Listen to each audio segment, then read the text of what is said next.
The story begins with the main character, Han Daesung, and his friend walking together on the day before their high school graduation ceremony. Suddenly, without any meaning or warning, something strange began to happen to the guy. Something began to pull Khan in and transfer him to another place, and no one could help him. Sometime later, the main character comes to his senses and realizes that he is in hell. Daesung is in shock. He doesn't believe what's happening. Everything around him scares him. The guy sees huge monsters fighting around him, killing each other. Khan hides from them, thinking to himself why and for what purpose he ended up here. After 10 days of wandering, the boy realizes that he is hungry and needs to eat. In hell, there is no day or night, not even sunlight, so food is hard to come by, and the only edible thing here is monster meat. The guy understands that this is the only way out and way to eat. Khan bends over the rotting corpse of the monster and tears off a small piece of flesh to force feed. While the main character is eating, a monster appears behind him. Daesung turns around in horror and barely manages to escape the monster's attack. The only thing left for the guy to do is to defend himself from the monster by throwing stones. Finally, the hero manages to drive away the monster and remain untouched. The boy can't hold back his tears from stress, so he says out loud how much he misses his mother. On the 39th day of his stay in hell, Khan got himself some reinforcement to defend himself from the attacks of monsters. The hero notes in horror that in order to survive, he had to give up his humanity. On the 51st day, Khan had more or less settled into hell and had gotten used to the fact that he needed to feed on the remains of killed monsters in order to survive. Suddenly, a sign appears in front of the hero indicating that his level has been raised to the 3rd. Daesung looks at this in surprise, thinking that he has finally gone crazy. However, after thinking for a moment, he accepts the level up notification. After 7 years in hell, Khan is level 24, meaning he has certain abilities to survive. After 24 years in hell, Daesung easily defeats most of the monsters. After 51 years in hell, Khan became capable of killing an incarnation, which was not a difficult task for him. At the age of 79, Daesung has become strong and advanced enough to face the most powerful opponents. Now the guy has his own assistant who claims that it is time for an audience with the Demon King. The guy is glad that he will be able to meet the one who dragged him to hell for 80 years. So in anticipation, he easily defeats the small opponents guarding the castle. However, after the minor demons, the Demon King's gatekeeper appears, threatening Daesung with death. Khan does not fall for the monster's threats and engages in combat with him. However, the gatekeeper is incredibly strong. He easily throws the main character away from himself. The guy doesn't get lost and continues to attack the enemy. And his assistant notes that the gatekeeper is a tough guy and needs to be finished off quickly. The monster is furious that Daesung won't give up so easily, so he prepares to attack. However, something goes wrong, and Khan gets ahead of the gatekeeper, attacking first, literally ripping his opponent's chest apart with his sword. Daesung looks calm, not even tired after the fight with the gatekeeper. The protagonist's assistant tells him that after killing the gatekeeper, the Demon King will definitely be angry, which Han confirms. The assistant asks again if Daesung is sure that after killing the king, he wants to become the absolute ruler of hell, to which the guy brushes it off, saying that he is not interested. The creature asks Daesung why he is fighting the Demon King then, and Han explains that it has been 80 years since he was sent to hell. The guy continues by saying that all this time he has been fighting monsters to survive, and the assistant agrees with him. Daesung explains that everyone has different reasons for why they ended up in hell. That is why he has a question as to why and for what purpose he came here. The Khan smiles and tells his assistant creature that he will ask the Demon King about this, to which the creature replies, "Why not talk to the king politely?" The assistant tries to stop Khan, arguing that it would be better for him to beg for forgiveness on his knees. However, Daesung does not listen to the creature and says that the price for suffering must be paid. The main character takes his weapon and confidently heads towards the Demon King. However, at this moment, something strange begins to happen. The guy opens his eyes in a hospital in the real world. Daesung notices the IVs around him, still not understanding what's going on. Khan looks around and notes that he hasn't dreamed about Earth for 30 years. The exhausted guy wonders why he sees a hospital while realizing that he can't move. At this moment, a woman, Khan's mother, enters the room and drops a tray of food. The woman begins to rejoice and cries, hugging her son, and Daesung thinks to himself that it would be better for him to wake up now as soon as possible. However, the guy immediately wonders why he can feel everything as if it were real, since he is sleeping. At this point, Han comes to his senses in hell, where the assistant says in surprise that he didn't expect the guy to seriously kill the Demon King. Daesung doesn't regret what happened, saying that his body, split in half, looks better. The assistant asks the protagonist what he is going to do, because now he is the rightful ruler of hell. Before Han could answer the creature, a sign appeared in front of him asking if Daesung wanted to return to Earth. The guy still doesn't believe it and doesn't understand what happened, and the assistant is interested in the land, asking if the guy is from there. Daesung remembers praying almost every day to return home, so there is no reason to worry. Khan, without thinking, presses the button to agree to return to Earth, and the portal gradually begins to transport him. A moment later, the main character opens his eyes and sees a doctor examining him. The man moves away from Daesung and towards his mother and explains that due to his son being in a vegetative state for so long, it may be difficult for him to move at first, but that he will get better as he receives rehabilitation. The woman thanks the attending physician, to which he replies that everything happened thanks to her care for her son. At this point, Khan starts screaming loudly, and the doctors and the boy's mother nearby do not understand what is happening. Daesung doesn't understand when he managed to return home, and the patients in the ward nearby watch the guy with fear. The doctor slowly approaches Khan to help, but he is aggressive and demands that he not approach him. Instead of accepting the man's help, she bites his hand until it bleeds. Still not believing that he is home, Khan accuses the doctor of using some kind of magic or poison to immobilize the hero's body. Daesung starts to get hysterical, deliriously repeating the same thing about 80 years in hell. Not believing that everything that is happening now is real, Khan screams that he won't make it in time and asks to return back to reality from this dream. At this time, two orderlies enter the room in response to the boy's screams. Two men grab the protagonist, wanting to put him on the bed, to which Khan shouts and threatens them with death. Daesung is furious that he woke up in such a terrible, weak body, and while he is being laid down in bed, he looks out the window. At this time, something strange happens outside. A bright portal appears in the sky. The portal grows and spreads over the city, and the main character wonders where the wormhole came from. Meanwhile, the orderlies manage to put the guy in bed, but he starts to break free again, screaming that they won't live after what they did to him. The nurse injects a sedative through the boy's neck to help him come to his senses. Before passing out, Daesung repeats that he will get rid of everyone present, while those around him silently watch him. Sometime later, breaking news starts playing on the TV in Khan's room. The host announces that a gate has opened in Seoul, but fortunately, hunters have already been dispatched to the scene to clear the area. One of the hunters is contacted on the air, demanding a situation report, and he replies that the mission is in the final stages of suppression. The hunter is asked how much more time it will take to complete the mission. The man thinks and replies that it could take about an hour. The leader in charge of the hunters demands that he be contacted immediately after the mission is completed, and he will take care of the rest himself. The broadcast comes to an end, and the news anchor announces that the mission is successfully coming to an end and all consequences have almost been eliminated. By this time, Khan had already woken up and managed to listen to part of the broadcast, surprised that the hunters were operating in a wormhole. At this time, the very head of the hunters, a young man in a suit, enters his room and joyfully greets Khan. The main character looks at the man who entered and does not understand who is in front of him. The leader smiles and asks if Daesung doesn't recognize him.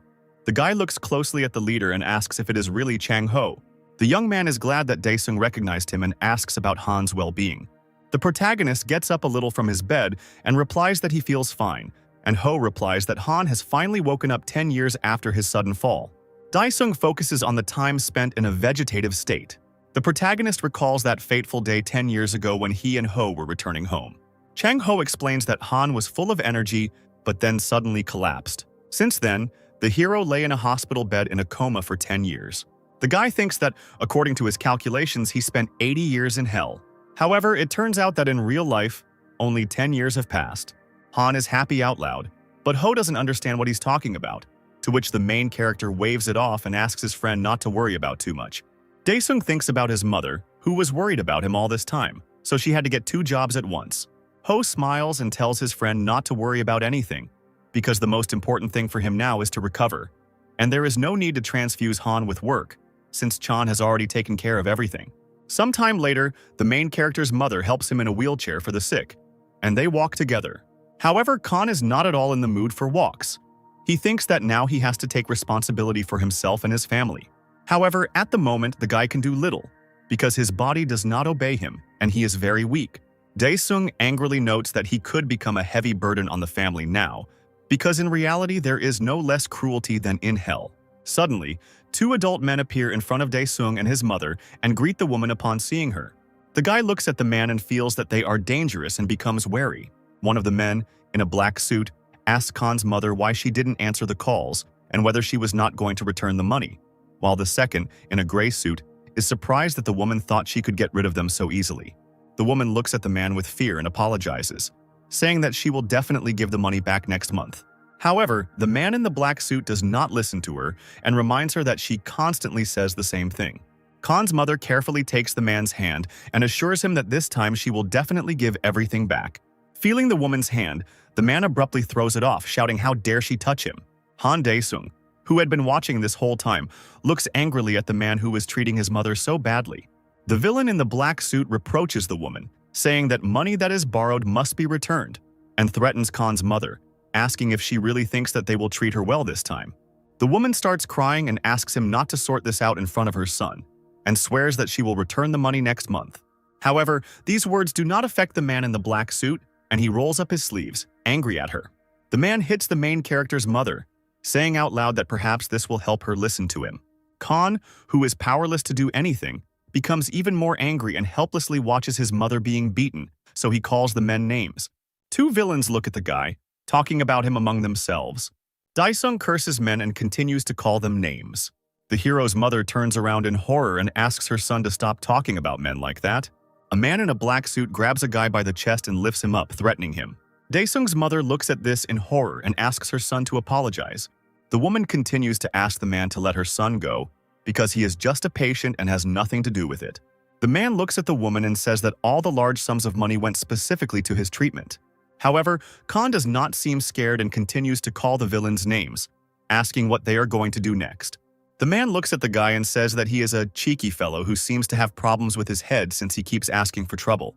The man in the black suit smirks and threatens Khan, calling him names. The man throws the boy down roughly and yells at him, saying that Khan is now completely helpless. He continues to beat the guy roughly, saying that he deserved it. The man mockingly demands that Khan call him names again, but the hero can do nothing but defend himself from the powerful kicks. The guy deeply regrets that he can't do anything because of his weak body.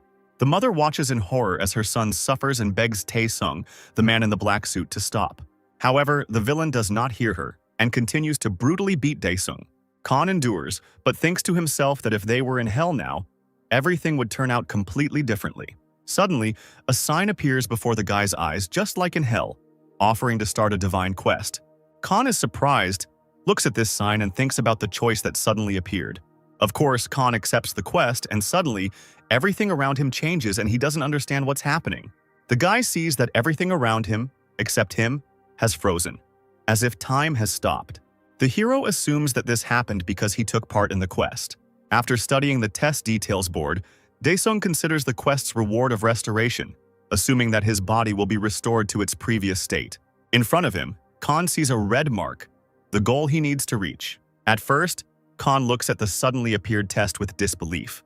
However, then he realizes that for the sake of his previous body shape, he is ready to do anything.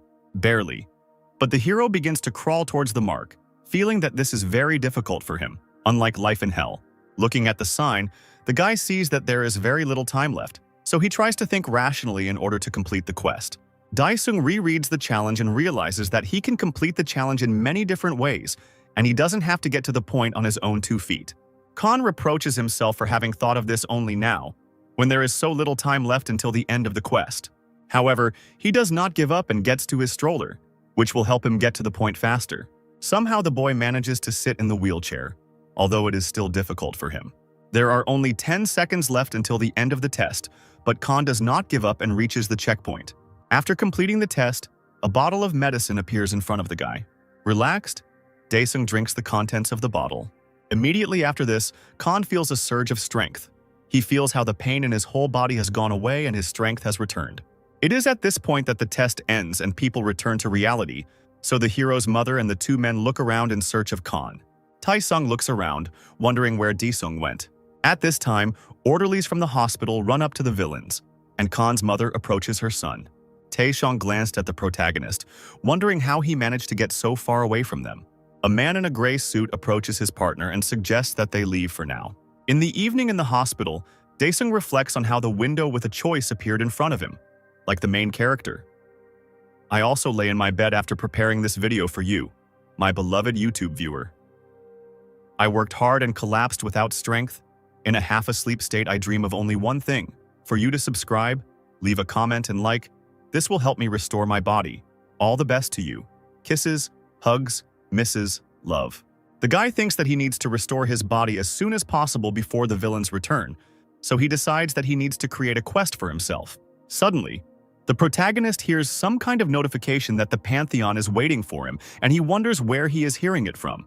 Suddenly, his body seems to be transported somewhere, and he thinks that he is in a dream. A notice board appears in front of Han, informing him that an avatar has been created based on the information for training purposes, and Daesung feels that this is not a dream. First of all, the program generates a task for the hero: destroy the specified object, and a blue monster's face appears in front of Khan. Having gathered himself, the guy hits the object with all his might. After completing this task, Daesung is tasked with running 10 kilometers in 3 hours.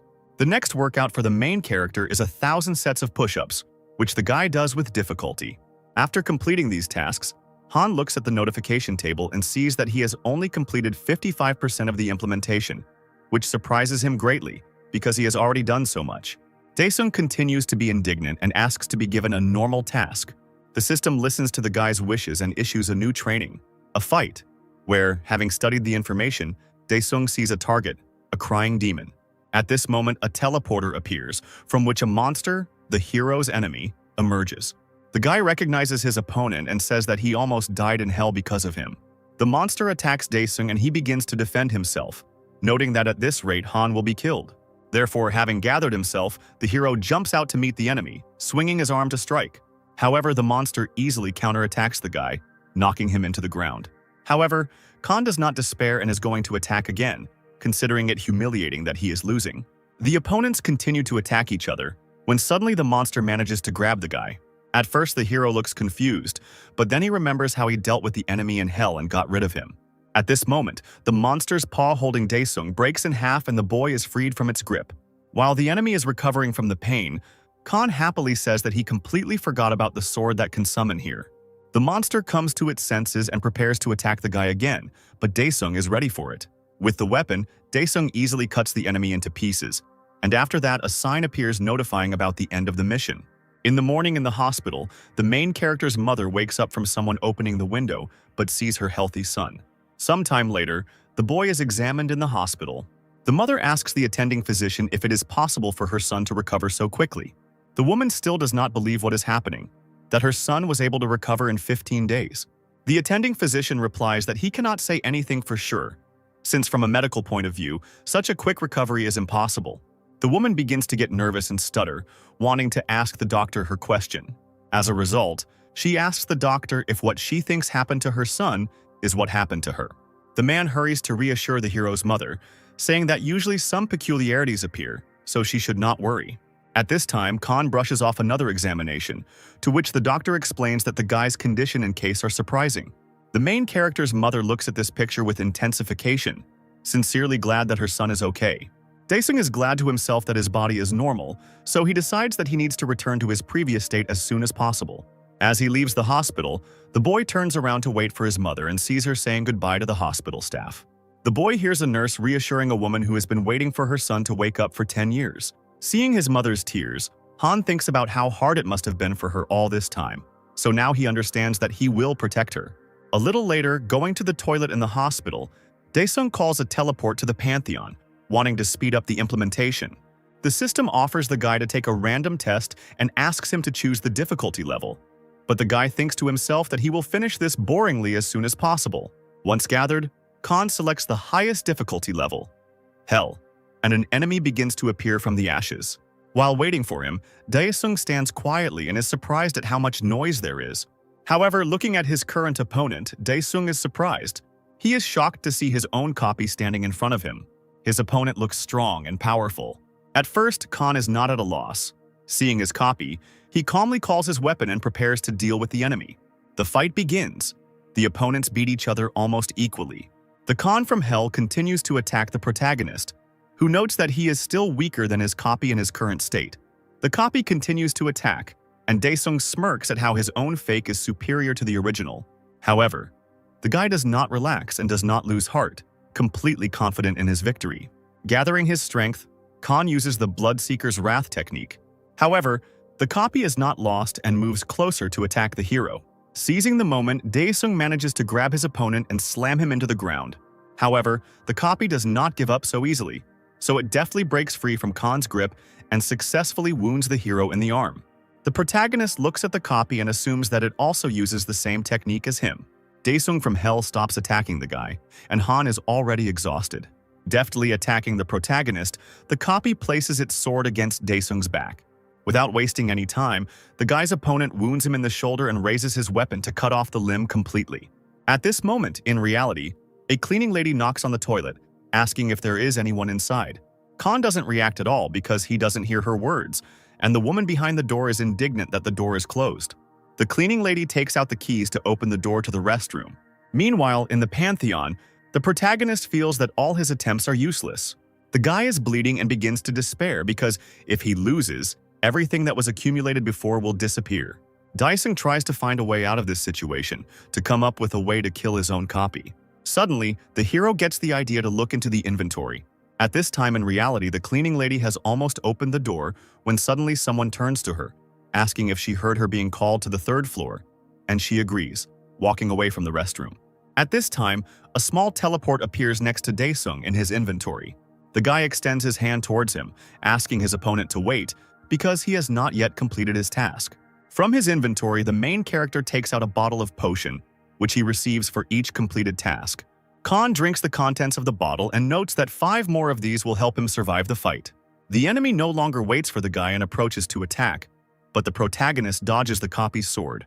Having skillfully struck the enemy from hell, Daesung is glad that he feels exactly what he needs now. The guy again reaches into the teleporter for the necessary potion. After taking out the vials, Khan takes the potion, realizing that there is no point in waiting any longer. Daesung, drinking the contents of the vessel, dodges the copy's attack to the face. The guy drinks several potions in a row, deftly dodging the enemy's attacks. Daesung is now able to parry enemy attacks, restrain them, and counterattack. The guy still takes potions to strengthen himself during the fight. While parrying the copy's blows, Daesung still realizes that he is inferior in strength to his opponent. At this moment, the copy grabs the main character by the neck, not allowing him to escape. The enemy is already raising his sword over the guy, but at that moment, Daesung calls his inventory. The inventory appears right in front of Khan, protecting him from the sword strike, but allowing the hero to pierce the copy's stomach. Daesung doesn't look tense. He doesn't feel any pain from the blow. Gradually, the copy begins to weaken because Khan defeated it. At this moment, the copy seems to be sucked into the protagonist's inventory, and Daesung relaxes. At this point, the system notifies the guy about the end of the mission, and Han feels that something is happening to his body. His body has returned to its original shape, which Daesung is very happy about, but at the same time, a little disappointed that his scars from hell are now visible. However, the guy gets himself together and asks the system to bring him back. At this point, a sign with an unread message appears. Khan reads a message from the system stating that hell welcomes its sovereign and the demons will await his arrival in the Pantheon. Khan smirks that he is required to help, despite 80 years of suffering spent in hell. Daesung gets furious and sends the system, demanding to let him out. Returning back to reality, Han begins to do physical exercises, and his mother, seeing this, is surprised because the doctor said that he is not like the awakened ones. The man explains that there are no specific symptoms of awakening yet, so the mother should not worry too much, but her son's current behavior cannot be explained. The woman despairs, saying out loud how this could have happened to her son. The doctor tells the woman that he did everything to help the guy, and a special association will deal with the rest, for which the woman thanks him. On the way home, Daesung thinks about the doctor's words about the association. The guy tried to pretend that he didn't notice anything, but still, something is wrong. The boy decides to himself that his mother is hiding something from him. Looking out the car window, the hero sees how the city has changed. Many destroyed buildings have appeared, and Daesung wonders what happened during the 10 years of his absence. Finally arriving home, Khan's mother tells him to rest for a while before she arrives. Entering the house, the hero sees a pink-haired girl and does not understand who she is. The beauty stands up and looks at the guy in surprise. At this moment, the mother comes into the room and, smiling, asks her son what he wants to eat, because he must be hungry. At this moment, the mother notices the girl and asks in surprise where she, Jisoo, has been all this time. The pink-haired girl timidly squeezes the money in her hands, and her mother accepts what's what. Daesung, meanwhile, looks at what is happening in shock and nervously notes how he did not recognize his own sister Jisoo. The girl, meanwhile, passes by her brother and tells him that he looks almost healthy, while for them, every day was like hell. The pink-haired girl goes outside and her mother rushes to the door to ask where her daughter is going.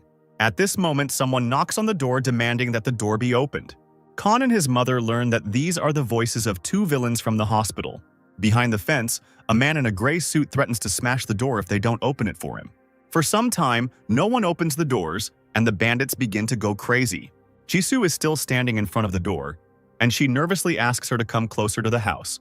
The man in the gray suit continues to break in, and Taesung asks if they're in the wrong house.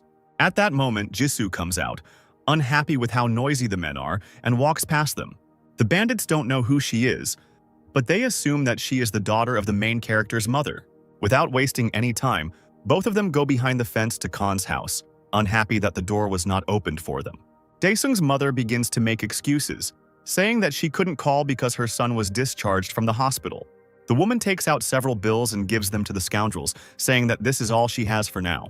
However, the men are not happy with this and they knock the purse out of the woman's hands, and Khan starts to get angry. A man in a gray suit threatens Khan's mother, hits her, and shouts that she really thought they would come to her with such a paltry sum of money. The woman falls on the asphalt and does not answer. Daesung, seeing what was done to his mother, becomes even more angry, so he hits the villain in the suit. At this moment, Taesung comes in and sees his beaten partner. Khan looks at the bandits confidently, saying that he had been planning to find them for an hour, but they came themselves.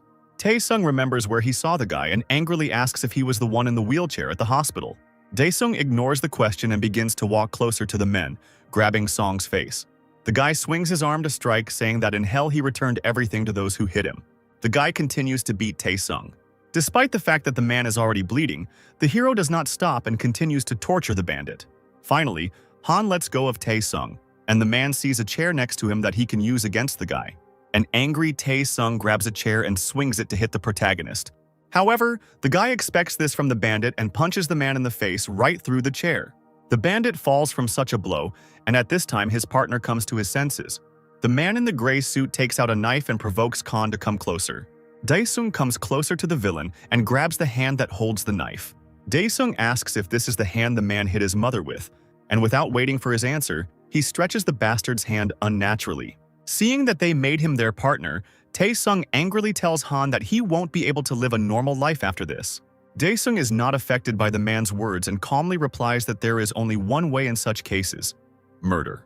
However, the hero is stopped by his mother, who shouts at her son to stop. The woman tells her son that this is not right, so the villains quickly run away and drive away in a car. Among themselves, the bandits discuss Khan, his physical condition, and the fact that he was recently in the hospital.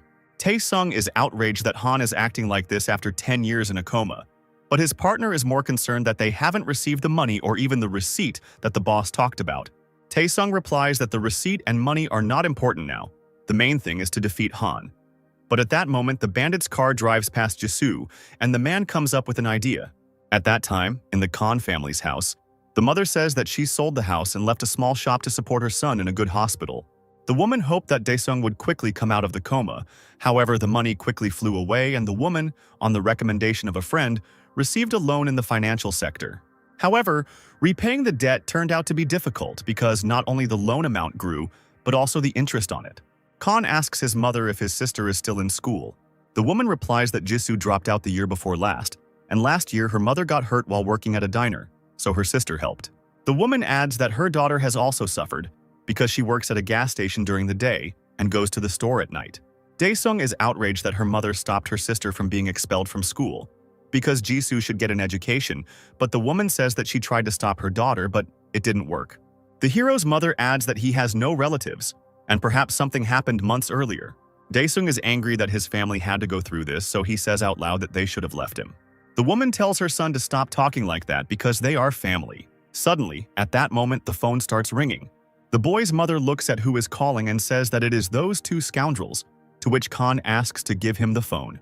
Daesung begins to talk to the bandits, and they give him information about his sister, whom they have taken hostage. The men caught Jisoo and put her in their car, and threatened Han over the phone that he had attacked the wrong people.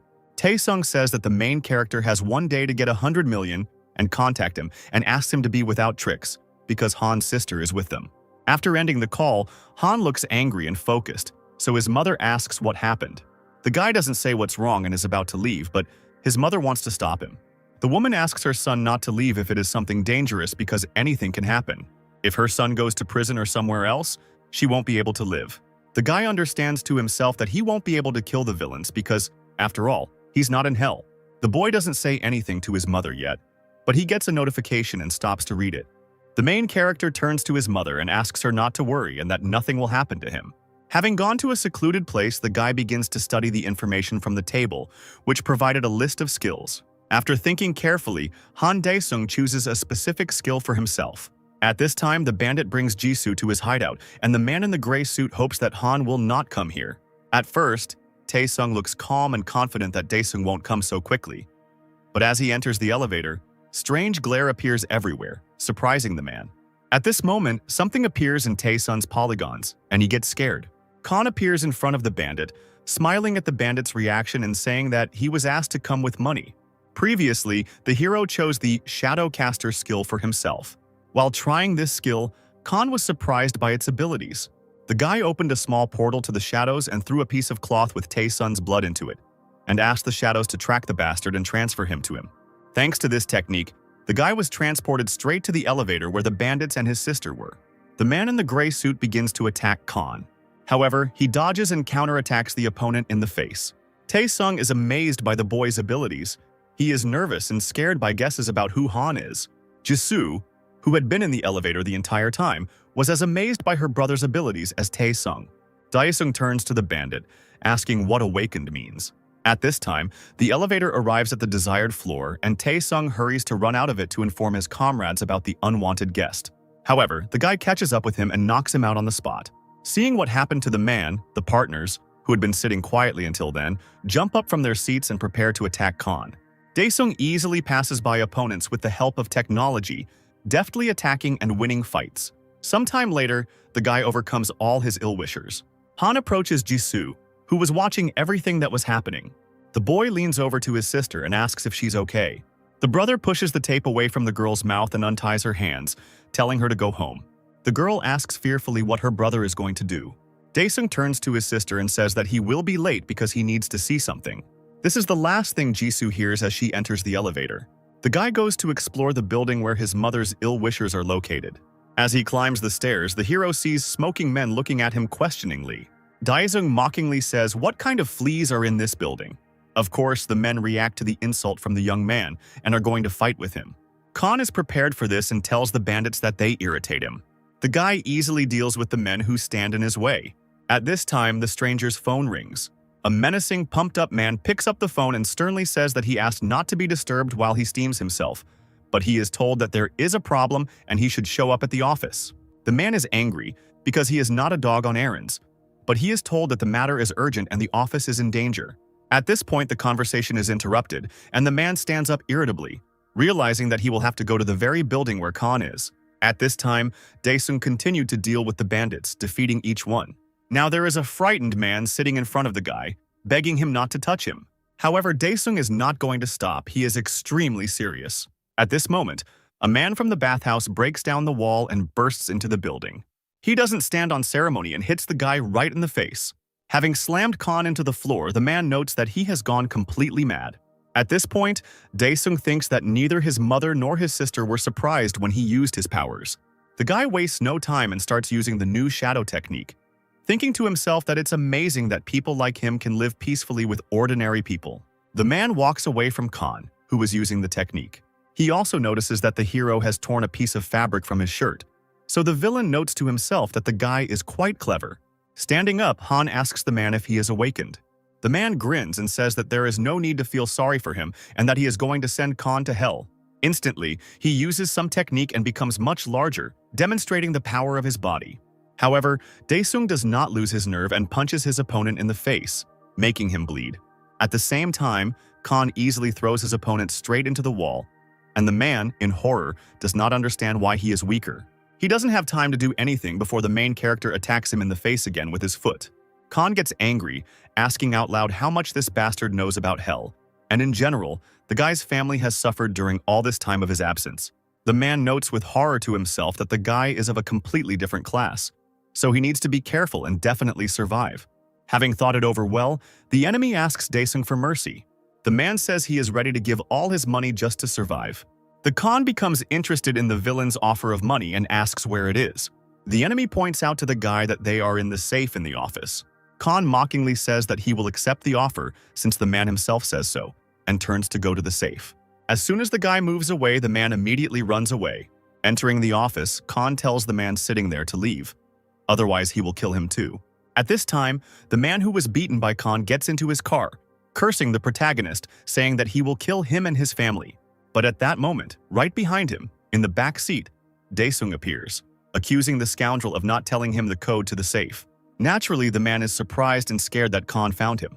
He asks the guy how he found him, but the hero doesn't answer his question, and we can't use our shadow technique. The guy adds that what is important now is that he will know where the scoundrel is and will be able to find him at any moment. Sometime later, the main character teleports the money from the safe to himself. In total, the guy received 500,003,201, and now he is wondering how long he can live on that amount. Han wonders if he could buy a couple of apartments in Seoul with that kind of money. Sometime later, the protagonist comes to a tech store and is advised on a new phone model for almost 3 million won. Daesung is in no hurry to pay for the purchase and asks the consultant about another model. The seller explains that another model is more popular among girls, and it costs almost 2 million. Hearing this, the hero thinks about buying a phone. The seller sees the young man's torment and thinks that he is being too persistent, so he openly offers an installment plan. However, in this case, Khan confidently says that he takes both models and the seller is surprised. The consultant thinks to himself that he has hit the jackpot with such a large sum of money. Arriving home, Khan leaves a package with new equipment on the table in his room.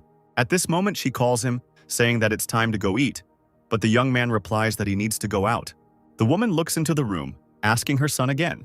However, he sees an empty room and wonders how he managed to get out so quickly. Meanwhile, the guy goes to meet his friend Chan Ho. Seeing him, the main character approaches the table where his friend is resting. To himself, Pro notes that Khan has changed a lot. Friends sit down at the table and gather to drink to the meeting. Chan asks his friend if he has decided what he will do next. Daesung drinks the drink and replies that he doesn't know yet. Ho seriously tells his friend that they are no longer stupid schoolchildren, but Han is not up to it. He is completely absorbed in drinking. Suddenly, the protagonist asks how many floors in the building he can buy for 500 million, and Ho wonders where the guy got that kind of money. Thinking about his friend's question, Chan Ho says that for that amount of money he could look for an apartment outside of Seoul. Hearing this, Han asks how much apartments cost in Seoul. Taking a sip of alcohol, Ho replies that the cost of an apartment in the capital is approximately 2 billion. Khan falls silent and his friend grins, advising him to pull himself together because in the 10 years that the guy was out cold, a lot has changed. After drinking some more, Ho says that according to the main character's mother, the guy has awakened. Khan replies that he can only answer after he learns what awakening is. The friend smiles and says that Daesung might not have known about this even if he woke up. After finishing dinner, the friends continue their conversation, and Ho begins to talk about how, after his friend's fall, various portals began to appear. Chan explains that the authorities initially ordered an investigation into the phenomenon. However, at some point, these portals began to crack and monsters began to appear from there. Of course, they attacked people and no modern weapons could stop them. Because of this, the number of victims increased more and more. Khan asks again if the monsters are really unaffected by anything at all. Ha confirms this, saying that it can be considered that no conventional weapon works. However, later, as research progressed, it became clear that only aura weapons obtained from the biomaterials of the monsters themselves worked on them. Only the awakened can use such weapons. Finishing his story, Chan Ho points to his friend and says that Han can face monsters because he is awakened. Daesung takes out his phone, thinking out loud about his friend's words, and Ho asks about the model of the device, to which the protagonist begins to brag about purchasing the latest version. But Ho says with a grin that the model is not new at all and can be bought for next to nothing. Daesung gets mad at his stupidity, and his friend jokingly calls the hero a klutz. Returning to the conversation about the awakened, Ho says that one of their features is the strengthening of the body through control of the aura. Turning to his friend, Chan Ho points out that the guy quickly restored his body and also beat up several people. Daesung thinks about it and asks his friend if awakened people get paid. Ho is surprised by his friend's lack of seriousness and asks. However, Khan claims that he is seriously interested in how much money can be made from this. His friend doesn't have time to answer him, when suddenly a portal begins to form not far from his friends. The surrounding people begin to watch the red portal in anticipation. At this moment, orcs begin to appear from the portal. The people around are shocked and start to panic. Ho doesn't understand why the portal opened now. Khan wonders what kind of freaks these are, because in AOU there were completely different monsters. The main character picks up a stone and says out loud that it's probably worth competing with the monsters that have come, which surprises his friend. Daesung throws a rock at one of the orcs and looks closely at the monster. Khan senses that something is wrong with the orcs. They behave and look unusual. After carefully examining the monster's reaction to the attack, Daesung sees that the orc has some kind of shield. Ho yells at his friend, saying that he already mentioned that human weapons don't work on monsters. At that moment, one of the orcs starts to attack his friends and Ho takes cover, feeling that the end has come. However, Khan saves his friend by crushing the monster's head, saying that he can handle them with his bare hands. A shocked Chan Ho looks at Daesung and is surprised at how easily he can deal with the orc. Meanwhile, the monsters begin to attack one by one, and Daesung fights each of them in turn. Seeing his friend deal with monsters quite easily, Ho estimates Daesung's level to be above B rank. However, he immediately comes to his senses and realizes that he needs to start evacuating civilians. Some monsters are distracted by unarmed people who can do nothing to them. Seeing the confusion of the civilians, Chang Ho shouts and demands that everyone calm down and that he knows a safe way out of here. The guy moves closer to the people and asks them to follow him. Suddenly, several orcs appear right in front of the unarmed men. People start to panic and the monsters start attacking some civilians. A little girl who lost her mother in a crowd finds herself in danger. The monster was about to swing at the child, but the girl was saved by Ho, who grabbed her in time. At this moment, Khan comes to the rescue, attacking the orc who attacked his friend, which makes Ho very happy. Daesung is glad that his friend is okay and asks him to leave since he is only getting in the way. Chan Ho and the girl look at the savior and are about to leave for a safe place. Ho commands and tells the people to follow the riverbed as quickly as possible. However, at the moment of the monster's attack on civilians, someone in a nearby cafe is recording a live broadcast of what is happening. The events are commented on by the eternal waiter, who is not at all worried about his safety. Orcs surround and attack the main character. At one point, Khan misses a blow from the monster and is thrown into a nearby car. So viewers of the broadcast believe that the guy is dead. At this time, Chan Ho, who was saving people, brings the girl to her mother. One of the civilians asks the guy if he wants to go back to the surface. At this time, above, the orcs gradually surround the main character, who is still unconscious. The waiter recording the broadcast looks at the lying Daesung and says that the guy is in great danger. The monsters are approaching Khan and the cameraman cannot watch as the hero is killed. However, at the last moment something happens and the orcs stop. Daesung appears behind one of the monsters and kills him. The waiter is amazed that Khan survived and continues to film what is happening. The protagonist lands on his feet and turns to the monsters, saying that thanks to them, he was able to recharge a little. The guy adds that he will now kill the orcs one by one without any pain. Footage of Khan's massacre of the orcs is broadcast. The cameraman receives comments asking him to come closer to capture the most interesting part, which he thinks the fans have gone crazy about. However, to motivate the waiter, they start throwing money at him with conditions that he come closer. The operator thinks that no matter what the amount, it's still scary to get that close. Looking at Han, who easily dodges all the attacks, the waiter thinks that coming closer is no joke. Meanwhile, the operator is promised even more money if he continues to fulfill the conditions. At first, the guy hesitates whether he should go somewhere, but someone sends a sum of 20 million won, which shocks the guy. However, it turns out that the money is being donated by a certain organization that fulfills the boss's conditions. The employees discuss among themselves that now the waiter will move to fulfill their conditions, and the people of the organization also go to the point. One of the men tells his colleague that they finally feel like they are spies, and Khan is the one they need. Meanwhile, the main character has finished with the orcs that attacked him. The approaching monsters cautiously examine the battlefield, and the guy mockingly notes that the orcs have become afraid. Suddenly, one of the monsters is killed by the same orc, only larger. The waiter watches all this and understands that he was paid too much to refuse it so easily. The operator goes outside and hides behind the car, reassuring himself that such a chance comes once in a lifetime. Daesung looks at the newly appeared orcs with irritation, because if this continues, his strength will quickly run out. Suddenly, Chan Ho appears next to the operator, asking what the waiter is doing here. The guy yells at the cameraman, who drops the camera and microphone out of fear. Ho leads the waiter from the street into the building.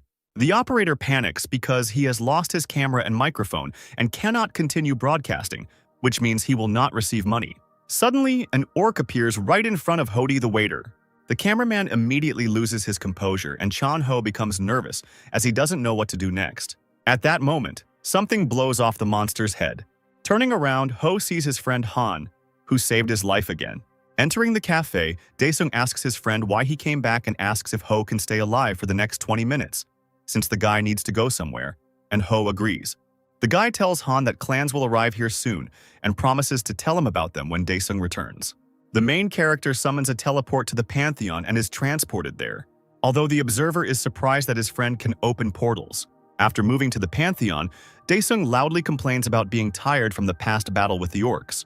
After checking how much magical power he has left, the guy becomes disappointed and asks the terminal what is the fastest way to restore it. The system suggests using a diary and the guy remembers that he filled it out when he was in hell. The main character sees his diary systematized. The guy watches the systematization process silently. After the operation is completed, the system starts printing and completes it shortly. Khan is not feeling well and wants to skip straight to the moment when he received his magical powers. After thinking for a bit, the guy names the 16th page number where he wants to move. Meanwhile, in the real world, the waiter and Ho walk up the stairs to the cafe, and the cameraman looks at Chang Ho, thinking about his connection with Han. The operator asks where Daesung went. However, Ho understands what is going on and directly asks if the cameraman was offered money to film Han's face. The waiter doesn't answer, and Ho tells him to keep quiet and follow them to the roof, as there might still be surviving creatures left. The guy receives a message from the Soul Clan, notifying him that those responsible for the evacuation are late. So Ho needs to be more careful, to which the guy thinks to himself that it would be good if Jason returned. Meanwhile, in the Pantheon, the protagonist has moved to page 16 of his diary, and now feels how everything around has become quiet. At this moment, a huge something appears behind the hero, indicating that an unidentified object has appeared that needs to be destroyed. The creature directs a laser beam at the hero, which must be dodged. The guy successfully avoids the attacks and the monster calms down for a while. Then, the creature and Han begin to fight, and Daesung decides that he needs to finish off the enemy as soon as possible. The protagonist strikes straight into the creature's eye. The monster loses its balance but does not break, and attacks the guy with its limbs. Khan gets angry and tries to get to the monster's head. Soon the boy hits the creature's body so hard that it begins to disintegrate. Pleased with his work, Daesung confidently demands that the training continue. However, something starts to go wrong and the hero sees changes in the battle. Meanwhile, Ho and the waiter play until they reach the roof and carefully go outside. They see the disfigured corpses of people in front of them. However, they hear that one person is still alive and decide to approach him. Ho gently touches the wounded man and asks how he is. The man barely manages to tell the heroes to run away from here. Ho and the operator sense the presence of an alien, an orc, behind them. The waiter is scared but tells Ho to grab the wounded man and leave, but the guy disagrees with him and tells him to be ready to run on his command. Waiter Tole turns to the side. Kula had been looking at Chan Ho before and sees a huge orc. The guy sees how scared the operator is, but nevertheless tells him to get ready to run on command. Right there, the monster senses living people and prepares to attack. Meanwhile, Daesung observes something strange happening to the monster. A huge red sphere has formed in its place. The guy doesn't understand what it is. The sphere rises up and says that the rebirth has begun. The timer starts and the creature's body gradually begins to recover. Khan can't allow this, so he runs straight to the sphere and punches it. Having climbed onto it, the guy intends to completely reset the timer and finish off the monster. The hero begins to hit the sphere again and again, while the system notifies about the restoration of the creature by 55%. Soon, Daesung manages to completely destroy the sphere. At this point, the rebirth percentage increases, but then an error message appears everywhere. The protagonist continues to hit the destroyed sphere, shouting to stop. At this point, Khan turns his attention to the background and sees a bunch of monsters there, just like the previous one. They all notice the guy and are aiming to destroy him, so Daesung skillfully dodges their attacks. The hero is not happy that he now has more opponents. Therefore, the guy intends to get rid of them as soon as possible. Running to a safer distance to rest, the hero begins to think about how to get rid of the monsters. Khan decides that he needs to delve into his memory and remember how he solved the problem before. However, the hero is already quite tired, and his head is a complete mess. After thinking a little more, a memory comes to mind that should help. Meanwhile, in reality, Ho and the cameraman rush towards the door in the building together as an orc approaches them. Tired and scared, they reach a secluded place inside the building. However, the monster is not ready to let the victims go so easily, so he tries to get them out of the building, to which Chan-ho suggests that the waiter go downstairs. Meanwhile, in the Pantheon, Khan runs away from the monsters to a safer distance. The hero knows the place he needs to get to, so he doesn't worry too much. Finally, the guy gets to the right point and stops. The monsters following the main character stop in a semicircle. Each of them launches an analysis to determine the radius of the location of the object to attack. However, Khan is no longer worried about himself because he knows what will happen next. With a grin, the guy reminds them that they are in the forest with a predator. At this moment, a huge whale appears from underground and swallows all the monsters. Han, watching this, smiles, because he knows that it is impossible to be reborn in the stomach of a creature. At this point, the system notifies the guy that the task is completed and his physical abilities are being overloaded. After this, the main character begins to feel a little stronger than before. Moreover, for successfully completing the mission, Daesung receives a dagger. Having received the weapon, Khan examines it and says that for now, the dagger will do. After making sure that the guy has accomplished everything he wanted in the Pantheon, he decides that it is time to return. In the real world, a news broadcast begins, where the hosts discuss the newly opened portal and believe that the problem with what happened is that it is happening in the area where the hunting association is managed. The professor on air says that it is their fault because it is the job of the hunters to protect civilians, and how can they be trusted after this? The presenters say that the portals open periodically, which means that you need to be on guard any day. This broadcast is watched by people driving to the scene of the incident. The guy listening to the news starts to get angry and says that hunters can't get paid as much as clan members. The young man continues to be indignant, saying that they are not clairvoyants to catch him, since even with special equipment no one can find him. The guy's boss tells him to stop fidgeting, because the boss, as a manager, won't be fired even if they fail. Suddenly, the news broadcasts information about a suspicious hunter with injuries. At this time, inside the cafe where the two young men are hiding, the waiter asks if there is a way to get out of here, because it is creepy to be inside, knowing that there are corpses on the roof. Ho tells him that he is also scared, but they have no choice but to wait for rescuers. Suddenly, the waiter looks out the window and says that it looks like the hunters have arrived. Chan-ho looks in the same direction and is surprised that the rescuers arrived so quickly. Suddenly, something happens right in the building, and both young men hide behind the counter, thinking that perhaps these are not rescuers at all, but monsters. However, it is only the Khan, returning from the Pantheon, demanding to leave him, hungry. Ho is genuinely happy to finally see his friend return. The main character mockingly asks if he is too late. Chandu asks his friend how he got here so quickly. Instead of answering, the protagonist's stomach growls and Ho asks if his friend was hurt in the fight. Khan turns to the waiter and asks him to turn on the fire to fry some meat. The cameraman and Ho are surprised by this behavior of the main character. The young people are surprised that Khan is not at all embarrassed that he wants to have a snack in a dilapidated cafe, where a dead monster is lying. Daesung eats a piece of meat with the monster's blood on it without any disgust. Seeing this, Ho and the waiter barely restrain their gag reflex. At this moment, a military man enters the cafe and asks if everything is okay. The waiter is glad to see the hunters and thanks them sincerely. The soldier notes that Daesung is eating calmly in this situation. Ho, meanwhile, turns to the arriving soldier, greeting him and expressing his joy that they arrived on time. Covering for Han, Chan-ho tells the soldier that his friend is simply very nervous, which is why he is acting like that. Still acting fake, the friend leans over to Daesung and says that maybe he should go to the hospital. The soldier turns to Ho and says that he cannot leave so easily. Chan-ho smiles and takes out the Seoul Clan ID card, adding that if there are any questions, they should call the phone number provided. The soldier sees a familiar pass and calmly lets the young man go. Meanwhile, other hunters are inspecting the scene, and the leader in charge of the operation tells his subordinate to check for survivors. The boy goes to other hunters and asks to take him with them, since he is also from the clan.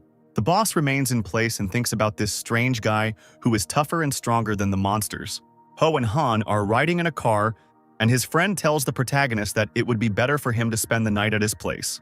However, Daesung disagrees with his friend and says that he needs to go home because they are worried about him. Chan-ho says that it would be better if the family only had some worries because now Daesung is being searched for all over the city. Ho says that he will call the protagonist's mother himself while Han is taking a shower and order dinner. Arriving at Chang Ho's house, Han is caught by the wealth inside. A friend tells the protagonist to go take a shower while he sorts everything out. Sometime later, the main character sees a huge amount of food and is surprised by such luxury.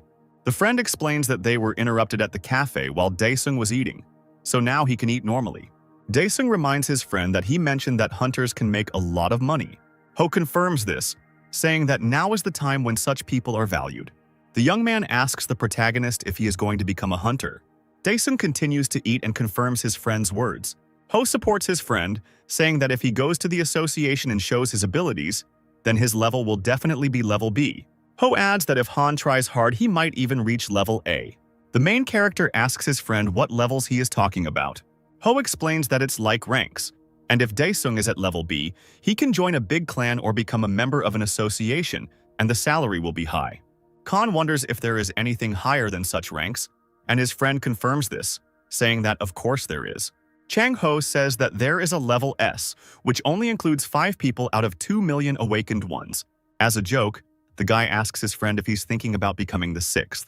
Ho continues to tell Han that he doesn't need such ambitions, and that it's enough to get to level A because even getting there isn't that easy.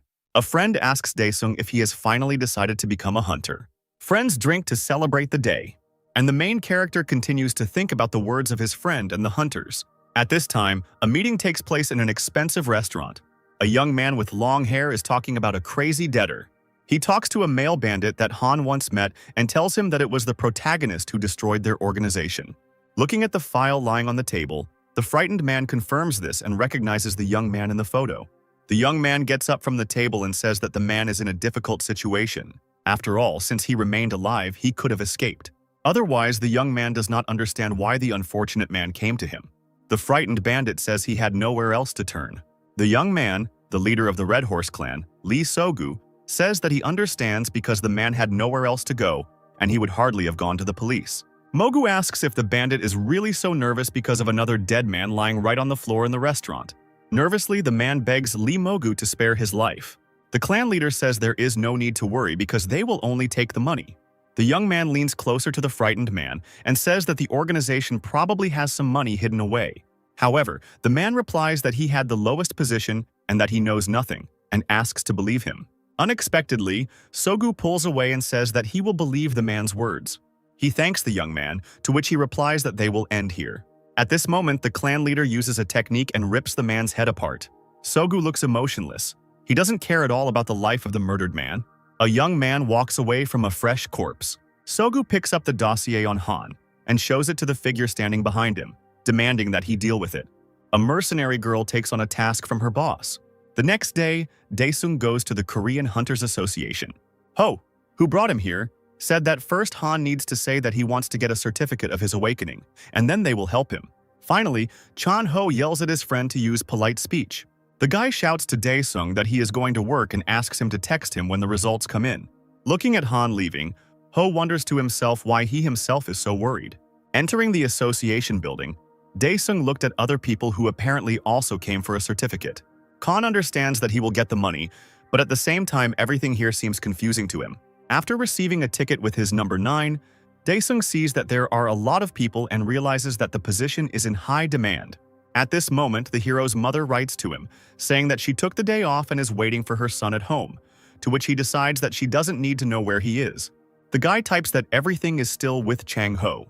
Mom replies that his sister is also waiting for Khan, as she wanted to have lunch together, which makes the hero very happy. After a while, a girl with glasses and a bob comes out, announcing that number 9 is next in line. In the background at this time, an unknown old man is arguing with the staff and does not understand why he is not awakened, because he felt what happened. The man from the association replies that he is sorry, but the machine does not recognize the force. At this, the man shouts and reproaches him that this is a malfunction of the machine.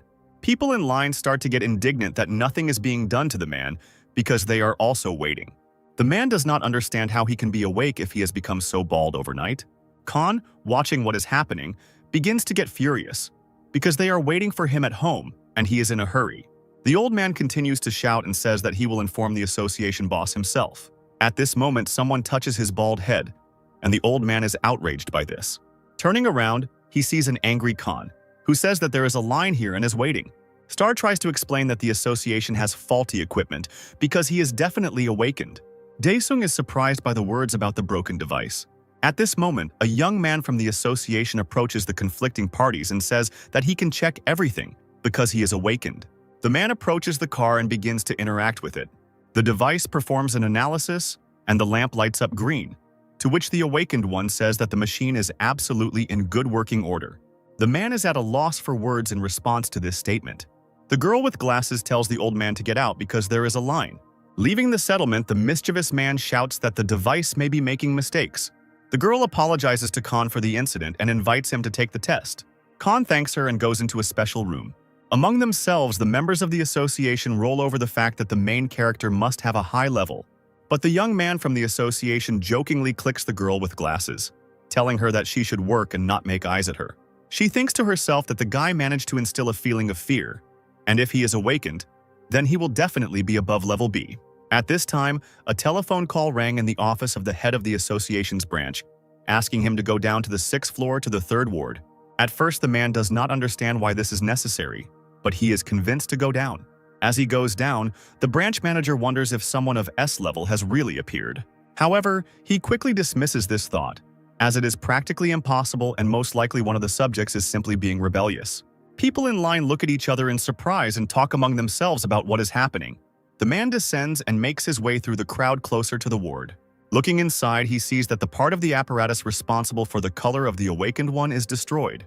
Shocked, the man asks what it is. Other association workers are at a loss for words to explain what happened. One of the workers approaches the manager and points at Khan. The man says that the main character just put his hand on the device and this happened. Earlier in the room, when Khan placed his hand on the device, it began to take on a strange hue. The surprised guy asked the workers if this was real. At first, Daesung is reassured that this could happen, but then the device starts to crack, which shouldn't happen. The guy himself doesn't understand what's going on because he's not doing anything serious. The room fills with smoke, and the workers realize that something strange is happening. One of the men asks Khan if he is okay. The guy is silent and looks at the device. After listening to the story, the branch manager asks that the problem was not a malfunction of the device. The man adds that 3 such devices could not have broken down at once. Listening to the dialogue between the people from the association, Daesung thinks that he only touched the car and hopes that they will not demand monetary compensation from him. So he asks out loud what he should do now. The leader begins to speak hesitantly to the hero.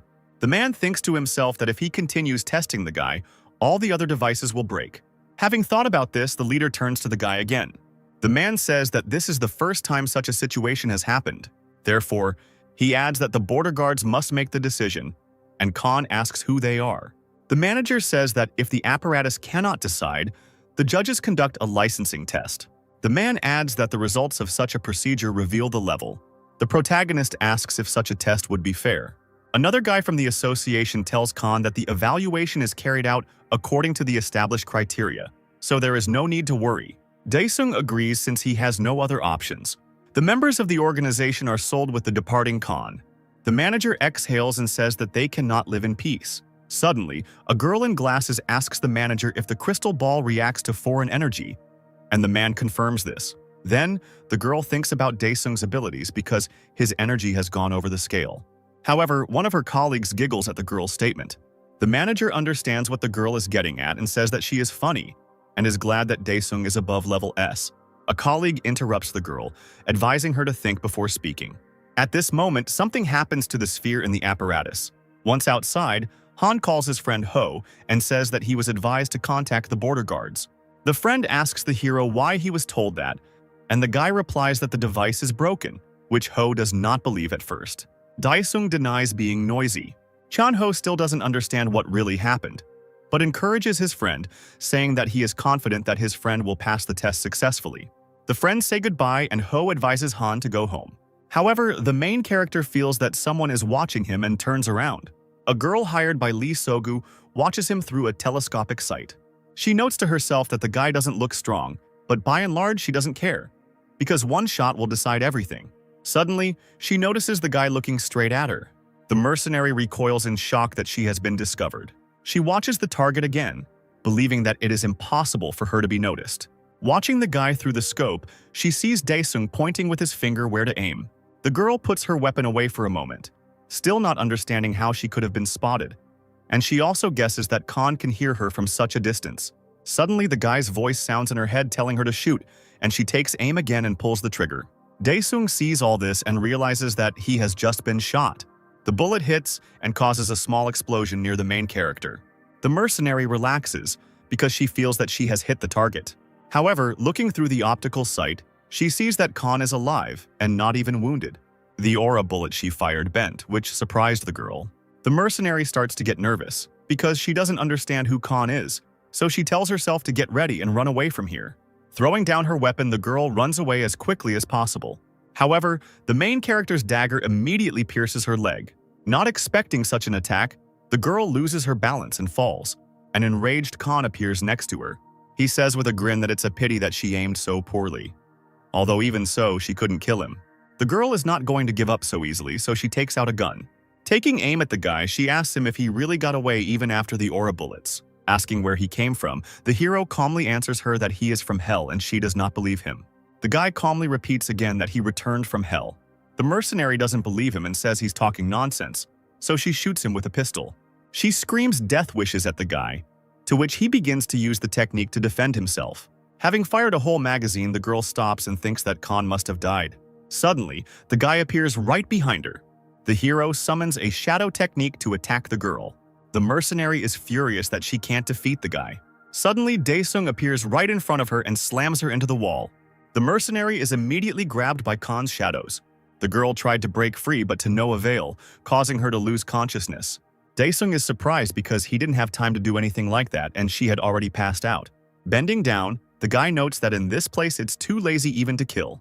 Not far from him, Khan sees an open guitar case containing small photographs of his mother, sister, and himself. Seeing this, the guy decides to find out more about the photo, so he throws a bullet at the girl to make her wake up.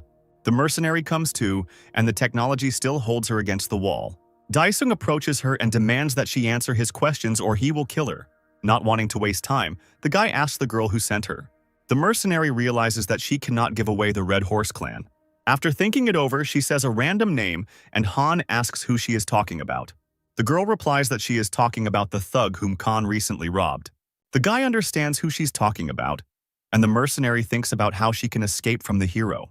The girl decides to play a trick and says that she will tell where the villain is if Khan lets her go. Instead of answering, the main character deftly wounds the girl with a bullet in the shoulder. The girl doesn't understand why she's like that, and the guy replies that she's acting too unnaturally for a mercenary, so if she does it again, he'll kill her. The girl silently scolds herself for rushing. Khan does not lose his attempt to find out the truth, so he wants to ask the girl again. The mercenary understands to herself that she has already failed the mission, so it makes no difference whether she leaves here alive or not. After all, she will be killed either way, either Daesung or Lee Sogu. Therefore, the mercenary decides not to tell Khan anything about the mission and to engage in battle with him again. The guy looks at the girl's attempts to resist him with indifference. Daesung kills the girl without hesitation with a precise blow to the heart. Daesung looks menacingly at the dead mercenary and becomes angry. Khan adds out loud that the time he spent in hell was enough for him. The hero puts away his equipment and the corpse rolls down the wall to the floor. Daesung is a little disappointed that he still hasn't been able to find out who sent the girl. Khan stands in front of the corpse, disappointed that he will also have to remove the corpse. Daesung touches his head and uses a technique related to memory and searches for something. Having found what he needs, he makes a new decision. Without delay, the guy summons a teleport to the Pantheon. The hero says out loud that there are a lot of opened portals here. Looking at the dead girl, Han realizes that it would be better if he learned something new. Covering the girl with cloth, the guy disappears into the portal. Returning to the Pantheon, Khan wishes to move to page 134 of the diary to information about the imprisonment of souls. This technique is one of the main royal weapons, along with the King of Hell, and is one of the 15 forces of Hell. Once upon a time, Khan defeated the soul demon when he was in Hell. Initially, Daesung thought that by sealing his soul, he would be able to fight comfortably, but the one he bound himself to turned out to be very weak. A notification about the move appears in front of the guy, and he notes that the situation on the ground is different, so he needs to act carefully. After confirmation, the protagonist is transported to another location, the River of Ghosts. Daesung remembers that on the other side of this river are the king's territories, and there used to be a boat here that the guy once used. But now, there is nothing nearby that can help, and it's not so easy to swim across the river. Even if you go into the water for a short time, the body will be destroyed by the dead. A sign appears in front of the hero with information about the task, where he needs to defeat the appearing monsters. A moment later, flying creatures began to appear in front of Khan. The guy looks at the monsters and doesn't understand who they are. Spider-like monsters with wings approach Khan. They start attacking the guy with small bombs, but the hero successfully dodges them. Suddenly, Daesung gets the idea that perhaps he will be given a boat for killing these creatures. At this moment, huge spiders appear in front of the hero, much larger than those that were moments earlier. However, Daesung, using his dagger, kills the enemy without any problems. The creatures are still attacking the guy from afar with their poison. However, the hero is collected and uses the shield in time to hide from the monster's attacks. When the creatures stop attacking for a while, Daesung thinks that killing each spider one by one is too tedious. Therefore, he has no choice but to finish them all off at once, which the hero does successfully. Some creatures appear again and again attacking the guy. However, Daesung is fully focused on completing the mission quickly, so he deals with the creatures without delay. Using his dagger, Han easily kills multiple monitors at once. At the end, as if completing the task, the hero destroys the eye of one such spider. Then, a sign appears in front of Daesung, notifying him of the end of the mission and information about the reward. A new relic appears in front of the hero, protection for the character. The main character understands that he will still have to swim across the river himself. Using the armor, Daesung swims across the river. Finally reaching the shore, he emerges unharmed thanks to his armor. The system praises Daesung for swimming across the river, but says that there is nothing she can do to help, and Han shuts her up. Once on the king's land, Khan sees that there is no one there, and the king's fortress has also disappeared. The guy starts to remember out loud if there was a way to complete the task in the fortress. Suddenly, something starts to happen in front of Khan. A huge celestial obelisk rises before the hero. The doors of the building begin to open gradually. The hero assumes that a new task begins there if he goes inside. At this moment, a huge demon emerges from the obelisk. The guy recognizes the enemy. It is the commander of diseases. Troops begin to appear near the commander, and Daesung remembers that while he was in this state, they were not even close to him. The warriors react to the main character. Some of the monsters attack Khan, but he fights them off. A moment later, the hero realizes that the warriors have no base. The guy suggests that this might be related to the obelisk, while the warriors rush to attack. Daesung wastes no time and uses the blood naturalization technique, declaring that he will finish them all off at once. The main character easily throws the creatures away from himself. Khan thinks it will be more advantageous for him to attack them from the inside, while they have not yet left the building. Having thought it over well, the guy decides to destroy the obelisk altogether. After destroying the building, the monsters begin to evaporate. Thus, the mission could be considered accomplished. As a reward, the guy receives 2 runes, which he decides to check beforehand. After collecting them, Daesung gains information about each of the relics he received. At first, the hero sees an inconsistency in the mission's goal, but then decides that it doesn't matter since he has already received the reward. The guy continues to collect and improve relics. As Khan was about to leave, he noticed a strange yellow sphere. A warning appears, but the hero ignores it and collects the relic. After collecting it, an engraved circle appears on the guy's armor, and a message pops up in front of him. After reading it, he does not attach any importance to the text and considers the message useless. Daesung summons a portal back to reality. Returning back to the real world, Han sees that the girl's corpse is no longer there. He is surprised, but does not look for the body. Sometime later, the boy returns home, where his sister is waiting for him, saying that the soup has already cooled down. Daesung apologizes to the girl for being late. The girl invites her brother to join the table as soon as possible. At home, while the family is having dinner, the news is on, reporting that the opening of the portals has caused great damage. However, Khan's mother turns off the TV, suggesting that they eat in silence. Daesung says out loud that the world has changed lately. The mother admits that she did not talk about it because she was afraid that her son would go into shock and apologizes for keeping silent. Khan thanks her for keeping him alive while he was in a coma. Jisoo listens to the dialogue between her mother and brother with embarrassment and turns away. The guy feels that something is wrong with the atmosphere and starts thinking. Suddenly, the hero asks the family if they need anything, and the sister says in surprise that Khan can afford it. Sometime later, Daesung calls Chanho and tells him that he wants to lay low for a while, and Chanho doesn't quite understand why. Khan explains that he noticed he was being followed, meaning the mercenary, still thinking that Kula might have found the corpse. To sum it up, Han asks his friend to look after his mother and Jisoo while he is away. After finishing the conversation, Daesung thinks that he needs to somehow make the villains show themselves. After the conversation, Ho wonders what Han wants to do. At this time, a mercenary reports to the leader of the Red Horse clan, saying that he removed the girl's corpse and fearing that their enemy is strong. I can rest easy knowing that Khan will show up for testing, so I'll have a chance to deal with him. The head of the clan stands in the laboratory and addresses the test subject, Jin. The subject, a blonde man, says that he can't wait to start because he has been waiting for this for a long time. The scientist reports Jin's medical data to Sogu and asks if he should proceed with the serum administration. Mogu warns the subject that he will be in unbearable pain. However, Jin confidently says that he knew exactly what he was getting into, so he was ready for anything. The head of the clan gives the command to the scientist to begin an experiment on introducing the serum. The substance gradually begins to penetrate into Jin's body. The subject begins to feel pain from the serum. The scientist overseeing the drug administration process informs the chief that they have exceeded the limit. However, Sogu says to continue the experiment, to which the scientist is surprised, because Jin could die. But Sogu convinces the scientist that he would not have brought a person here who could not withstand such an experiment. When the serum is administered at 90%, Jion is in agony from the pain. After the drug is fully injected into the body, the scientist looks at Jin's health and sees that there is no pulse. Sogu does not react to the words that the subject has died, but continues to observe. A moment later, the pulse appears on the monitor again. The scientist is shocked by this because he thought the experiment had failed. The awakened genie knocks out the glass of the vessel he was in. The clan leader, who expected such an outcome, is happy. The subject does not appear weak or tired. Pleased with his success, Lee Sogu says that he is looking forward to the 10th day. Meanwhile, Ho corresponds with Han and tells him that only the shield and weapons specified by the association can be used during the testing.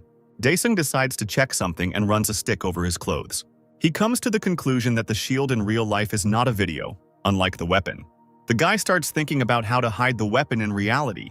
The guy takes his K-press out of his inventory and decides to disguise it as a stick. The guy customizes his weapon and it takes on a new look.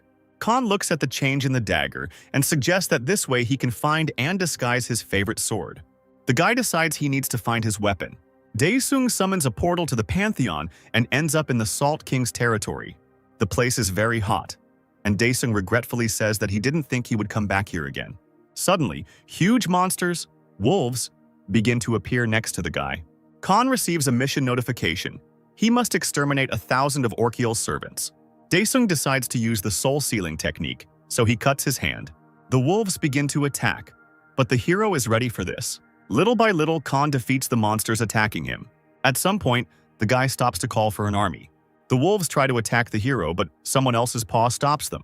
Thanks to Khan's technique, he was able to summon the same wolves to his side to attack his opponents.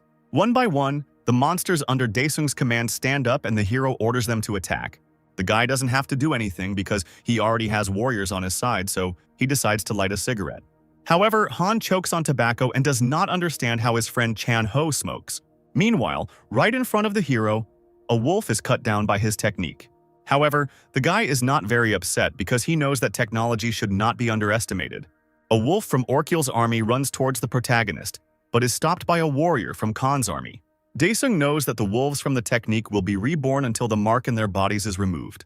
Still watching the battle from the sidelines, the boy realizes that it is moving slowly. He calculates that this task will most likely be followed by another one, so he decides to speed up the completion of this task. Daesung jumps out and realizes that he doesn't need to spend so much time killing wolves. High in the sky, Daesung finds the point where he needs to strike. Gathering his strength, he rushes forward to strike. For a moment, the monsters are distracted by the approaching Khan.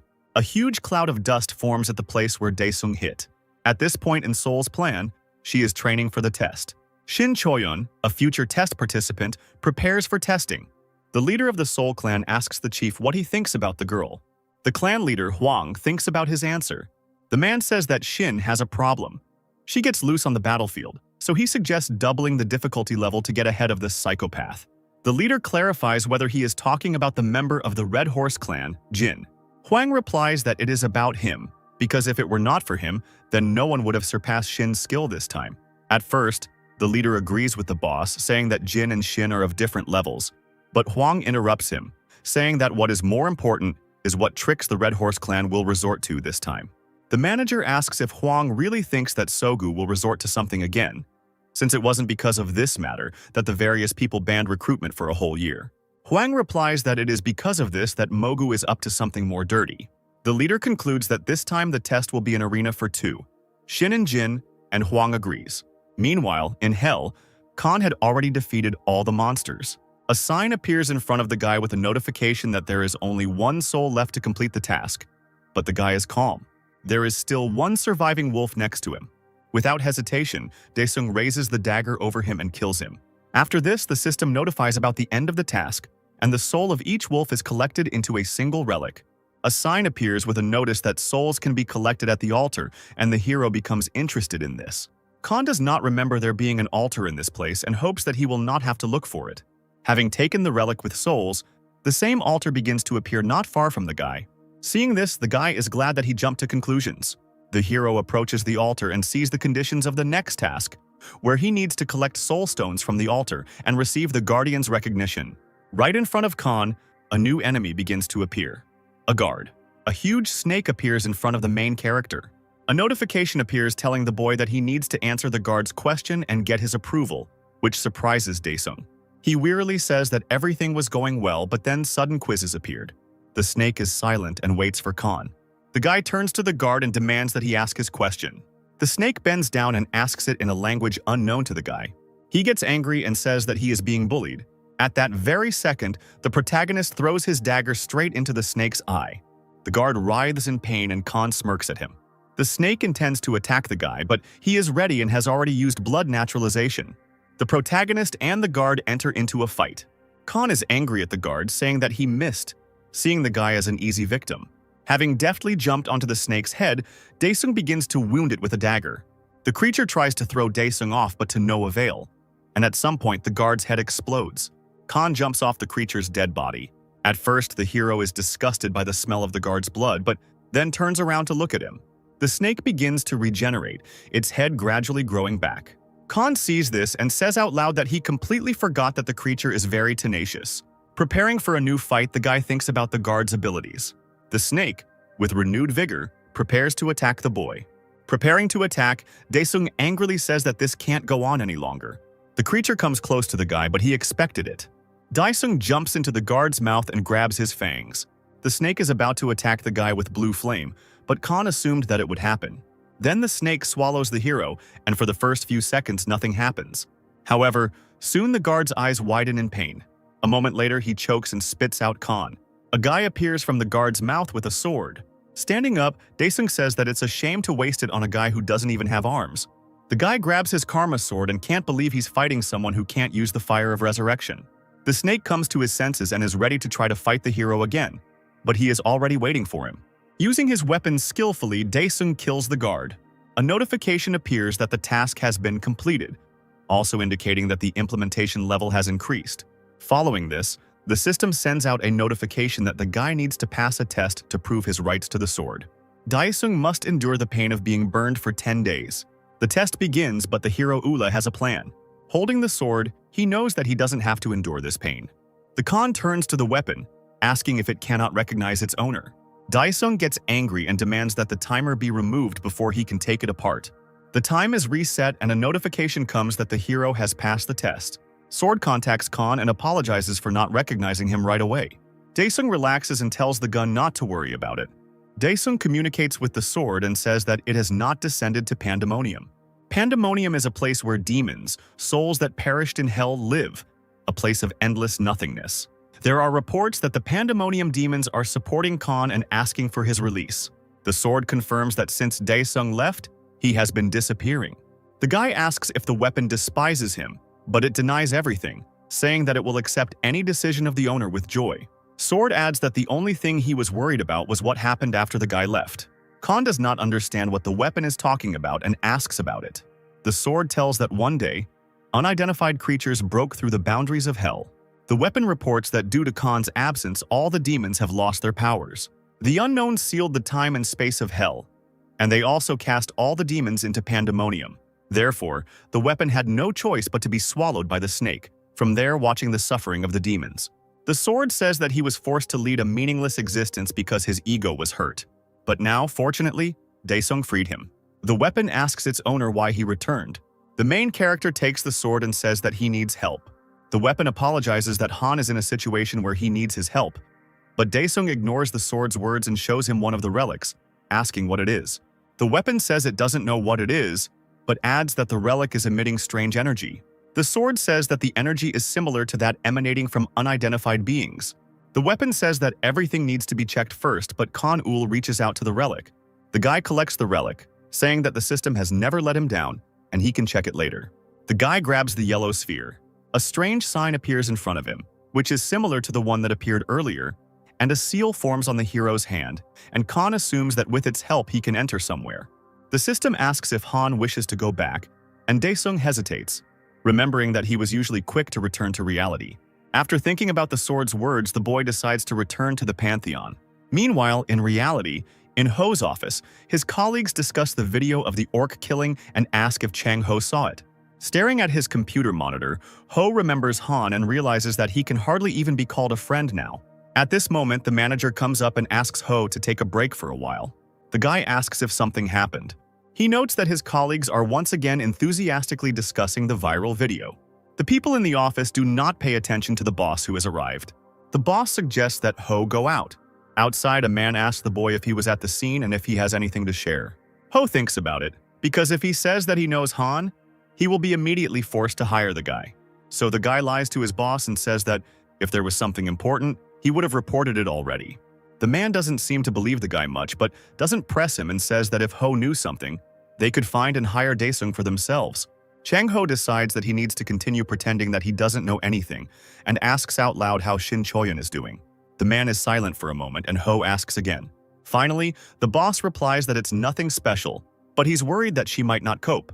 7 days before the test, Shin continues to train. She has 10 minutes left before the end of the training and she needs to destroy 10 plates. Shin successfully completes his mission. Suddenly, a monster appears from the last slab and runs towards the girl. She is ready to defend herself, but suddenly another creature bites into her shoulder, which she does not expect at all. Suddenly, the training ends and the artificial objects disappear. The girl comes to her senses and is unhappy that her training was cut short. All this time, she was being watched by her mentor Huang, who told the student to come up to him to talk. The girl is still unhappy that the man interrupted her workout like that, and he asks if she is overdoing it. The girl repeats the mentor's words about achieving the goal and asks if these are his words. Huang starts to justify himself by saying that he was talking about training. The girl replies that she doesn't overdo it because she knows her body. The man sarcastically replies that the girl really knows her body better than the system. Huang invites the girl to look at her statistics. The man shows a comparison of the emotional indicators of an ordinary person and hers. Huang adds that Shin is currently in a very tense and depressed state. The girl replies that she needs to get into the top 5. The man asks if she wants to raise her rank and Shin confirms this. Huang replies that if the girl raises her level, she will have many opportunities. But the girl interrupts him and says that she is not training to get a lot of money or fame and honor. Shin seriously says that he does this in order to kill all the monsters that live on Earth. 5 days before the testing begins, Lee Sogu comes to his clan's secret compartment. After entering the required combination, the leader enters a protected place. The man covers his face and says he didn't think it was possible to survive in such a place. While inspecting the premises, Sogu says that the equipment in the isolation ward needs to be changed, especially the ventilation system. Looking at the flashing lights, the man says that they too could do with being changed. Mogu turns to his test subject, who has been in a secret room all this time. Jin eats the animal carcass, initially ignoring Soga. The head of the clan is pleased that the experiment was successful and tells Jin to eat more, because this is the only way to muffle the properties of the drug. The test subject is pleased with the words of the mentor, and Sogu adds that this is the only way Jin can become the main character of the test. 3 days before the start of testing, the weapon asks the owner if he is going to return. Daesung accepts the sword, pleased that he spent his time at the Pantheon usefully training. On the day of the start of testing, journalists gather at the main complex in anticipation of the clan leaders and participants. The level of competition is expected to increase due to the rapid growth of awakened appearances and the association's methods of evaluating participants changing. At this moment, an expensive sports car drives up to the main building. The reporters turn their attention to him and see that Lee Sogu and his protege Jin have arrived in a car. The Red Horse clan chief and the awakened one exit their car and head towards the entrance. The journalists immediately rush to interview the man, asking about Jin and Sogu's expectations from the testing. Other journalists ask how Sogu is feeling after being suspended last year for using illegal methods. The young man, who was besieged by curious reporters, notes that they got on his nerves from the very beginning. Nevertheless, Sogu calmly answers out loud that he regrets the events of 2 years ago. However, some journalists are dissatisfied with the answer and rudely ask whether the head of the Red Horse clan does not think that regretting those events is not enough, and whether he is shirking responsibility. Ignoring the reproach, Sogu calmly replies that he promises that he will pass the test honestly this year, and leaves with his protege. Inside the building, Jin tells his mentor that he should have just ignored the reporter. Seeing how serious Sogu is, Jin quickly apologizes and says that he was just joking. The clan leader seriously tells his protege to be careful during the testing, because if everything comes out, they will find themselves in a difficult situation. Suddenly, Huang appears behind them and asks what predicament they are talking about. Sogu is scared at first, but then he takes control of himself and greets the man. The young man immediately asks Huang why he is dressed so secretly, to which he replies that it is all because of the journalists. Kolko Huang adds that he didn't want to stand in front of the cameras like some. At that moment, the man from the Soul Clan notices Jin standing behind him and reads his aura flow, which appears flawless, causing the man to praise Soga for his graceful concealment. The head of the Red Horse clan notices Huang's gaze and jokingly says that the testing hasn't even started yet, and the man is already tense. Huang quips back, saying that no one knows if Sogu has brought back another infected person who could harm the newcomers. Sogu replies that this won't happen again this year and leaves with Jin. The protege tells the mentor that Huang was looking at them strangely. Sogu says seriously that he understands that Huang has ruined his mood, but Jin made the wrong choice of enemy. The man shows with his gaze where to look. At this moment, Shin Chuin passes by Jin. The guy finds out which clan the girl is from and looks forward to fighting her.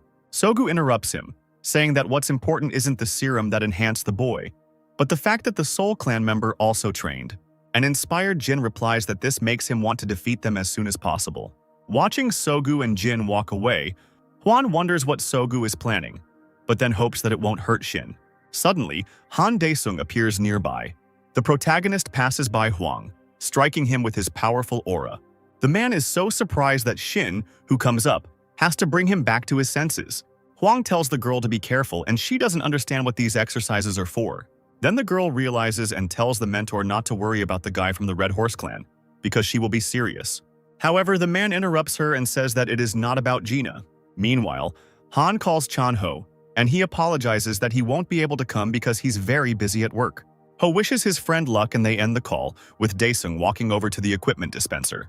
After reading and following the instructions, the guy receives his clothes with number 104. Meanwhile, an annoying old man whom Han met in the association's mission comes into the testing room. The old man is glad that his numerous calls and letters were not in vain and that he was noticed. And in general, how dare they doubt his abilities? The man recalls how on the day of the test, in the association's assignment, Khan brazenly touched his head.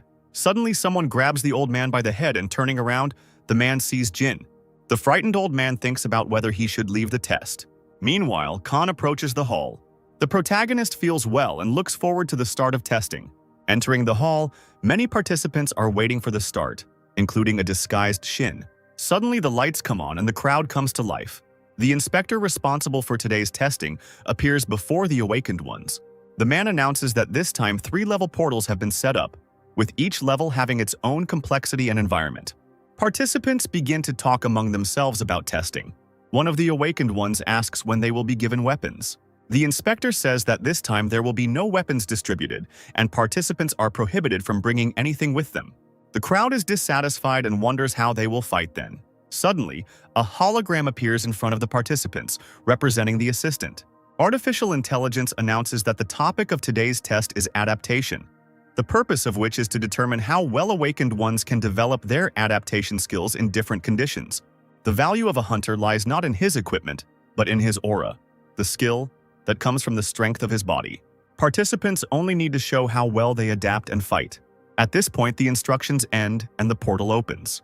The inspector announces that people should enter the portal one by one, starting from the last rows. At the first level, participants find themselves in a tropical forest with a dry and hot climate. Some of the awakened complain that due to the hellish conditions they will not even reach the beginning of the test. Everything that happens in the forest is monitored by cameras in the broadcast room. The observers are talking among themselves about how the standards are very high this time. However, there must still be those who pass all the tests. At this moment, Shin tries to calm down and control himself so as not to waste excess energy. The participants are watched on the screens and Shin and Jin's strengths are discussed, comparing them. Some of the spectators are discussing how Lee Sogu prepared this time. The head of the Red Horse clan thinks about how envious Huang must be. Han appears on the screen for a second and Huang notices Sogu's calmness. However, at that very moment, the head of the Red Horse clan turns his attention to the screen and is surprised by Daesung's appearance. Sogu is amazed that Han looks calm. There is not even a drop of sweat on him, and the man thinks that perhaps the guy hid his aura. But this indicates a high level of training. Khan feels comfortable because he previously drank a potion that helps cope with the influence of the environment on the body and hopes that no one will notice. The participants continue to complain about the heat and wait for the test to begin. After some time, an artificial intelligence appears, announcing that all participants have crossed the portal, which means they can begin. The first task for the Awakened is to kill 20 orcs in the swamp. Having heard the task, Khan takes off and runs deep into the forest. Another member rushes after him, shouting that he won't lose to Daesung, but suddenly trips. At this moment, the guy sees a small beating source in front of him. Delighted that he has found water, he touches the liquid. But something happens. Something takes hold of the participant, and it turns out to be a swamp worm, a flypaper worm that lives in swampy areas. It is announced that contestant number 94 is eliminated and emergency services are called to the scene. The creature spits out a guy in a protective shell, and the system says that the protection will be maintained until a rescue team arrives. At this time, Khan carefully clears the territories in search of orcs. Rescuers arrive at the scene with the guy. One of them steps away to look at the message on his device. The man sees the assignment to monitor number 104, Han Daesung, and accepts it. At this moment, the main character finds the orcs. Khan picks up a huge rock and holds it up, telling the creature how great it would be to hit him on the back of the head with the boulder. The guy continues to tease the orc. A huge creature runs straight at the protagonist, but he throws a stone and hits it. The man who received the assignment watches as Khan completes the task. At first, the man is surprised that he received such an order, but then he sees how deftly the guy deals with the orc and that surprises him. Khan doesn't look tired. He calmly carries out the task, and the man is caught by how different he is from the other test subjects. Khan, however, is thinking that it is not at all effective to kill the orcs one by one. Daesung says out loud that he didn't want to use magic at all in the first half of the mission, but he has no choice. The guy uses the shadow summoning technique, and after that he orders the shadows to find the rest of the orcs. One of the shadows breaks into a dark cave where the orcs have gathered. The creatures begin to talk among themselves about the noise in the cave. Suddenly, Khan, pleased with his find, jumps down into the cave from above. At first, the orcs don't pay any attention to the guy, thinking that easy prey has found them. Daesung takes out his camouflaged weapon and prepares to quickly complete the mission. The weapon contacts Khan, saying that it seems the orcs did not perceive the hero as they should have. Khan smiles and orders his weapons to destroy all the creatures in the cave. Meanwhile, Shin runs through the forest in search of orcs. The girl uses her aura to find monsters. The girl notices one of the orcs and approaches him. The girl notes that at this speed she can complete the first task in an hour. The girl is going to kill the fourth monster. However, Jin runs ahead of her. The girl recognizes the guy from the Red Horse clan. Jin doesn't look tired and is quite satisfied with taking the loot from Shin. The girl provokes the guy and says that the Red Horse is in his repertoire as always. Jin mocks the girl, saying that her yours or mine competition to determine whose prey is whose is very stupid. Shin also quips back, saying that the guy is good at talking, which is just like his clan's style. Jin sarcastically replies that the girl's clan also likes to take last year's crazy people for testing. Jin wonders to himself whether he should kill the girl since she turned out to be so annoying, but stops himself, telling him to wait at least for the second level. Shin turns around to leave and not continue the conversation with Jin, so he makes an obscene gesture and tells the guy to have fun on his own. The guy gets angry at such words and attacks the girl. However, something restricts his movements and he is surprised. Suddenly, Shin and Jin hear and see a huge explosion. A few minutes before, in the orc cave, Khan stands with a lit weapon. The guy orders his sword to burn everyone in the cave. The cornered monsters can do nothing about the fire. Camera observers are shocked by what is happening. Seeing the explosion on the cameras and the announcement that Han has passed the first level test, no one believes that this is possible. The observers immediately begin to request information about the guy and demand that he prepare a contract. Watching the proceedings, Hwang says he fully expected Daesung to make a fuss. Sogu is not happy that all the attention is focused on Han. Also monitoring the testing are people from the association, the girl and her colleagues who met with the hero when he broke the device in the association building. The girl is happy that her guess about the guy's strength turned out to be correct, and her colleagues are still amazed. Immediately, people from the association pay attention to the screen where the annoying old man was seen and recognize him. A man with an axe finishes off weakened orcs after an explosion. The old man is glad that he completes his task quickly enough. The girl and her colleagues see that the old man is cheating and do not understand how he ended up on the test at all, because he is an ordinary person. The girl from the association enthusiastically says that Khan broke many balls from the device that day. Her colleagues don't understand what she's talking about, and the girl explains that the whole thing is that after the breakdown, various rumors spread that the test results were incorrect. She adds that she heard many people complaining to the community about the matter that day. One of her colleagues does not believe the girl's words and jokingly flicks her on the head, saying that the people above are doing their work superficially. Suddenly, the boss appears behind them and the three of them get scared. The boss says that he himself included the old man in the list of test participants. The man says that 3 days ago he received a report that an old man tried to enter the portal with bombs tied around his body. The girl asks in horror if he really wanted to kill himself and something that is not awakened. The boss denies this and says that several years ago the old man lost his family due to the opening of the portal, and this was his attempt at revenge. One of the association members tells the man that if he gives such concessions, the system will collapse. His colleagues giggle at him, but his boss confirms his fears.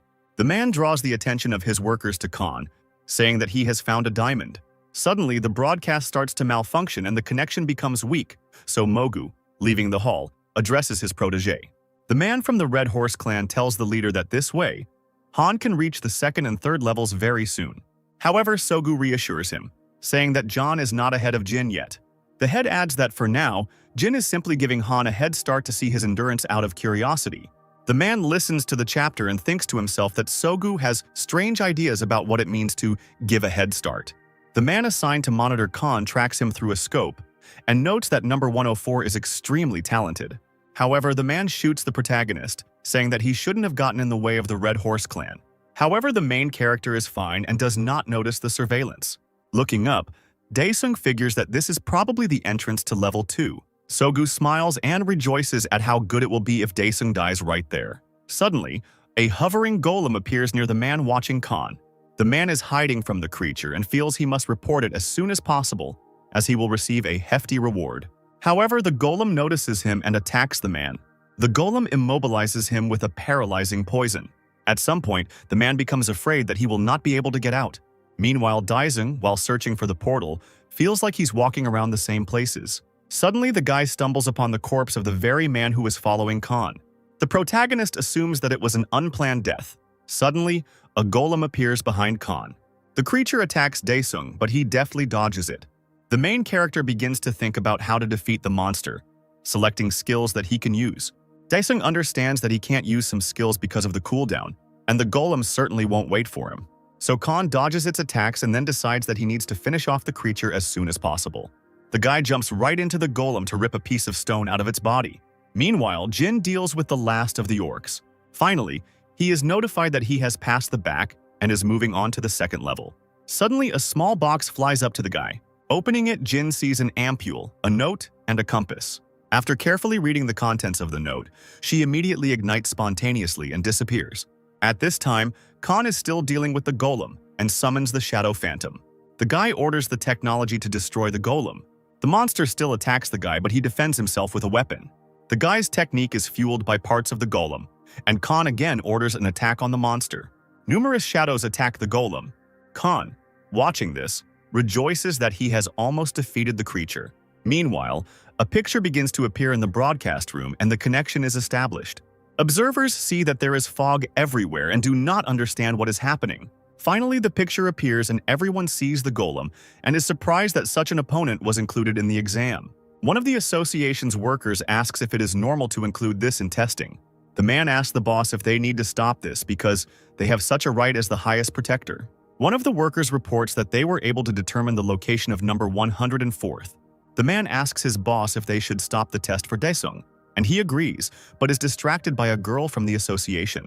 She points to the screen in the broadcast room, where the protagonist's equipment is seen defeating the golem. The attack radius is quite large and powerful, which again surprises observers. The boss from the association, seeing this, understands that it is impossible to determine the level on the edge, and he thought that Khan's peculiarity was just a mistake and a malfunction of the device. Eventually, the man realizes that perhaps there is something incredibly strong within Daesung. The girl from the association is amazed by the success of the main character. Suddenly, another worker from the observers approaches her and says that Khan's success has nothing to do with the test. The stranger adds that Jin will reach the second level of the test before Daesung. Meanwhile, the association's boss is asked about further actions, and he replies that first they need to analyze the injuries and report everything. Meanwhile, Jin uses the compass to reach the portal to the second level. He stops for a moment to study the area and notices the fog clearing, indicating that everything has already been decided here. The guy gets rid of his compass in order to move on. Meanwhile, Khan has already finished off the golem and uses the soul imprisonment technique. The observers see what Khan is doing and are surprised that the guy is doing something again. Daesung, using the technique, summons a golem for himself. The creature does not obey at first, but the protagonist soon forces it to bow its head. The golem leans towards Daesung and submits to him. Something fast flies past Jin as he approaches the portal, and he stops in shock. He notices that it is Khan and is amazed at what he just did. Sogu returns to the broadcast room, confident that the testing is already over.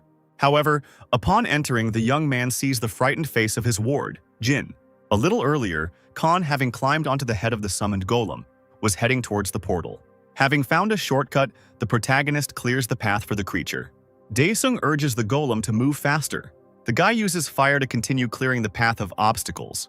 The people in the broadcast room finally realize that the guy is using summoning techniques unknown to them. Among themselves, observers discuss whether this can be done with the help of aura. An unknown girl standing next to the blonde from the association says that now it is not testing that is taking place, but a real reality show. Suddenly, a fist hits a table in the hall. Many people turn around at the noise and see an irritated Lee Sogu. The man is angry about what is happening during testing.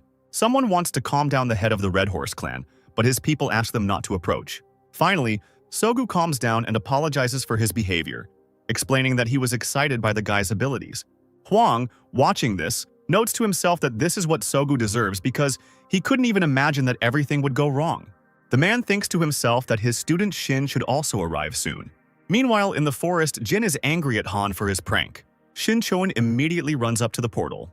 Thinking that there is no way Jin could lose to someone like a girl, he rushes towards the teleporter. At the second level, participants find themselves in a cold climate, on a snowy mountain. Daesung, who arrived on the scene, is outraged that the participants are being tested like this. The guy turns to the golem and lets it go. An artificial intelligence appears in front of Khan and congratulates him on passing to the second level. Daesung turns to the teleporter behind him and wonders if he can start the mission without waiting for the others. The assistant, meanwhile, explains the purpose of the second test, saying that the participants will be divided by strength into 5 people in different places. The point of the second test is to get to the top of the mountain. Khan analyzes the test. He calculates that the altitude is approximately 5 kilometers. As the contestant goes through the test, drones watch, and Daesung regrets that he can't use certain things because of them. Looking down, Han notices Jin and reflects on how awakened C and D-level beings make their living as porters. Standing below, Jin is outraged that everyone's task starts from different points. The guy gets angry and tells himself that he will overtake Khan and will not let it go so easily. Suddenly, the guy turns around, sensing someone's presence. This is the same annoying old man who also made it to the second level test. The elderly man convinces himself that he is doing all this for his family, and he needs to think about them. Suddenly, an avalanche falls on the old man. Standing nearby, a satisfied Jin says that he got rid of the old man. At this point, the signal in the broadcast room is lost and the video equipment does not work. Sogu, who had been expecting this, prepares for his plan to start working. The other participants arriving at the second level are nervous about the second level challenge. One of the awakened ones convinces the others that they can handle the task because they are among the strongest. Suddenly, this man will be attacked by Jin. After taking the ampule, the guy from the Red Horse clan noticeably increased his abilities, so he easily deals with other awakened ones. Buoyed by a sense of superiority, Jin is pleased that the injection allows him to quickly dispatch the participants. Meanwhile, Shin also carries out the task, noting that all the equipment is currently malfunctioning. Khan also sees how the drones break. But this is only to his advantage because he will be able to move faster. Breaking away from the mountain, the guy summons armor. The hero is pleased with himself and calmly falls down, knowing that the technique will soon work. Shin notices a strong burst of energy and tries to figure out where it comes from. Suddenly, the girl sees Khan flying and is surprised that he can do this with the help of aura. Daesung uses his wings to get to the top faster with his technique. Meanwhile, downstairs, Jin is beating up the test participants. Seeing Khan flying, he wonders where the hero got such abilities from. Not wanting to waste any more time, the young man runs towards the mountain. At this point, in the broadcast room, Huang demands that the test be stopped, since the safety of the participants was always a priority. However, the boss asks to wait a little longer while they try to figure out and restore the connection. Sogu intervenes in the conversation, saying that if those who want to become hunters cannot survive such a small incident, then will they be able to fulfill their duties faithfully? Huang turns angrily to Sog and asks if this was his doing. The Red Horse clan chief says that it would be better to disqualify the weaklings right away. The Soul clan man is angry with Soga, and the young man continues to put pressure on Huang, saying that it would not be better for the man to take a break and retire. Upon reaching the top of the mountain, Han jokingly suggests that he should use the final skill. While other participants climb to the top, some awakened ones remain at the foot of the mountain, including an old man who emerges from under the snow. He is exhausted, but nevertheless alive. The man is glad that he survived and decides that because of the cold, he needs to go down. On level 3, Shin listens to the objective of the mission: move around the field and fight monsters to earn points. The girl notes that she is in pitch darkness and needs to wait until her eyes adjust. At this moment, an angry Jin approaches her and asks if she has seen Han. The guy tells the girl why she got to the 3rd level faster than him and why she was too lucky. The girl turns around and tells Jin to go his own way and not to piss her off. The girl herself thinks about Huan and his words to be careful with him. She remembers that on the first 2 levels he was faster, but on the 3rd she can't say anything about him yet. The girl stops for a second to check the notification about the functioning of the aura, when suddenly she feels that she has been hit in the side. An angry Jin, standing near Shin, says that he actually wanted to deal with Han first. Getting to the girl, he jokingly says that she is unlucky. Meanwhile, Khan gradually defeats the enemies he encounters. Daesung says he's spent enough time killing these losers, but after checking the score counter, he believes that the number is not very high. Then the guy goes off to look for other creatures. Meanwhile, in the broadcast room, the boss from the association contacts to find out how things are going with the system. And Sogu, pleased with his work, notes that mixing different factors in an ampule was a good idea.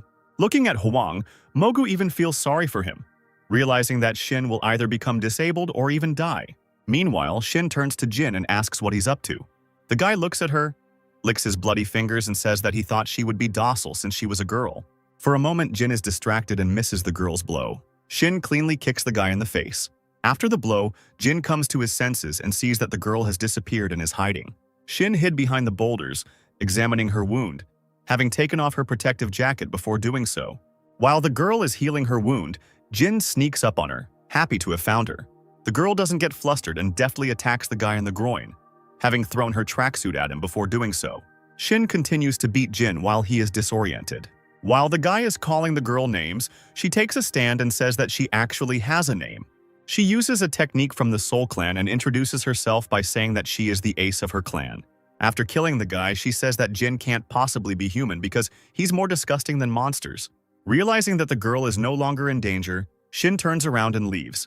Meanwhile, Khan, who has killed a large number of monsters again, is furious that his counter remains unchanged and has broken. The guy grabs his head and nervously says that he doesn't understand what they want from him. Meanwhile, Shin continues walking in the cave and wonders why she can't see the other participants. Suddenly, someone's body flies past her. An enraged Jin stands behind Shin. The girl rushes away from him. Turning around to make sure it was Jin, the girl doesn't understand how this happened, because she definitely killed him. Suddenly, the guy is right in front of her and she hits his arm and falls. Jin wastes no time and begins to beat the girl with all his might. Lifting up the exhausted Shin, the guy says that he will kill her in the most painful way. After hitting Shin hard in the stomach, the girl screams in pain. Jin leans over to her and tells her that she can scream and beg for mercy and maybe someone will hear her. Mockingly, the guy adds that it was he who destroyed all the equipment. Suddenly, Shin gouges out his eyes while he is distracted. Given some time while Jin recovers, Shin tries to leave. The girl encourages herself, slowly crawling away from Jin. However, she doesn't make it in time, and the recovered guy lifts her up by the neck, yelling at her and saying that because of her, his number of lives was halved. Just as Jin was about to finish off Shin, he heard someone's voice from the side. Turning around, he sees Khan watching what is happening. Evil Genie looks at the guy and recognizes the number 104. Throwing Shin away, the guy says that he was waiting for Daesung. Gathering his strength, Jin jumps on Han. However, Daesung passes by the guy and he doesn't understand how he did it. Jin stops, trying to understand what happened. Han leans over to Shin to examine her. Khan understands that the girl seems to have recovered. Jin turns to the main character again and says that he is as talented as he is. Daesung asks if Jin Lee did this to Shin. He replies that the girl herself is to blame for getting confused, and he merely brought her to her senses. But Khan interrupts him and says that he knew about the point counter. Jin ignores his question and plans to use the technique to kill Daesung. The guy adds that he completely forgot about the protective suit, because if it breaks, he's done for. While Jin is figuring out the counter, Han already punches him in the face. Clutching his face, Jin curses Daesung. The main character doesn't waste time and uses fire abilities to attack. Jin defends himself from the flames, saying that these are all futile attempts. But the main character in the meantime calls upon the technique of imprisoning souls, and all the captured creatures appear behind him. Daesung angrily tells Jin that he brought out his hellish nature in him. Meanwhile, in reality, it is reported that the connection has been restored on the second level, but on the third, repairs will take about another half hour. The leader of the association orders that security be sent to the second level, and another squad should be deployed to the third level. And Sogu, completely calm, says that there is no point in worrying so much because everyone who is being tested is a future hunter. Meanwhile, the leader is informed that one corpse and many wounded were found on the second level. The news reports that a system failure occurred during testing and that the situation has been going on for an hour. He who is listening to the news remembers that Han is on probation, so he gets ready to go to the complex and find out everything as it is. Meanwhile, on the third level, Jin runs away from Han in fear. However, before he can escape, his leg is cut off. The boy falls in pain, realizing that he only has one life left. Daesung comes closer to Jin and asks if he is really being reborn like the bugs in hell. At this moment, the connection is restored and a picture appears, and Lee Sogu looks closely at the screen. However, Jin at this moment gets down on his knees and begs Han to spare him because he only has one life left. Daesung mockingly says that it's a shame that the guy only has one life left, because he wanted to check if Jin would live if he was cut in half. The guy understands that even if Chen is cut in half, even the properties of the ampule will not help him. The main character looks around and sees that somewhere one camera is working. Khan tells the boy that he will allow it if he answers 3 questions honestly. After threatening Jin with a weapon, he falls silent in anticipation. Khan threatens the guy that if he lies, he will stab him. Daesung asks his question, asking if it's just Jin cheating here or if there's someone else. Hearing this question, Sogu starts to get nervous. Jin begins to stutter, not knowing what to answer. Khan waits for an answer and puts pressure on the guy, saying that perhaps it's worth splitting it in half. Out of fear, Jin asks not to kill him and says that he is alone. Daesung doesn't calm down and asks who made Jin do all this. Jin is nervous and understands that first he needs to get away from the guy alive. He makes up his mind and tells Han that this was all a plan by the head of the Red Horse clan. Han asks about the Lee Sogu clan. Everyone in the broadcast room turns to look at the young man Soga, rolling around among themselves, wondering if this is true.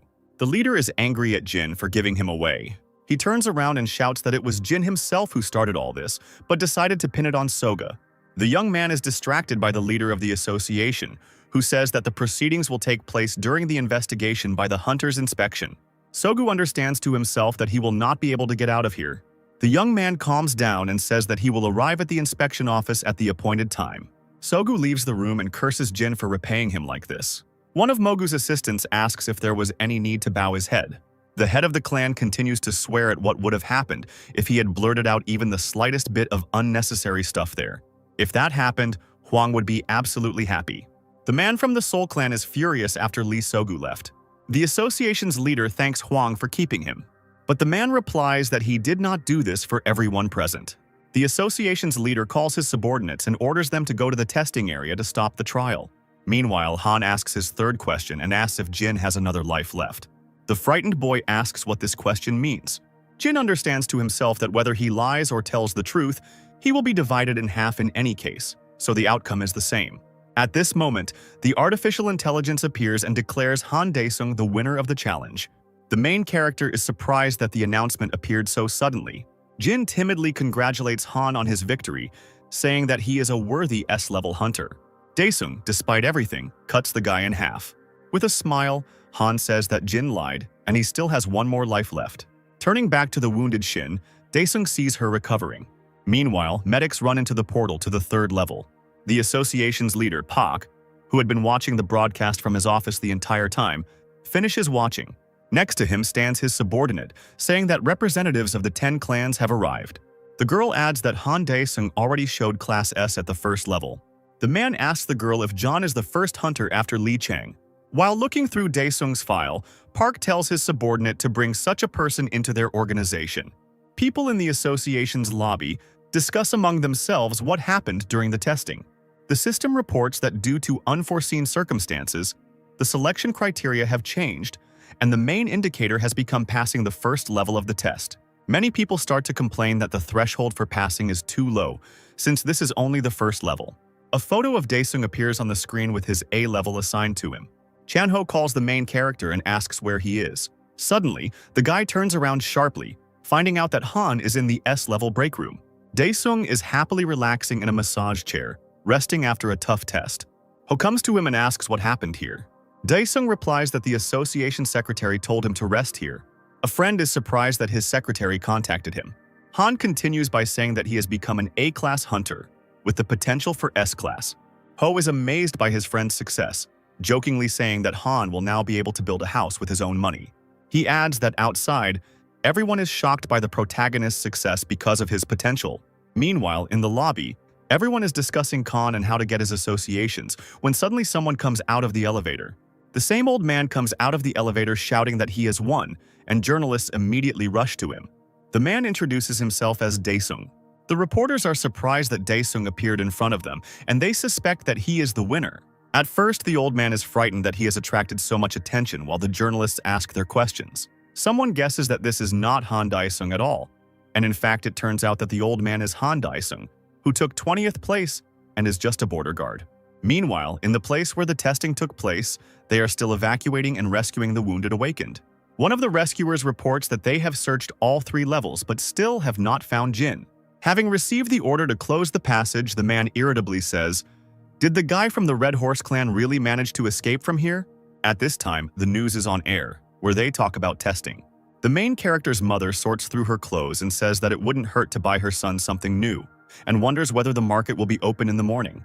Suddenly, a photo of the son appears on the air, and it is announced that he has become a level A hunter, but maybe a level 6 hunter of level S.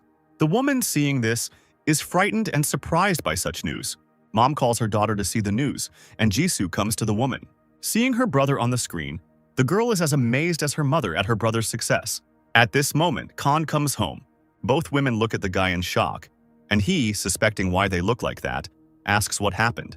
Meanwhile, people from the inspector's office, led by Kim Seong-soo, arrive at the Red Horse clan, informing them that from now on all activities of the clan are banned. Standing in Lee Sogu's office, the man adds that all the hunters should also be relieved of their duties. The head of the clan sits at the table and says how terrible a light he is being portrayed in. Sogu understands to himself that he relied too much on himself, and Jin also betrayed him, so from now on he needs to be careful. Kim orders Sog that he needs to go with them to the inspector's office. However, Sogu has other plans and gets up from the table and says that when you do dangerous things, unexpected things can happen, and it is foolish to trust Jin's words. Kim stands his ground and says that it's better for Sogu to go with them without causing trouble. An angry Sogu approaches the inspector and asks if he knows how he got to where he is now.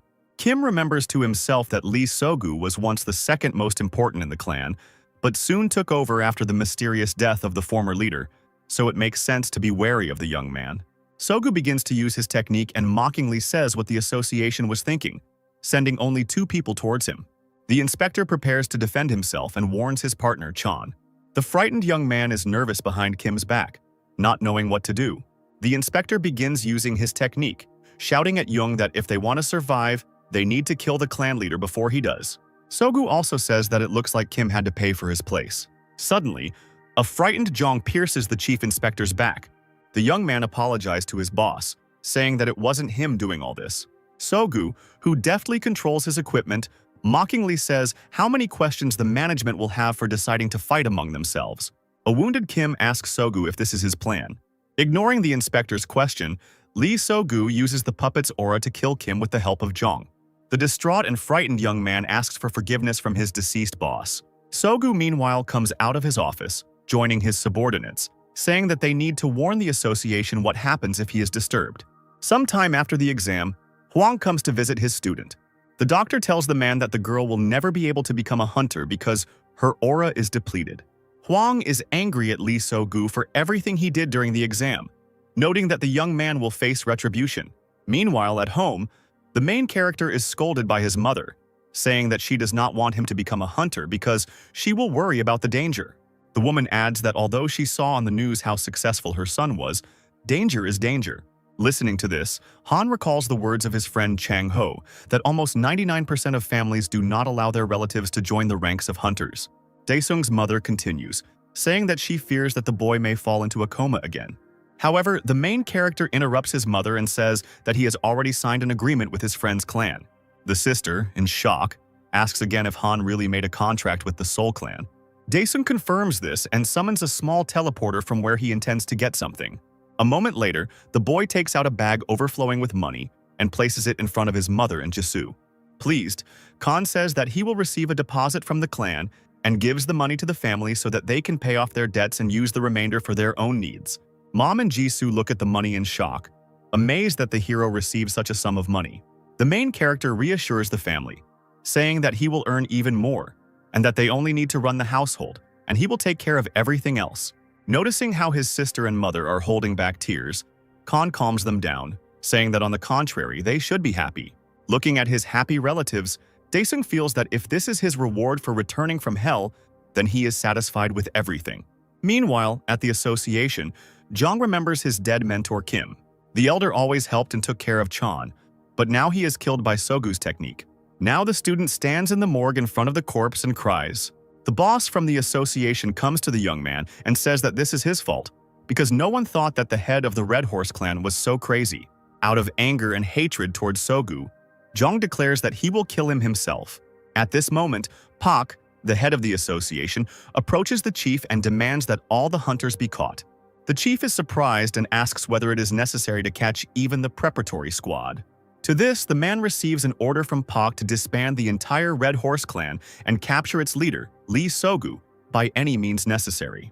Meanwhile, the next morning, Han wakes up to a huge number of messages. Among the messages is a notification from Chang Ho's friend, so the protagonist leaves the house to call him back. A friend tells the hero that Portal Roof S won at auction, so now money will flow like a river.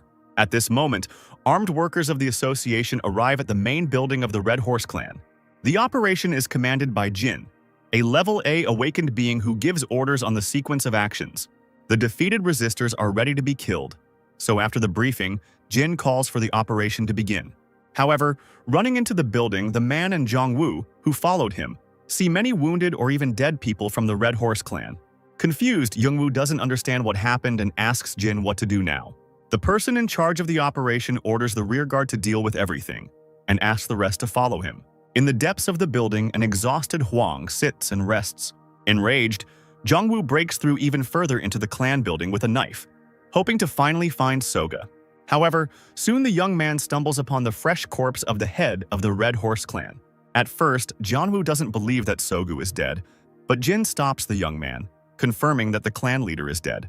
Also, the person in charge of the operation turns to Huang, who is sitting next to him, and says that this was too much for personal revenge. However, the man says that he only killed people outside, but did not touch Soga. Soon, the news of Sogu's death became public knowledge and was broadcast on the news that An Daesung had on. The old man is indignant that no one calls him. Because no one took Daesung in, the old man created his own clan, but unfortunately it was not successful. However, a moment later the phone starts ringing.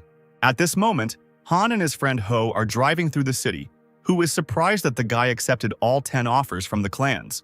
Ho explains that his clan has the best equipment, but Han brushes it off, not understanding why he needs it, and thinks to himself that if his friend sees armor from hell, he will faint.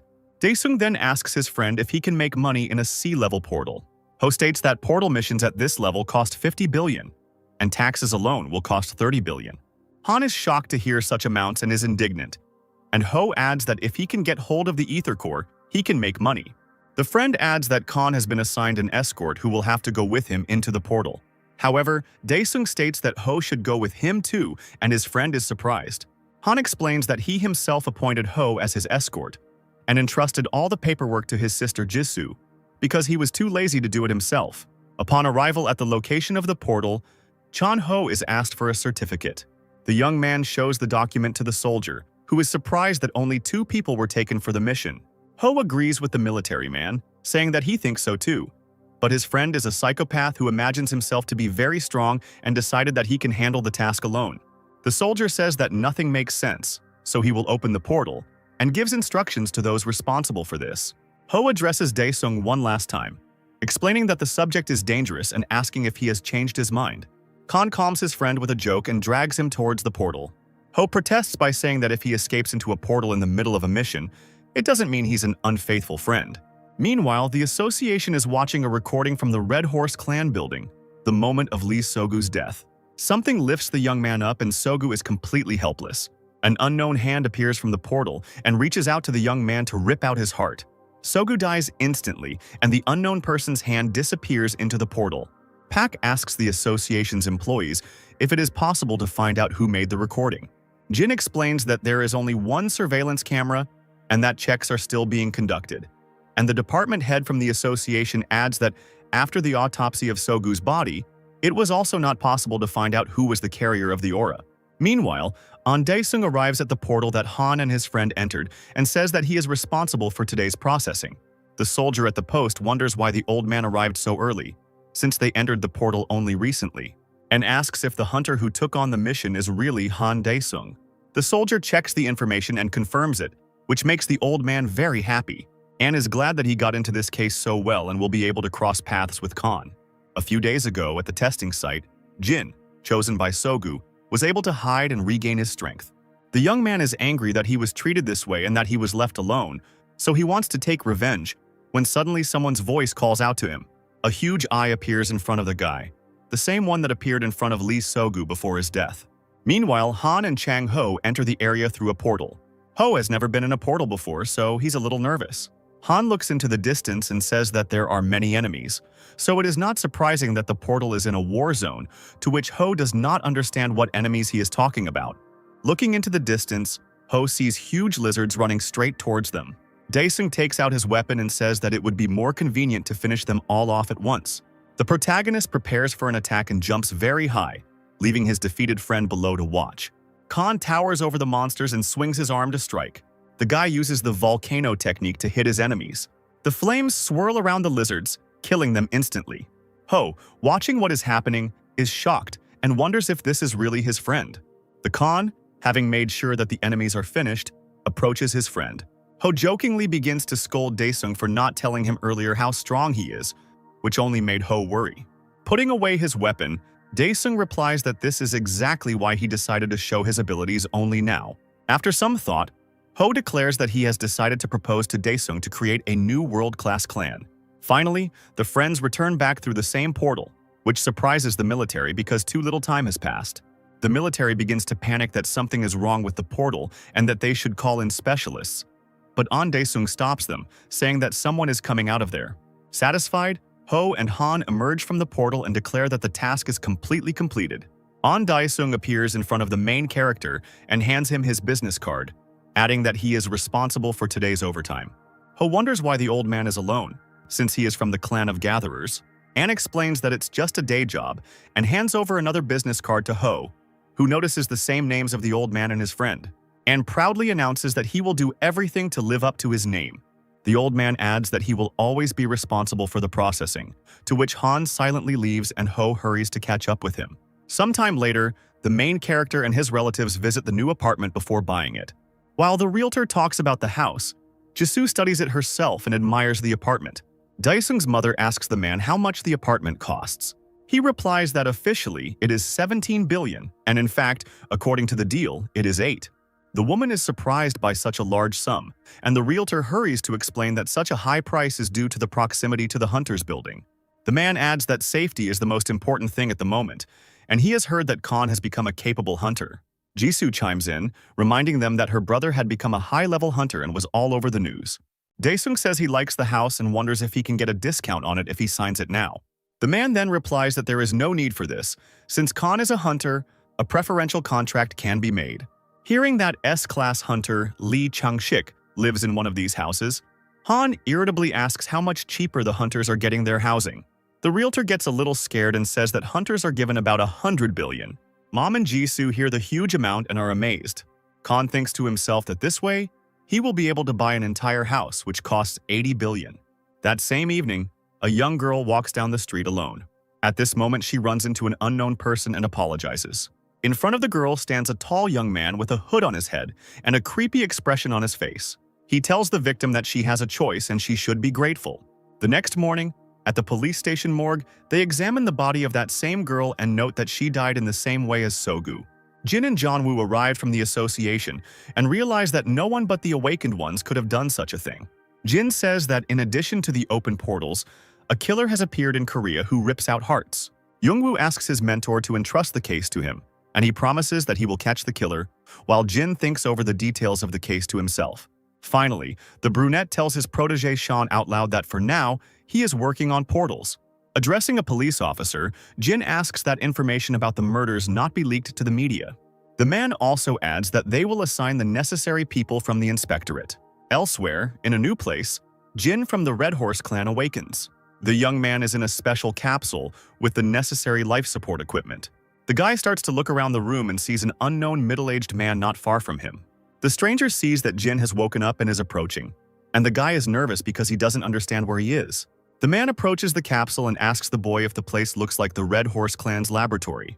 It finally dawns on Jin that he is in the same place where he was once injected with an ampule before an exam. The stranger tells Jin that it looks like the drug he gave Sogu helped, and the head of the clan himself personally asked the boss to help and save Jin. After this, the unknown man introduces himself as Elder Hans Roman. Jin calms down a bit and remembers the huge eye, then asks Roman if he is alive. The man replies that it is better to consider that the boy was reborn as Hans's servant. Jin doesn't understand what the man is talking about, but he says that he will give the guy even more power if he follows him. Meanwhile, in the association building, Ho is talking on the phone with Ho. Daesung tells his friend that he is going to clear the portals one by one because he needs a discount on a new home. Ho, who doesn't understand when Han managed to buy the apartment, eventually gives in and agrees to his friend's plan. The friend also tells Daesung to buy the necessary equipment. Instead, Khan is transported to the Pantheon and chooses one of 6 missions. The system notifies the guy about the mission in the Iron Fortress, and Khan confirms his move. The teleport takes the hero to the right place, and Daesung finds himself in front of a huge fortress in new, unusual equipment. The guy notes how it gets on his nerves. Meanwhile, in Korea, a department head from the association issues instructions on measures to take against a serial killer. At this moment, a girl from the association department enters the office, stating that the Ocean Clan failed the mission in the B-level portal. A colleague asks the girl if this clan is really that strong, since there is Baek Haran and many other high-level awakened ones there. The girl replies that the monsters were stronger and surpassed Baek Haran's skills, so an S-level hunter was needed. The head of the department, listening to this, understands that if the already open portal is not cleared within 12 hours, a breach will appear in it. However, it was good that it was Baek Haran who asked for help. Finally, the man orders that Lee Chang-sik and Seo Dong be notified of Hai-rin's request. The worker agrees and adds that no one can refuse the number 1 in Korea. The girl begins to discuss some other hunters with her colleague, but the head of the department interrupts, saying that he doesn't care. The main thing is that the portal doesn't break. Meanwhile, at the Nadezhda orphanage, 2 boys play hunter and monster. They are watched by Seo Dong, who jokingly scares the children. The man and the children begin to play and fight playfully. Suddenly, a shelter employee approaches them and attracts Don's attention. The man gets distracted and the girl explains that there was an urgent call from the association, to which Don sadly notes that he can't even rest. After studying the information, the man leaves and the employee wishes him luck. At the last moment, the man turns to the children and the girl and encourages them, saying that he is the best hunter in the country. Meanwhile, the number 1 hunter, Lee Chang-shik, emerges from the sea-level portal. He is met by a girl who informs him that an official request for help has been received from Baek Haran. The young man stops and listens to the information about Karin's help. Meanwhile, in the Pantheon, an incomprehensible seal is formed under the Khan. At the foot of the fortress, a huge guard appears, resembling a huge predatory cat. The protagonist looks at the guard and thinks to himself that it is dangerous to even walk near his body now. Daesung's only equipment now is a sword and an ice shield. Khan sits down on the ground and thinks about how bad his memory is, since he can't remember how he knocked down the boss last time. The weapon lies in front of the guy, and he carefully remembers his tactics. Finally, an idea comes to Han's mind. Meanwhile, in Korea, crowds of journalists appear outside the B-level portal. Many are starting to broadcast live from the hotspot where the cleanup is taking place. The association's employees, seeing this, wonder how the information leaked. Suddenly, the reporters start looking around and recognize the approaching figure as a representative of the Ocean Clan.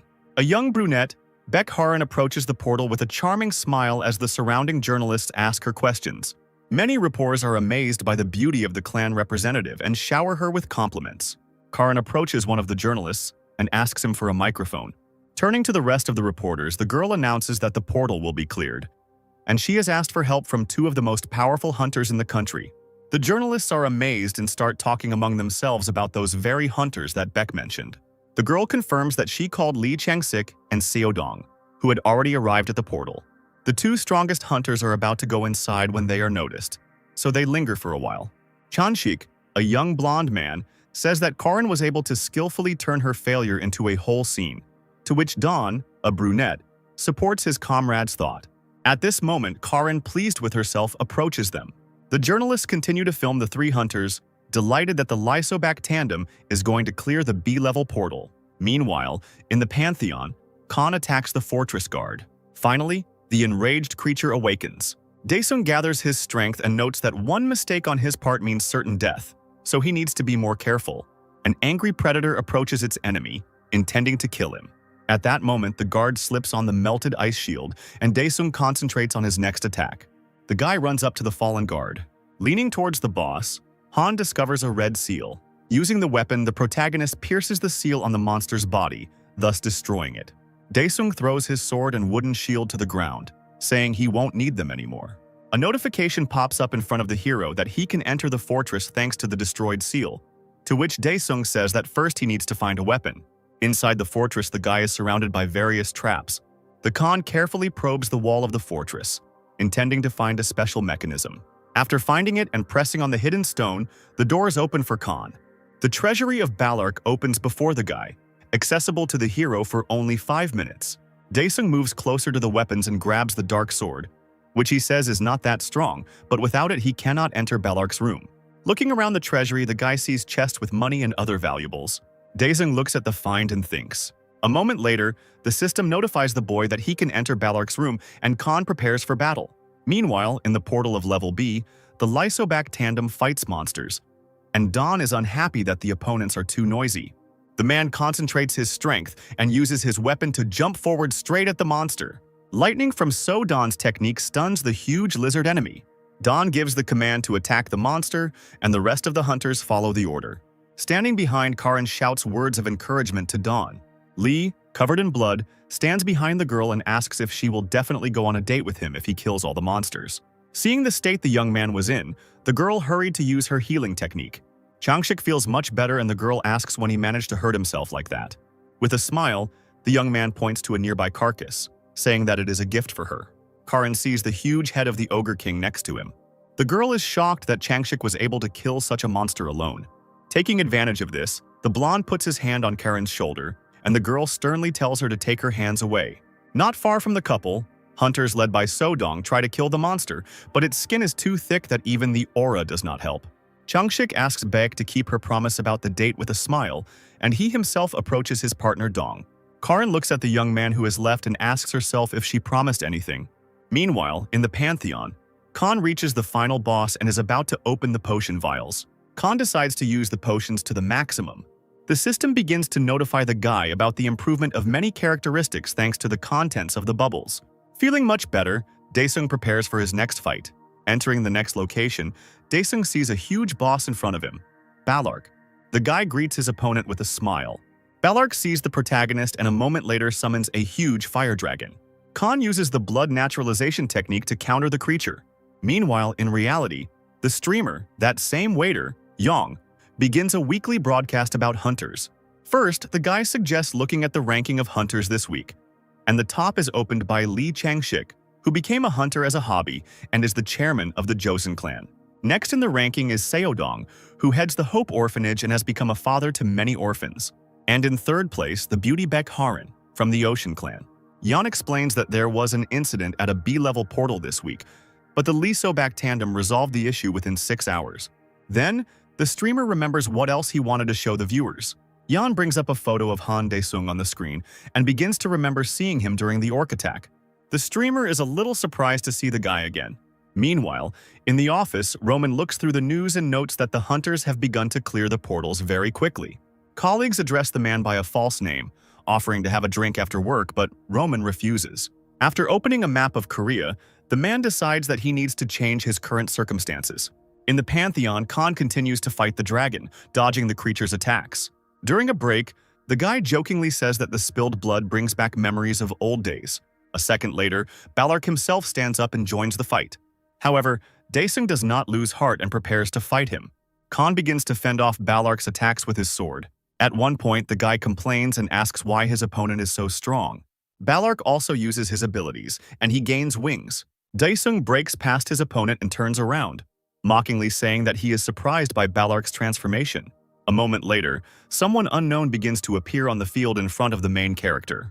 Khan stops to study the stranger. The unknown, without a face or a clear body shape, is irritated that someone dared to disturb the peace of the holy apostles. Meanwhile, in reality, the hooded serial killer continues to kill victims, hoping to arrange a sacrifice. And in the office of the portal search company, Roman, pretending to be Jake, contacts the maniac. The killer reports that he performed a sacrifice using the hearts of those previously killed. Roman hears this and replies that he will let the hunting association know about this. The maniac asks his boss when he should stop making sacrifices. Roman replies with a smile that only when they have collected enough scapegoats. Meanwhile, back at the Pantheon, the notification system has completely broken down, so Han realizes that he is facing a very strong opponent. However, this does not frighten the hero too much. He is looking forward to another battle. An unknown person threatens the guy, saying that he is insignificant and will not be able to stop the course of the universe. Having attacked Daesung, the creature thinks that it has won easily, but the hero rushes forward towards the enemy. Khan pierces the unknown with his weapon. However, the creature looks at Daesung mockingly and says that his attacks and weapon will do nothing. The Khan angrily asks the stranger what will affect him. At some point, the guy receives a system notification about a technique that can only be used in Hell, depending on the level of implementation, which at the time of the battle is 33%. However, thanks to his skill, Khan manages to catch the creature off guard and suppress it. The unknown person intends to escape to report to his superiors, but does not make it in time, and the system notifies the hero that the heavenly inhabitant has been destroyed. After winning, Khan approaches the tall structure and touches the wall. As a reward for completing the mission, Daesung was given the opportunity to lead Ballark and some other creatures. The satisfied protagonist sits on the throne and mockingly speaks of dragons and addresses the subordinate creatures that he will call upon them when they are needed. Continuing to sit on the throne, the guy thinks that all he has left to do is remove all the portals and earn money. The newly formed Level A portal is being monitored in the association building and initial security measures are being taken. Pak comes into the observation room and asks if the new portal is similar to the one that appeared 5 years ago and destroyed the area around it, and the workers confirm this. The head of the department reports to the manager that the portal is definitely Level A. Pak orders all hunters to be gathered and to request additional assistance from the World Hunter Organization. The head of the department nods and says that everything will be done. In the Pantheon, Khan checks the information from the system about his level of implementation and does not understand why it is still so low. The guy sadly says that he will have to earn a few more skills. After some thought, Daesung decides to move to the Ant Valley using the system. Meanwhile, a meeting is being held in the building of the Hunters Association with all the important people. The department head greets everyone and says that a meeting is starting on ways to solve the problem of the A-level portal in Gangnam. At this point, the Korean police take Hwang to jail. The man puzzles over who was able to kill Lee Sogu because he is quite a strong opponent. And Hwang's student Shin is still in the hospital and is poorly nourished. The nurse scolds the girl for not eating anything and adds that she will remove the IV since it is of no use. Shin ignores the nurse's words and thinks about her failed exam, and regrets that she let her mentor down. In the association's conference room, the meeting continues and Ryu Jones, the head of the Fortress clan, reports that the hunter So has been missing for a whole month since she went on an investigation. Marble Clan Deputy Chohan reports that his clan leader, who is also the 5th-ranked S-level hunter, is in Silicon Valley developing an aura weapon, but is preparing to return. The head of the association, hearing this, says that this time too the Lysobak tandem will be responsible for protection. Seodong jokingly says that there is no other way out. If they cannot stop the enemies, they will die. Lee Changshik says that he will go on the mission since Beck Heron promised him a date. A girl interrupts the conversation and, surprised, reminds the blonde that she already went on a date with him and treated him to meet. Lee and Heron start arguing, and Dawn tells the people from the association that they need A-level volunteers for support. The workers begin to talk among themselves that if the Lee C-Back tandem manages to clear the A-level portal, it will be the first such case in Korea. Pak sums up the results and orders to find 100 level A volunteers and 10,000 ethers for the hunters. Those sitting at the table in the negotiating room begin to discuss the fact that the number of broadcasts is very large. Meanwhile, outside, a broadcast is being broadcast, notifying citizens of the danger. A large number of hunters are already gathering near the portal, at first not understanding why they are here. Lee So-Bak are going to be the first to enter the portal, and Don encourages his partners that the sooner they finish here, the sooner Beck and Lee can go on a date. The brunette wishes his partners good luck, and the three of them enter the portal.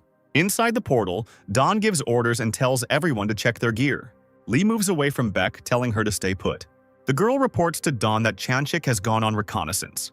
The brunette doesn't understand why the girl reports to him about Lee, because he can do it himself, but then leaves everything as is. Having analyzed the situation, Don orders the hunting parties.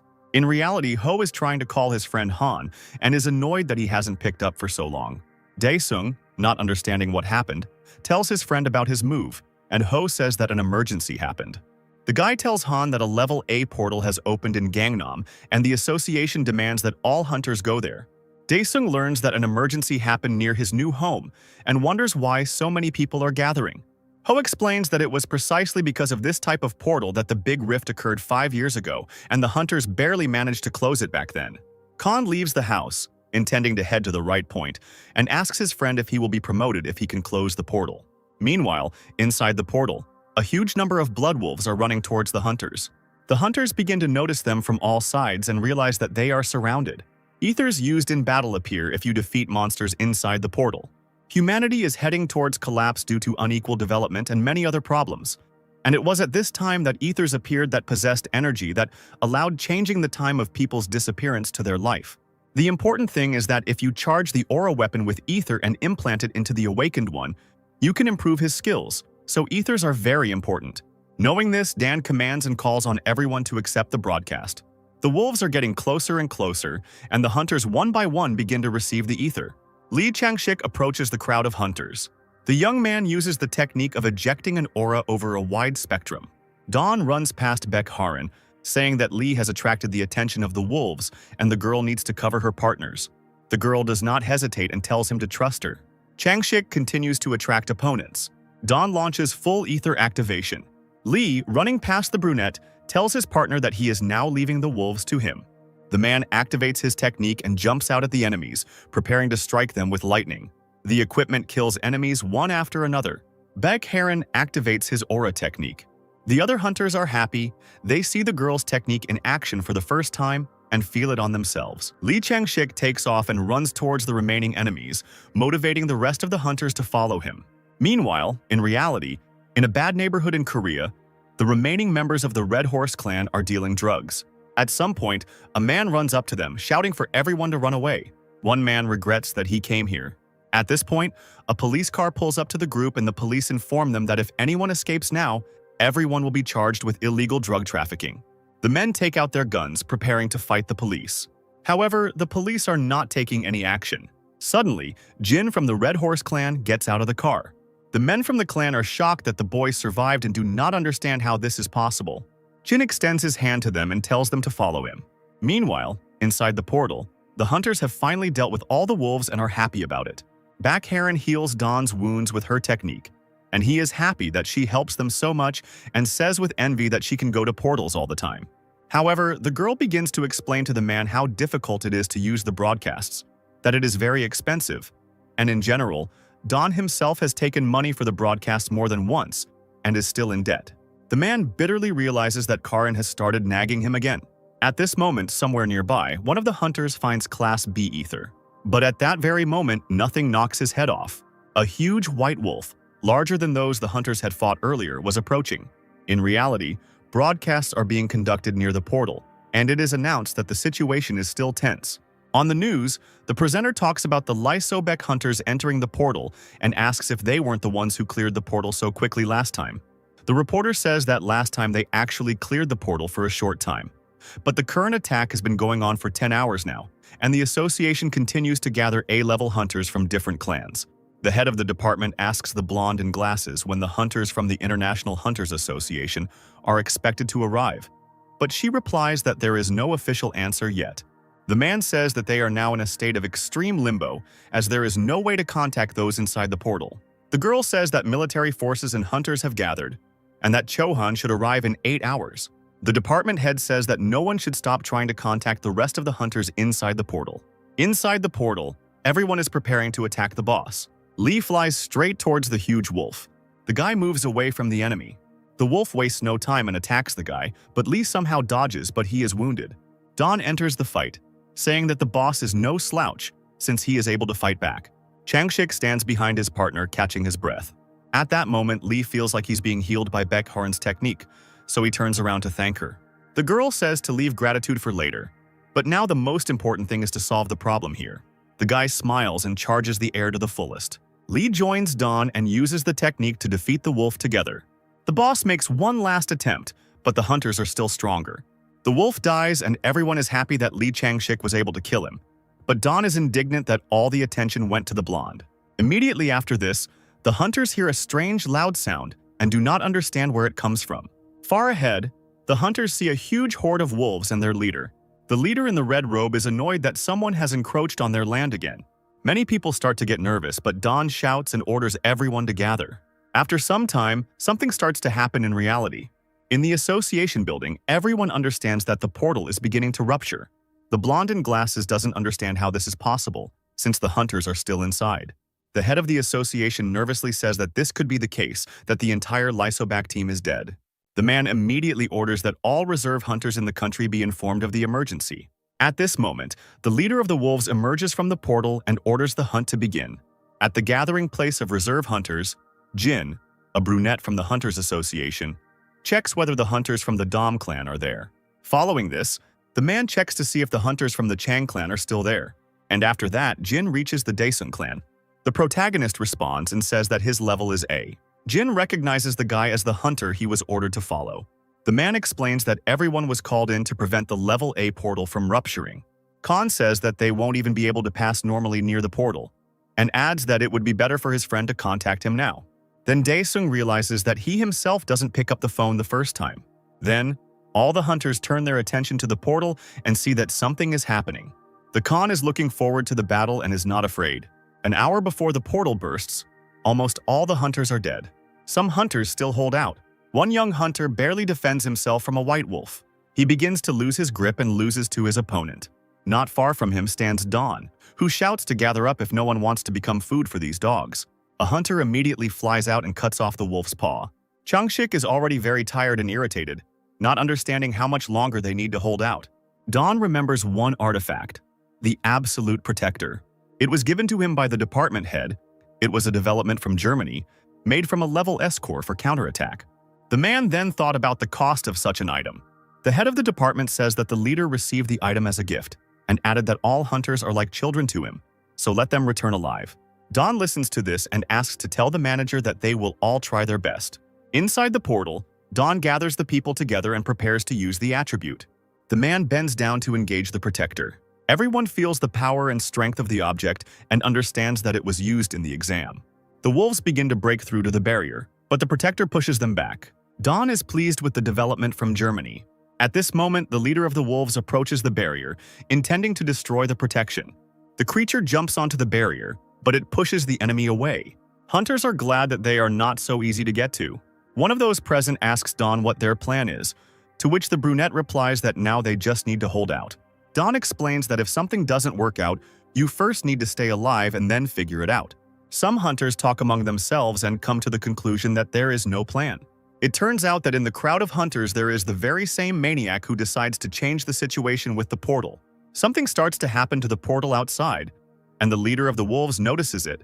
The outline of the city is visible in the portal. The creature approaches the teleporter, sensing that beyond it he will be able to find something to profit from. The leader and the white wolves cross the portal and run into the military. Monsters defeat armed forces, destroy drones. Because of this, the broadcast is interrupted and people from the association cannot see everything that is happening outside. The department head orders to connect a high-level satellite screen and send reserve units to the portal. Not far from the portal, on the roof, streamer Yang is located, starting a live broadcast from the hotspot. The young man encourages himself that if he can capture interesting footage with a drone, he will become an eternal blogger. The guy turns to the audience asking if they can see everything. In the chat, many people start talking about something being behind the streamer, but he doesn't believe it. However, turning around, the guy discovers a huge white wolf behind his back. Yang is paralyzed with fear, he backs away and screams. The creature lunges forward at the young man, but something cuts off its head. Yang looks at his savior and sees Han Daesung. A moment later, the protagonist disappears and Yang, having come to his senses, rushes to find the drone. Khan approaches the leader of the wolves and says that he does not understand at what point so many dogs appeared in a residential area. The leader of the creatures attacks Daesung, but he blocks the blow. Meanwhile, crowds of people evacuate to bomb shelters, wondering where all the hunters are. Some of them take out their phones and see live what is happening outside.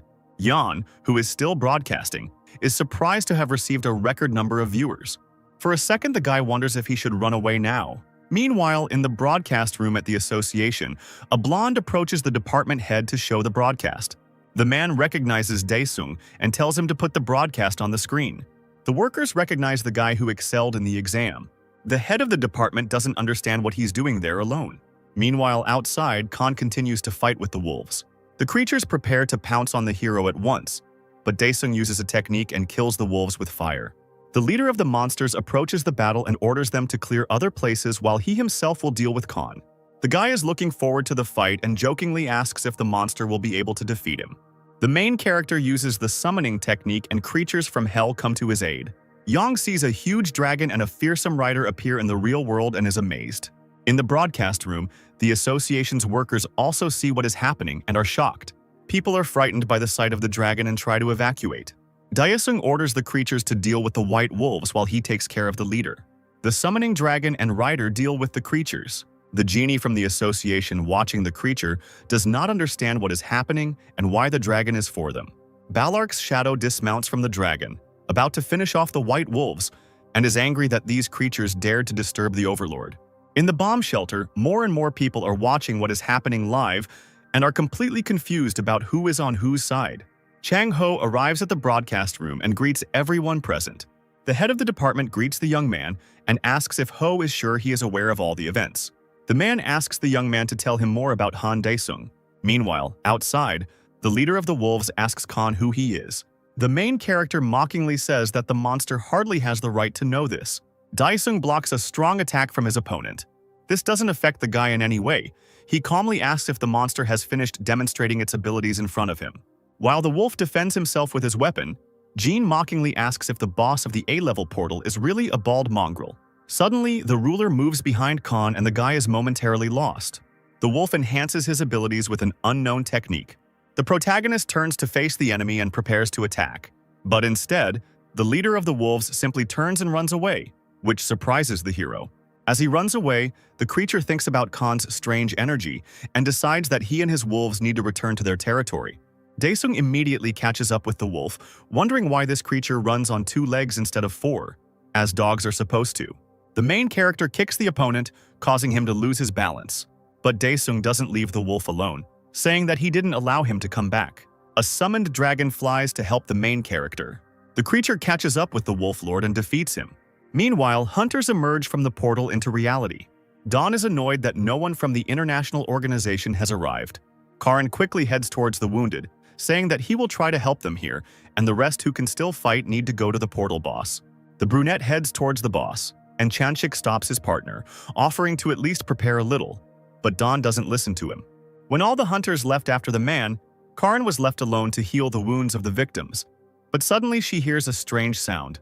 Turning around, the girl sees a huge white wolf with its back to her. Before she can do anything, someone cuts off the creature's head. Han Dae-sung appears next to Heron. The main character asks the girl if she is a hunter. Beck can't understand why the guy is so strong, because even Lee is influenced by the wolves. A moment later, Changshik appears and attacks Han. Karin shouts at his partner, not understanding what he is doing. Lee, slipping past Dae-sung, is shocked that he is an ordinary person. Stopping and turning towards the main character, Lee does not understand how the guy so deftly dodged his attack. The blonde apologizes to Khan, saying that he mistook him for a monster. Dae-sung wonders why Changshik mistook him for a monster. Lee explains that only monsters emit an aura like Han's, but even so, the guy feels stronger than them. The protagonist is surprised to himself that there is a hunter who can read his demonic energy. Finally, Changshik introduces himself to the protagonist as the leader of the Joseon clan. After successfully closing the portal, Pot gathers the S-rank hunters in his office and thanks them for their help. Dawn says that the chairman's gift came at just the right time, and the protector saved the lives of many. Lee interrupts the conversation, asking with displeasure how the monsters were able to get out through the portal in the first place. Harin keeps the conversation going, asking about Dae-sung and how he became a strong hunter so quickly. Pak reassures the hunters that they can ask him about everything themselves, but now it is important to him whether they agree to accept Han into S rank. Dawn replies that there is hardly any need for this, since society has already accepted Dae-sung as a high-ranking hunter. Karin sadly says that she is for the promotion, but now the association will have such a strong hunter, and they will no longer be used. Changshik agrees to the promotion, saying that there is no way out of it now. Pak asks the opinion of the last S-rank hunter, Chohan. An adult man in a red and white mask replies that Khan had such a high rank from the beginning. Meanwhile, the surviving Yeon starts a live broadcast and introduces a special guest on the air, Han Dae-sung. The blogger begins to ask the old man how he knows Han Dae-sung, and the man begins to tell his story of how he met him. At this moment, the main character's friend, Ho, sees that the entire internet is filled with news about Khan. The guy understands that this is a great success for them. Dae-sung comes to Ho's office and his friend greets the hero. Ho praises Dae-sung, talks about how precious he is, and Han doesn't understand why Ho once told him to get lost. The guy explains himself, saying that he was simply worried about his friend. Dae-sung drops the topic and asks why Ho called him. A friend solemnly tells a friend that it is time to pick up the S-rank license. Outside the association building, journalists from different countries crowded together, wanting to meet Han Dae-sung, who had become famous throughout the world. Some time later, a raspberry arrives at the main entrance of the building, from which Han and Ho emerge.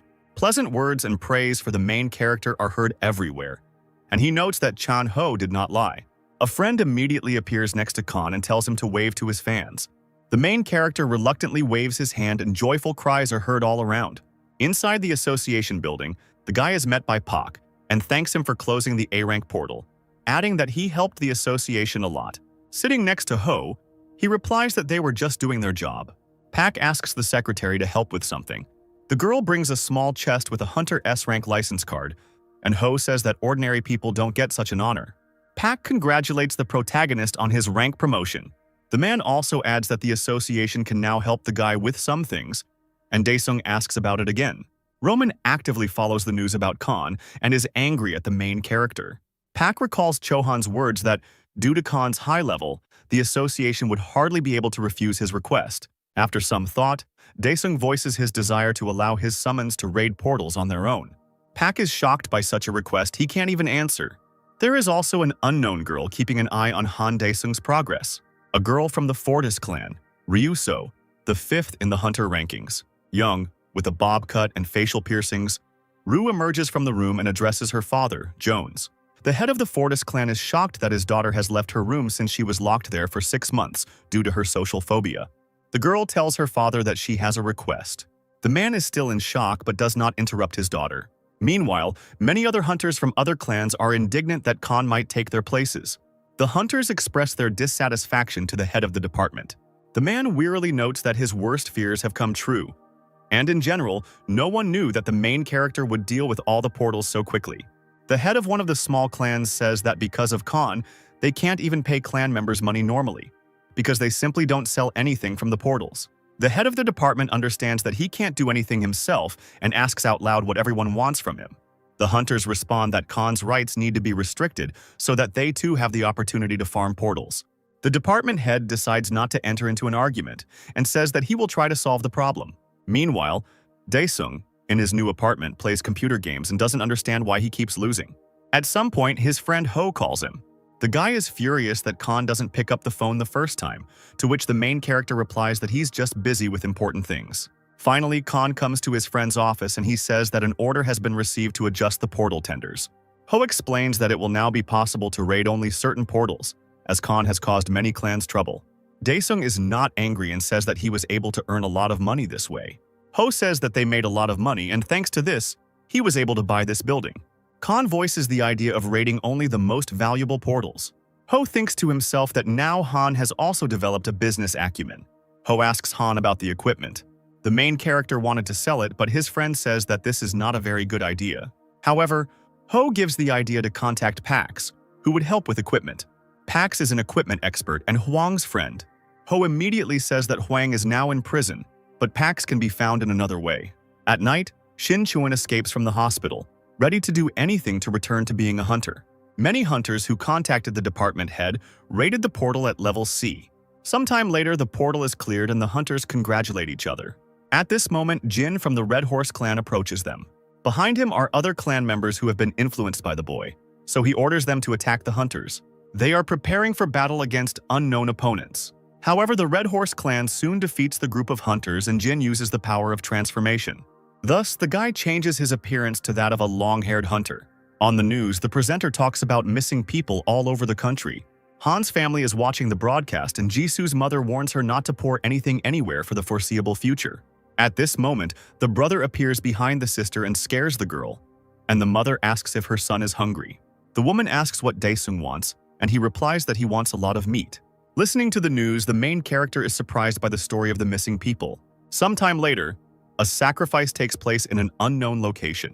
Roman, dressed in ritual clothing, pronounces special words. A moment later, other people in red cloaks appear at the scene and swear an oath to the man.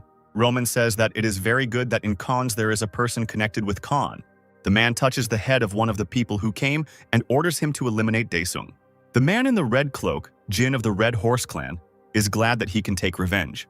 Sometime later, many people are relaxing on the beach. Suddenly, a portal appears not far above the water and people begin to sound the alarm. The association has already taken measures and called hunters in the military, but a portal over water is always dangerous. The head of the department asks the blonde in glasses if she sent a message to all the hunters, and she confirms it. The girl says that the top 5 are taking part in the tender, and the boss is indignant. What are they thinking about? The girl objects, saying that the conditions are the same for everyone. The man is surprised that the tender conditions are the same. Meanwhile, Seo Dong arrives at the Daesung clan building, and Ho nervously receives him. The brunette tells the guy that he will beat around the bush and say everything straight, so Ho listens to him. Han says that he offers to cooperate with his clan of ravens in clearing the portal that has appeared. Ho is embarrassed and doesn't know how to respond. At that moment, Lee Chengshik comes to them, and Ho is shocked that a hunter of such a level has come. Lee turns to Dawn, not understanding why he is there, since he asked for time off to play with the children. Chengshik also offers Ho cooperation with his clan. Chando is even more nervous about the proposal. Meanwhile, Baek Haran, in the Ocean Clan meeting room, says that he wants to help Han as thanks for saving him. The correspondents present at the meeting announce the sensation about Karan Khan's rescue. In the Marble Clan, the deputy head of the clan, Chohan, reports that he informed Khan of his readiness to provide his clan with a new aura weapon. The deputy, Chohan's older brother, adds that he doesn't understand why they would raid the portals, and besides, the other clan leaders have also started to stir. Chohan suddenly says that he wants to see. The brother doesn't understand what the clan leader is talking about, but he explains that he is interested in power beyond S rank. Khan, meanwhile, is busy protecting his loved ones. He takes their most valuable things. The guy implants one summoned creature into each of these artifacts so that they awaken and protect his mother and sister. The summons swear an oath of protection to the master. After this, Daesung leaves the pantheon satisfied. Ru appears before him and asks if the portal is the source of Han's power. Daesung looks at the girl and doesn't understand who she is and where she comes from. She replies that she is from the Fortis clan and gives her name. The guy teases the girl about being a little girl and asks how she knew where to look. The girl approaches the main character. Ryu says that she looks like Daesung and asks him to help her. Kan does not want to listen to the girl and pushes her away. However, suddenly, Ryu disappears. A doll remains in its place and Kan falls into a stupor. Immediately, demonic energy begins to emanate from the toy and the guy recognizes it. Sometime later, hunters arrive at the formed portal and see a huge dragon in the sky in the distance, which is getting closer and closer. Kan jumps off the summoned creature. The other hunters are happy about the arrival of the protagonist.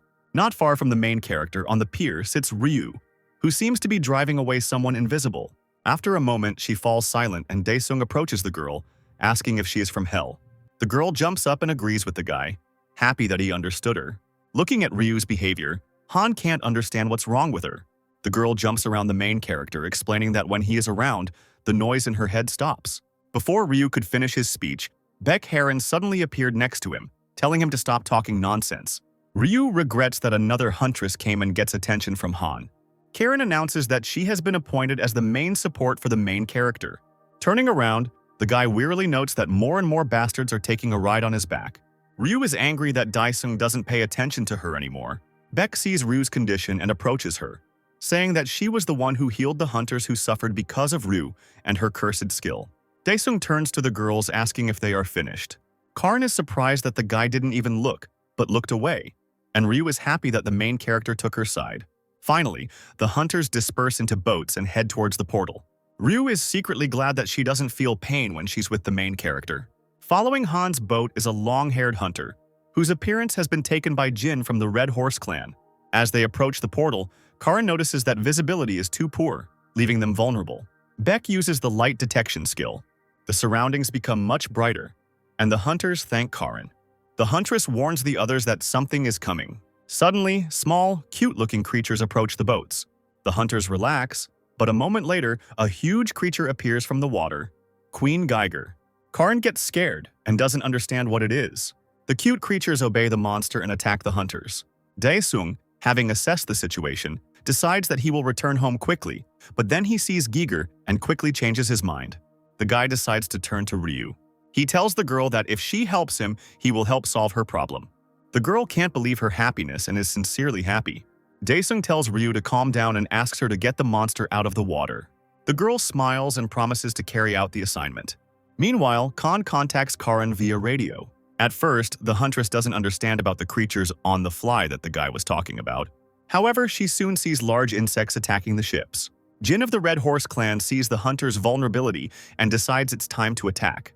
The guy uses the power of stealth. Ryu, meanwhile, prepares to dive to fulfill Han's request.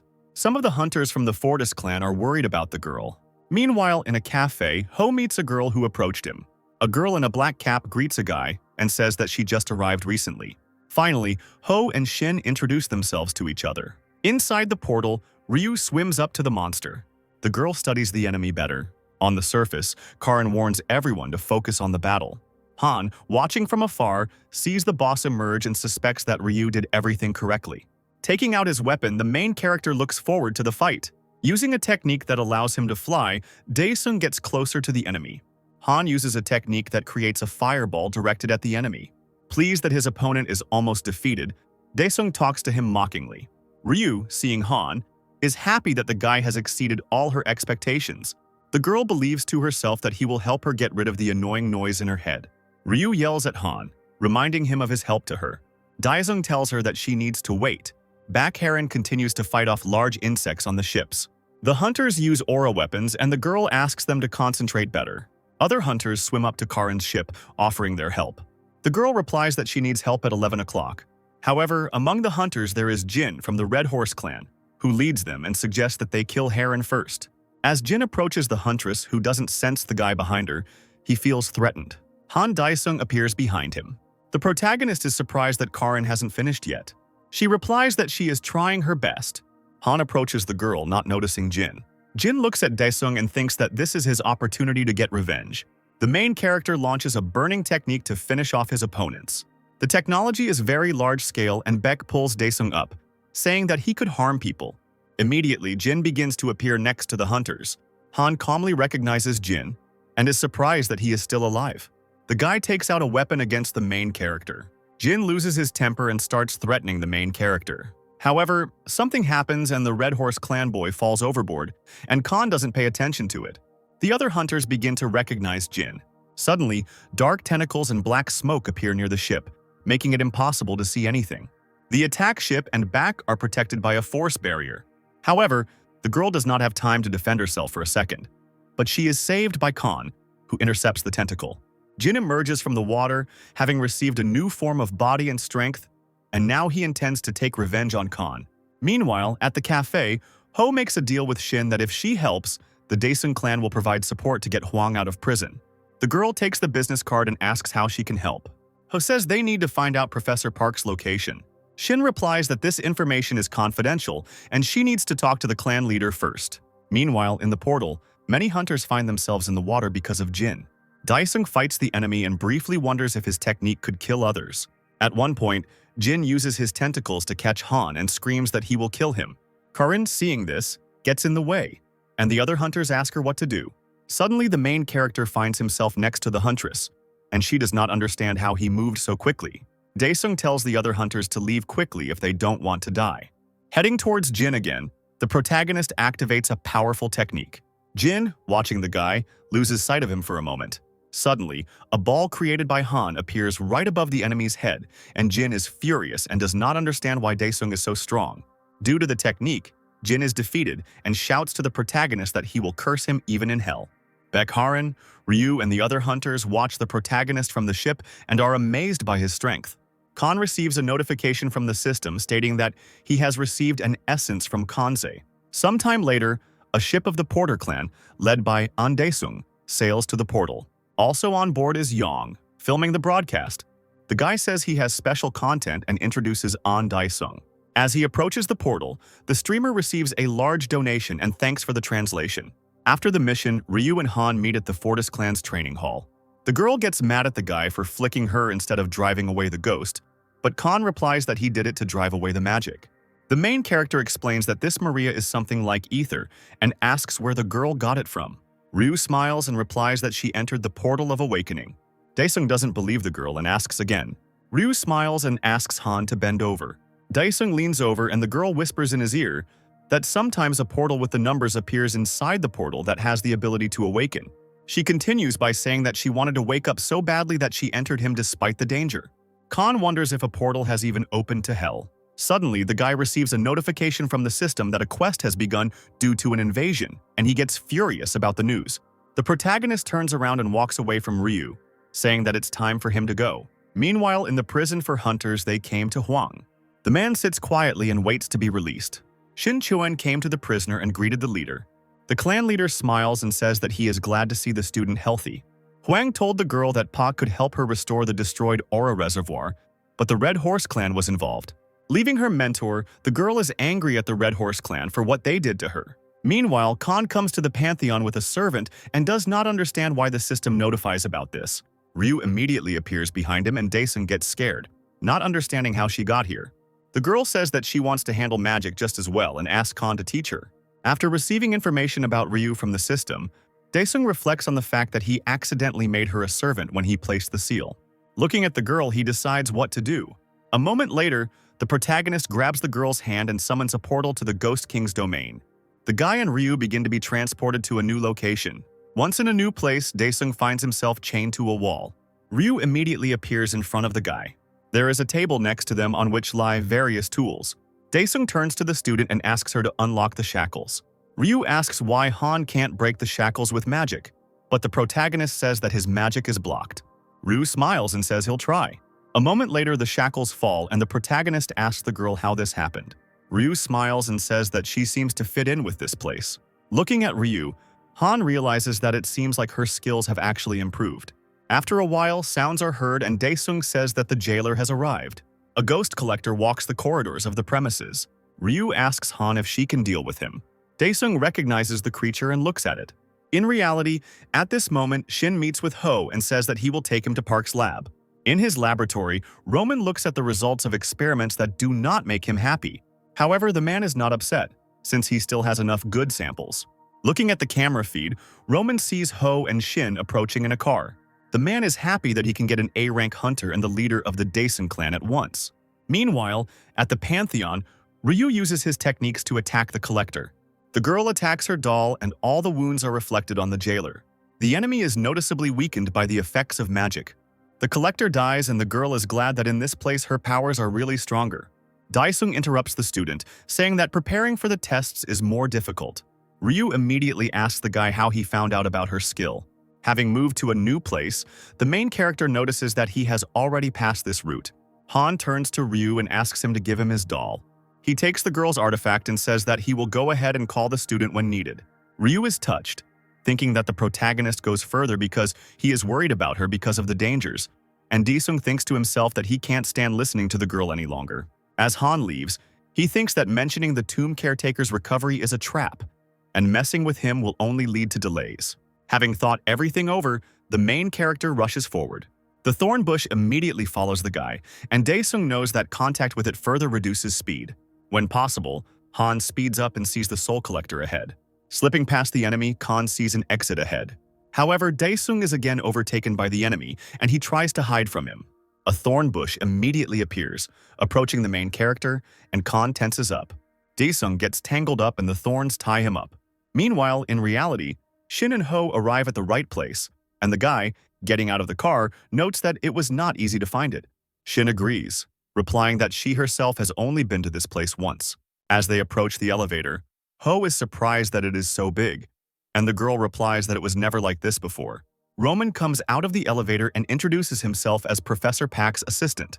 Meanwhile, in the Pantheon, Ryu sits and waits for the protagonist, when suddenly she hears him calling her.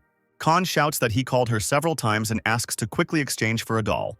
The girl gets up and is about to fulfill Daesung's request. Ryu quickly teleports to the right place and finds himself right in front of the monster. She doesn't get lost and grabs the doll to attack the soul collector.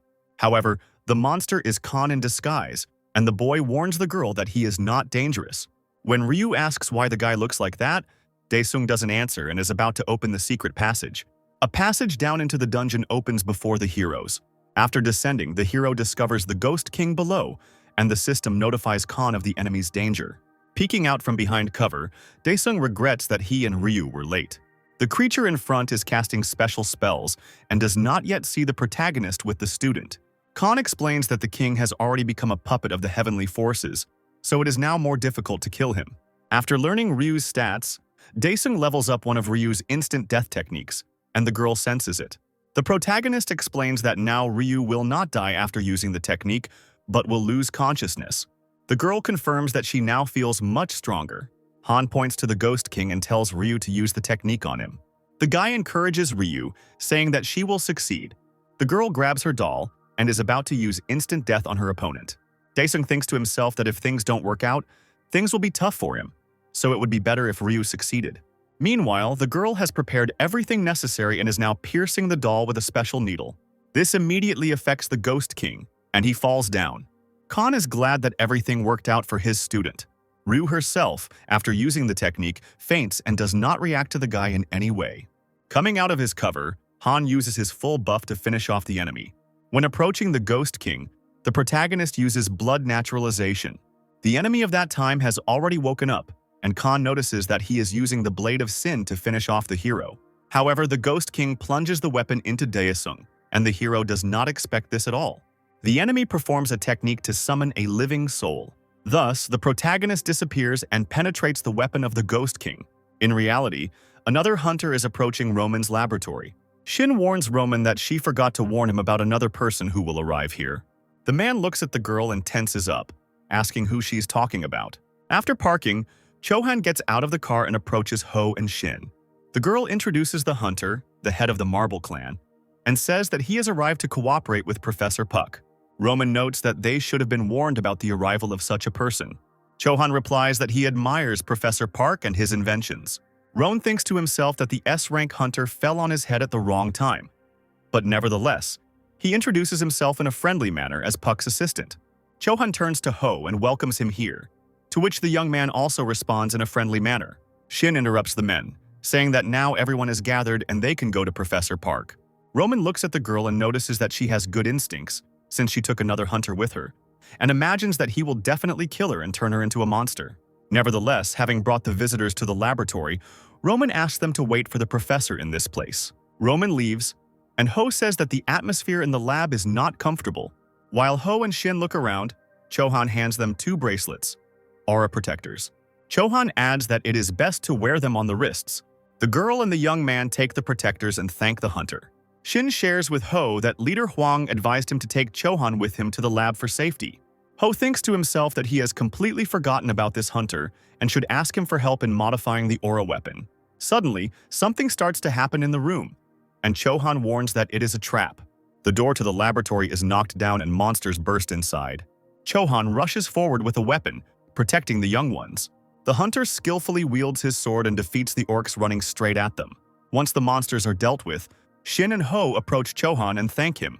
The man notices that there is an extremely foul stench in the room. Roman, watching the hunters on camera, happily notes that those who inhale the gas will not be able to avoid other monsters. Anticipating what will happen next, he is going to release stronger opponents. Meanwhile, the protagonist finds himself inside the soul blade of the Ghost King. Many souls that have been inside the weapon for a long time see Daesung and head towards him. The main character looks mockingly at the souls and is about to absorb them. Meanwhile, the Ghost King discovers Ryu lying unconscious. The creature is about to kill the girl, but he cannot take control of his body and stabs himself with a sword.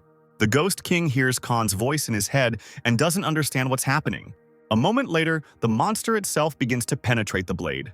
Returning back, Khan sadly notes that each quest has its own pain. Someone starts to appear in front of him, and the guy wearily asks that nothing is over yet. An unknown deity appears before the main character and asks Khan who he is. A notification appears in front of Daesung that the deity is a heavenly being, and the guy tells the creature that she herself broke into someone else's house. The creature asks Khan if he is the ruler standing over all creatures in hell. The deity gets angry and attacks the protagonist, but he skillfully dodges. Reacting quickly, Daesung cuts off the Sky Dweller's arm. In his head, Khan begins to hear the voices of the inhabitants of hell, begging to wash away their shame with vengeance on heaven. The guy gets angry and shuts up the voices, saying that he will figure it out himself. The deity turns to Daesung and asks how he can be the main one in hell and communicate with its creatures if he is not the main deity. The guy clings to the creature's words about the main deity and asks her about it again. Suddenly, the heavenly inhabitant is chained by the suddenly appearing heavenly apostles, and the creature asks for forgiveness for his mistake. The 3 unknown people remain silent and ignore the requests of the heavenly inhabitant. Khan, watching what is happening, wonders what happened. However, no one pays attention to the guy, and he begins to get angry at the heavenly beings. Having prepared himself, Daesung rushes towards the unknown creatures. With one blow, Khan takes out 3 apostles, and the celestial being is shocked at how useless they are. Immediately, the creature's previously severed hand makes itself known, and blood appears. While the system notifies Khan that the quest is complete and he has become stronger, the heavenly inhabitant noticeably weakens, and the main deity rejects him. The creature changes in appearance and increasingly resembles an ordinary person. A moment later, the heavenly inhabitant turns into a weak baby. Daesung, seeing this, does not understand what happened. Soon, only a golden egg remains in the place of the creature. Taking the artifact, Khan wonders what he should do with it now. The system immediately notifies the hero that when transforming the egg, you can get a creature that will follow the guy, and he begins the transformation. While the transformation operation is taking place, Daesung thinks that maybe this will help him understand something. Meanwhile, in reality, in the laboratory, Ho and the others are fighting off monsters, and the young man does not understand why all this is happening. Shin replies that Professor Park is most likely in trouble. The Chohan, standing in front, carefully monitors the situation and protects the young from the monsters, calling for silence. A mutated monster with 2 heads is approaching the hunters. The creature jumps down to Chohan and the others, saying that it has not seen people for so long. Ho and Shin ask Chohan what it is.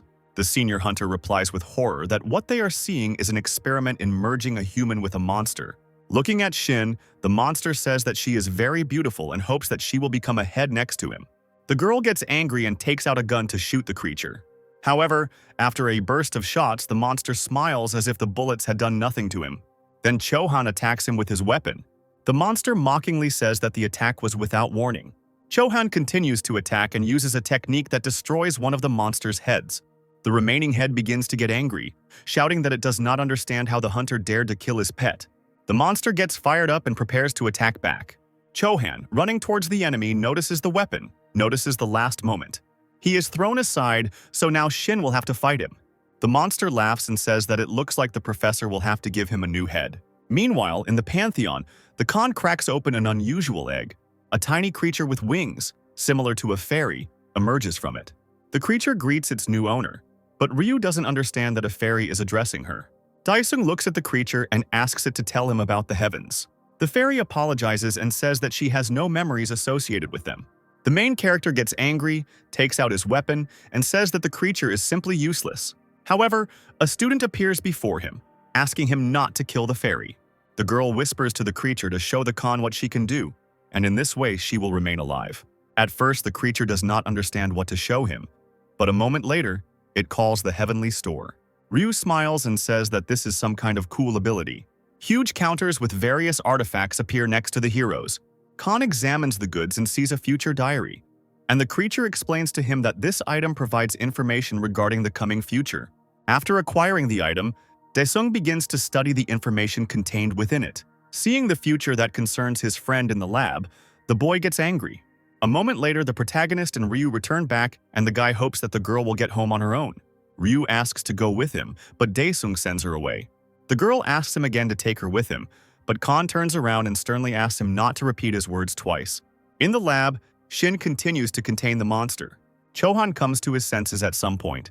It turns out that the hunter is a cyborg, and his body consists almost entirely of replaced parts. The man gets up and gets angry at the monster. With renewed strength, Chohan rushes at the creature and strikes it. The monster does not expect such an attack, and the man continues to beat him. Using more powerful equipment, the hunter destroys the monster. Shin and Ho approach Chohan from behind, asking how he is. Ho thinks to himself that the hunter actually wrote his entire body with aura weapons. Turning to the boy and girl, Chohan says that he needs time for his body to restore the charge of the etheric core. Ho says out loud that the situation is disgusting, and it's as if they are dancing to the tune of the bastard Roman. Roman sees from the cameras that the hunters were able to deal with his monster, and regrets that he will have to release another one. He presses a special button, regretting it, because he planned to catch the hunters relatively unharmed. While Chohan is recuperating, Ho silently hopes that he won't die next to a hunter of such high rank. But before the guy can say anything out loud, a section of the laboratory opens not far from them, and another monster comes out of it. Roman, looking at the hunters, thinks that he needs to take at least parts of their bodies before the summoned goatman tears them to shreds. Shin quickly assesses the situation and believes that the monster is a monster of the beast level. Chohan agrees, adding that goatman is presumably S rank. Hearing this, Shin and Ho look at the enemy in shock. Meanwhile, the monster slowly approaches the hunters. Chohan lunges at him, but Goatman dodges. The creature grabs the hunter's hand, and Chohan realizes with horror that he is losing speed to the monster. Goatman deftly tears off the hunter's arm at the elbow and throws the body further away from himself. Shin rushes to attack, intending to wound the monster.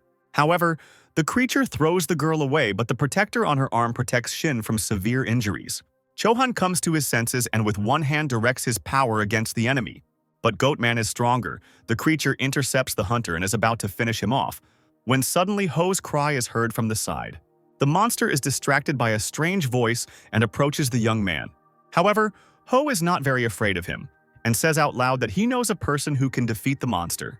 Goatman swings his arm to strike, and Ho closes his eyes in preparation for the blow. However, a shadow wall of summoned creatures appears right in front of the guy. Khan emerges from it and looks at Goatman. Shin also notices the main character and recognizes him. Daesung turns to his friend with a smile, glad that he is still alive. Ho smiles and asks why he would die, since he has S-rank intuition. However, the friends immediately react to the monster that is approaching Shin. Goatman was about to kill the girl, but Khan's technology did not allow him to do so. Daesung smiles and uses his stealth skill to attack. Goatman can't see Khan, so he attacks everything. The monster uses sound to weaken enemies, and Ho and Shin must cover their ears to avoid going deaf. At some point, Goatman finds Khan. Roman, seeing that Han Daesung came to help, gets furious. The man presses a special button on the control table that will help him defeat the hunters, but regrets it. Roman releases particularly dangerous chimeras, so you need to leave the building as soon as possible. Calmly approaching the elevator, the man notes that even Khan cannot get out of here. In the room where the heroes are, a countdown system is activated, and no one understands what is happening. Khan, on the contrary, is furious that there is too much hassle everywhere. The laboratory compartments open one after another, and all sorts of monsters emerge from there. Ho wonders in horror how many people were experimented on in the lab. Chohan, who came to his senses, says that all these monsters were created by the ampules of awakening. Ho, seeing the state of the senior hunter, tells the protagonist that he will have to deal with all the monsters. Looking around the room, Daesung notes that he could melt everything inside. So the guy uses technology to transport everyone to the Ghost King's domain. Ho and Shin look in shock at the change of territory and are amazed at Han's abilities. Chohan is also surprised, realizing how strong the main character is. Daesung calmly orders the army of the undead to rise. Hordes of warriors appear behind the guy, including the Ghost King himself. The Khan orders them to exterminate all enemies in the territory. While Khan's warriors fight with their opponents, the main character himself tells his comrades that they are safe. Roman suddenly finds that he has stopped and sees a hole in the ceiling. Khan appears from it and greets the man with a smile. Descending into his cabin, Daesung reproaches him for setting the monsters on and trying to escape. Roman doesn't get lost and says that Khan has lived up to all his expectations and can kill him. Daesung grabs the man by the collar and asks what he's up to, but Roman doesn't understand what he's talking about. Khan's mood changes, and he tells the man that he recently received an interesting ability. The protagonist uses a special technique and penetrates Roman's consciousness. In his memories, Roman was previously overtaken by an unknown deity with a strange eye. The serum that Sogu used was given to him by Roman. For his good service, the man was given the body of Kansei, so after death he would be able to rise again with a new body. Daesung, having looked through all of the man's memories, ends his influence on Roman. The guy looks at the man and says that he is a real scumbag for sacrificing people in order to get a long-lasting body. Daesung smiles and says that the man doesn't deserve to die like that. Meanwhile, in the lab, there is 1 minute left before self-destruction, but a creature similar to Goatman enters the room. It inserts a special key to stop the planned self-destruction. The creature stops and does not understand what happened here at all. Suddenly, the door to the laboratory bends and Khan enters. The guy sees Goatman and prepares to kill him. However, the monster does not show aggression and asks who Khan is. After Han ignores the question, Goatman introduces himself as Pak. The Khan is surprised and asks the creature again. Sometime later, everyone gathers in the lab office and Park reveals that it was his fault that the leader Huang was imprisoned. The creature adds that he should be released soon, because there is much evidence pointing to his assistant's illegal connections with the Red Horse clan. Ho carefully asks Shin if it is really Park in front of them. The girl, after thinking for a bit, replies that the voice is similar. Chohan looks at Pak and does not believe his eyes that the professor has completely merged with the monster without losing his mind. Puck turns to the Elder Hunter and says that he has been quite successful in replacing body parts with aura weapons.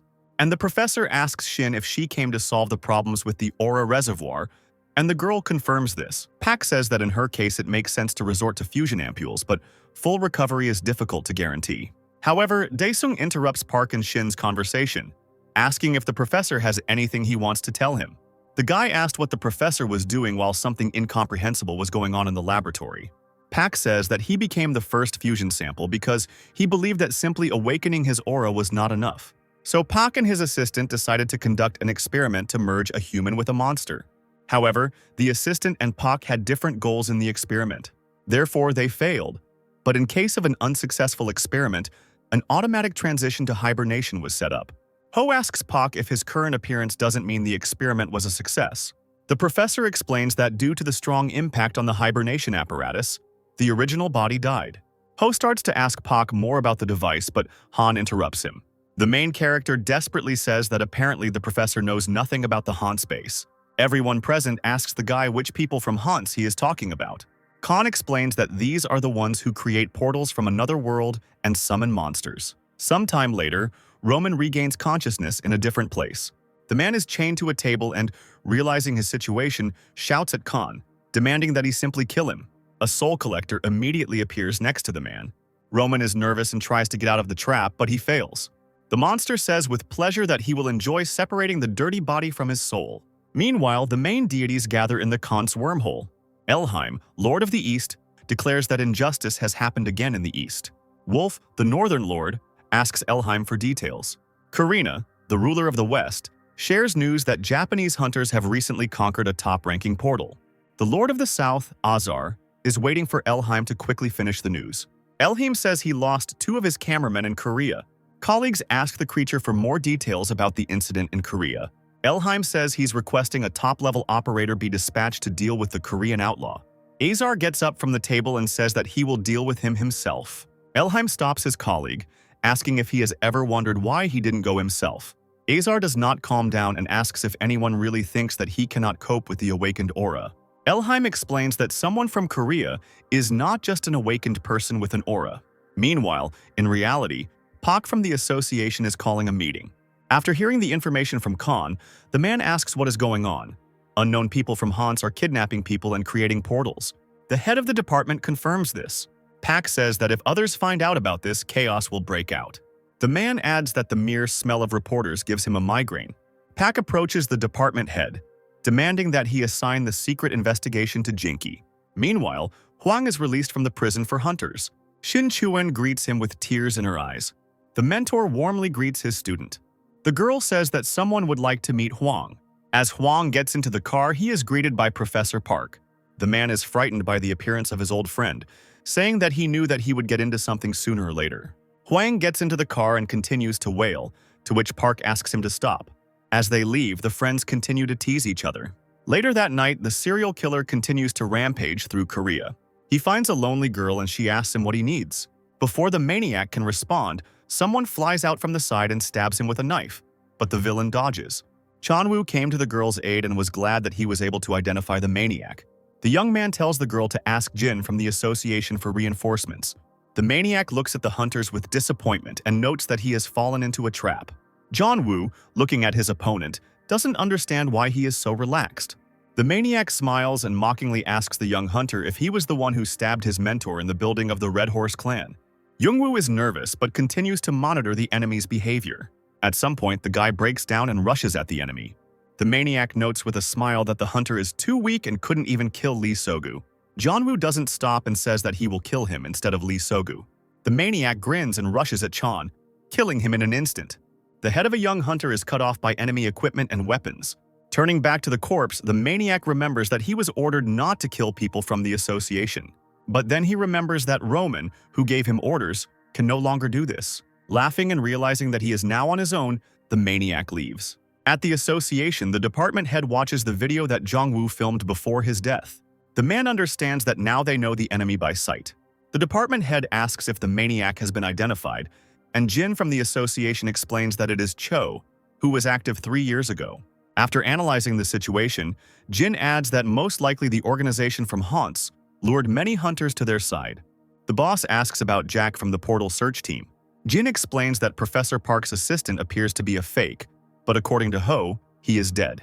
The department head tells his subordinate to reveal information about Hans to the S-rank hunters. The man also says to involve all the hunters of the association to catch the enemy. Meanwhile, Ho meets with Dawn, and the hunter says he'll get straight to the point. Ho is nervous, not understanding why the hunter came this time, but listens carefully to Dawn. The man asks if Ho knows about the Hope Shelter, and the boy confirms it.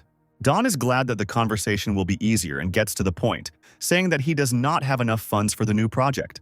Eventually, the man and the young man come to an agreement, and Dawn says that Du can count on his help at any time. Ho says that they haven't decided anything yet and he needs to discuss everything with Han, to which Dawn agrees. As he leaves, the hunter tells them to try to make a decision as soon as possible. Ho, after Dawn's departure, is surprised that he needs to donate 400 billion to develop the project. Meanwhile, Lee Changshik goes jogging. Suddenly, a tall, dark-skinned man with dreadlocks appears in front of him. The hunter stops and looks at the stranger, asking who he is. Instead of answering, the man attacks the young man. Changshik quickly reacts and retreats, telling the man that his attacks are weak. Lee attempts to strike his opponent, but he manages to block the hunter in time. The fight stops for a second, and the black man says in English that Changshik is cool. Immediately, the stranger pronounces the name of the technique. The man immediately rushes at Changshik, and he, in horror, realizes that he cannot move. The stranger raises his fist to hit the young man. At the last moment, Lee moves to protect his face and block the blow. Meanwhile, at the orphanage, Don explains to his subordinates the details of the plan to improve the orphanage. The subordinate asks the hunter if the Daesun clan is capable of donating such a sum. The man explains that by protecting S-rank portals, a person receives huge amounts of money, so there is no need to worry. Suddenly, Don turns his attention to the window. The man feels someone's presence. The hunter rises from his desk and tells his subordinate to begin the evacuation. At first, the girl doesn't understand why the man is so excited, but Don doesn't have time to explain. A tall, blonde man approaches the shelter building. Don immediately attacks him with a weapon. However, the stranger reacts in time and blocks the attack. After moving away, Dong feels the enemy's strength since he was blocked. But this doesn't frighten the man at all. On the contrary, he's happy to practice fighting here since there are no free portals. A strange blonde man attacks Don.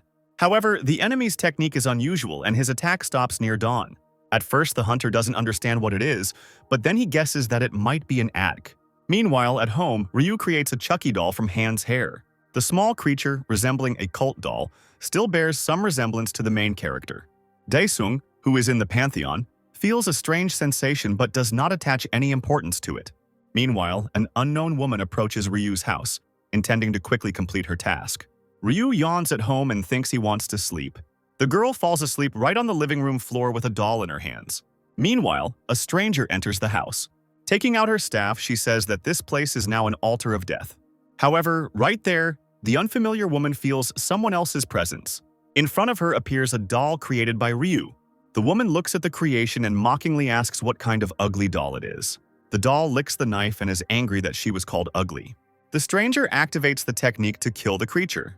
At some point, the technology catches up with the doll, and it starts to go even more crazy. Gathering its strength, the creature rushes forward at the woman. The stranger is about to activate a barrier to protect herself. However, the doll jumps right at the woman, and she doesn't have time to do anything. The creature begins to stab the stranger with a knife, thus killing her. Meanwhile, in the association's broadcast room, reports of explosions throughout the city are appearing everywhere. News has emerged about Don and Changshik's confrontation with unknown forces. The department head nervously guesses that most likely the creatures from Hans attacked. The man gives the order to send a group to help Don, and Lee will be helped by the Josian clan. At this point in the park, the black man continues to fight with Changshik, and notes that the Korean hunters are holding up well. Lee gets angry and sends the enemy. The stranger says it's time to finish here, so he calls on the Colossus's technique. The young hunter feels his body begin to be drawn towards his opponent. Suddenly, for a moment, the man's influence on Changshik ceases. Black Heron, who came to Lee's aid, immediately appears and asks why the world-famous hunter cannot fight back on his own. The guy thanks the girl for her help and says that he owes her a lot. Karin turns around and says that they are here on a call and asks if this unknown person is from Hans. Changshik doesn't understand what Heron is talking about, and she asks if the guy saw the notification to all hunters about Kansi. The enemy loses patience and attacks the hunters. Beck reacts to the attack and uses a shield, but everyone feels the stranger's powerful aura. Changshik shouts to the people of his clan and demands that they give him his weapon. The assistants give the guy his sword, and the hunter says that now he will definitely deal with the enemy. The stranger thinks for a second that he has spent too much time here and hasn't even captured the real target. Therefore, the enemy immediately disappears and Lee feels tired and faints.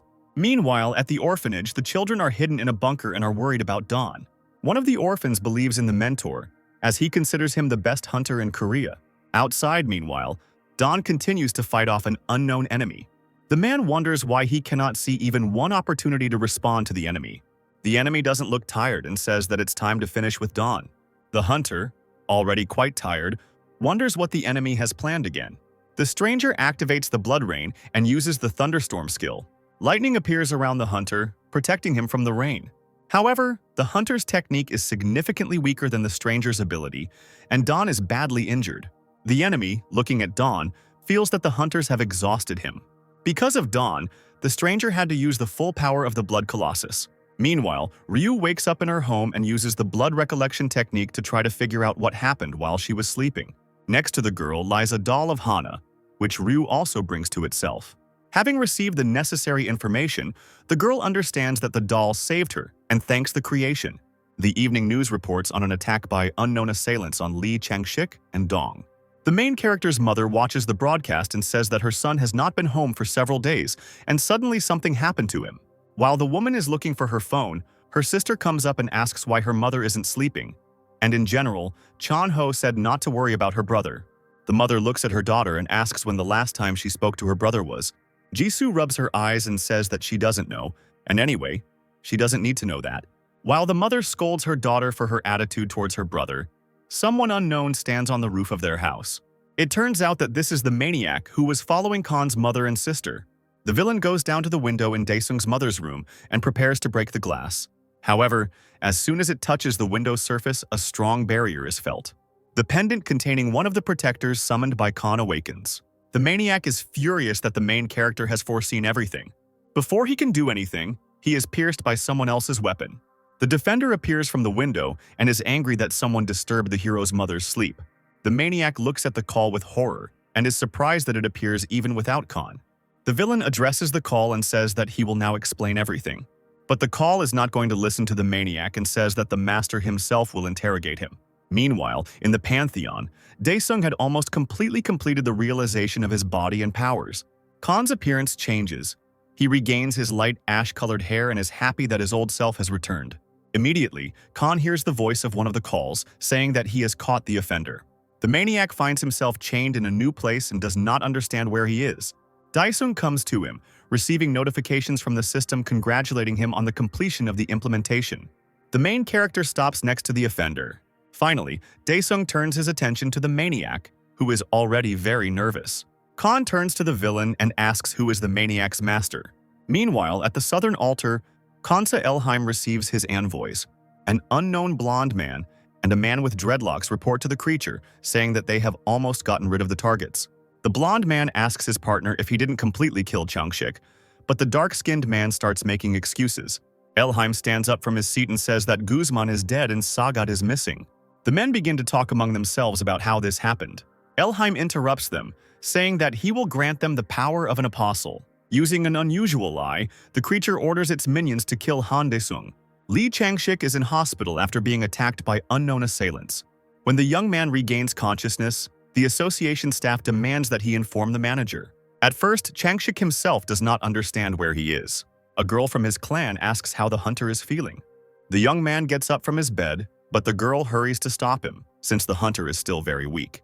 Changshik asks where Baek Haran is, and the girl replies that the huntress is with Dawn now. Other employees are talking among themselves about how Lee shouldn't have known about this. Changshik intervenes in the negotiations and asks what happened to Dawn. The people talking to each other fall silent and do not know how to tell the news to Lee. Finally, they tell the young man that after a sudden attack by unknown persons, Dawn is in a critical situation. Changshik is scared and does not believe these words. Despite the prohibitions, Lee gets out of bed and sets out to find a partner. He barks at a girl from his clan, asking where Dawn lies. Curran is in Dawn's room trying to restore him with his own powers, and Jin from the association says that this is probably enough. Karan is nervous and tries to bring Dawn to consciousness. Changshik bursts into the room and addresses Dawn. The man is unconscious and unresponsive. Changshik approaches Jin, and he replies that Dawn is in a coma and brain dead. Lee is furious and angry at those who came from Hans. Jin confirms and says that the association is doing everything to track them down. Immediately, Jin receives a call about the appearance of an S-rank portal. Everyone in the association is shocked by this news. The department chief realizes that two high-ranking hunters will be unable to come to the rescue due to injuries. Chohan is restoring the aura mechanisms, and Ryu and Baek are auxiliary hunters. The man orders a red alert to be sounded, and all registered hunters to be mobilized. The head of the department understands that there is still one way out of the situation. Meanwhile, in the Pantheon, Khan enters the mind of a maniac. The protagonist sees all the memories associated with Hans. When finished, Khan remembers that Elheim is the boss. In reality, there are broadcasts everywhere with warnings about the danger from the S-rank portal. A large number of military equipment and hunters are sent closer to the portal. The news also reported that two of the strongest high-ranking hunters will be unable to come to the rescue due to injuries. At the main character's house, Jisoo comes out with a suitcase and her mother doesn't understand why she needs it. The girl explains that chaos is happening and they need to leave quickly. Mom says that they can't go anywhere because Han hasn't returned home yet, and Jisoo says that her brother is already strong. Han immediately returns home and his mother and sister are surprised by his appearance. And Daesung himself asks where Jisoo and her mother are going. The sister explains to her brother that a high-ranking portal has appeared and they need to evacuate. Hearing this, Khan turns to his mother. The guy tells the family to sit quietly at home because they are safe here.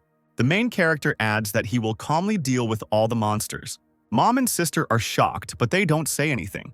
Daesung anticipates the battle and leaves the house. Meanwhile, more and more military equipment is approaching the portal. Khan arrives at the portal and looks at it, suspecting that he is being lured inside on purpose. The department head, watching the situation through the cameras, is furious that the creatures from Hans were able to create an S-rank portal. A blonde in glasses immediately approaches him and says that the Daesung clan has made a bet on clearing the portal on its own. The head of the department cannot hide his relief and loudly rejoices.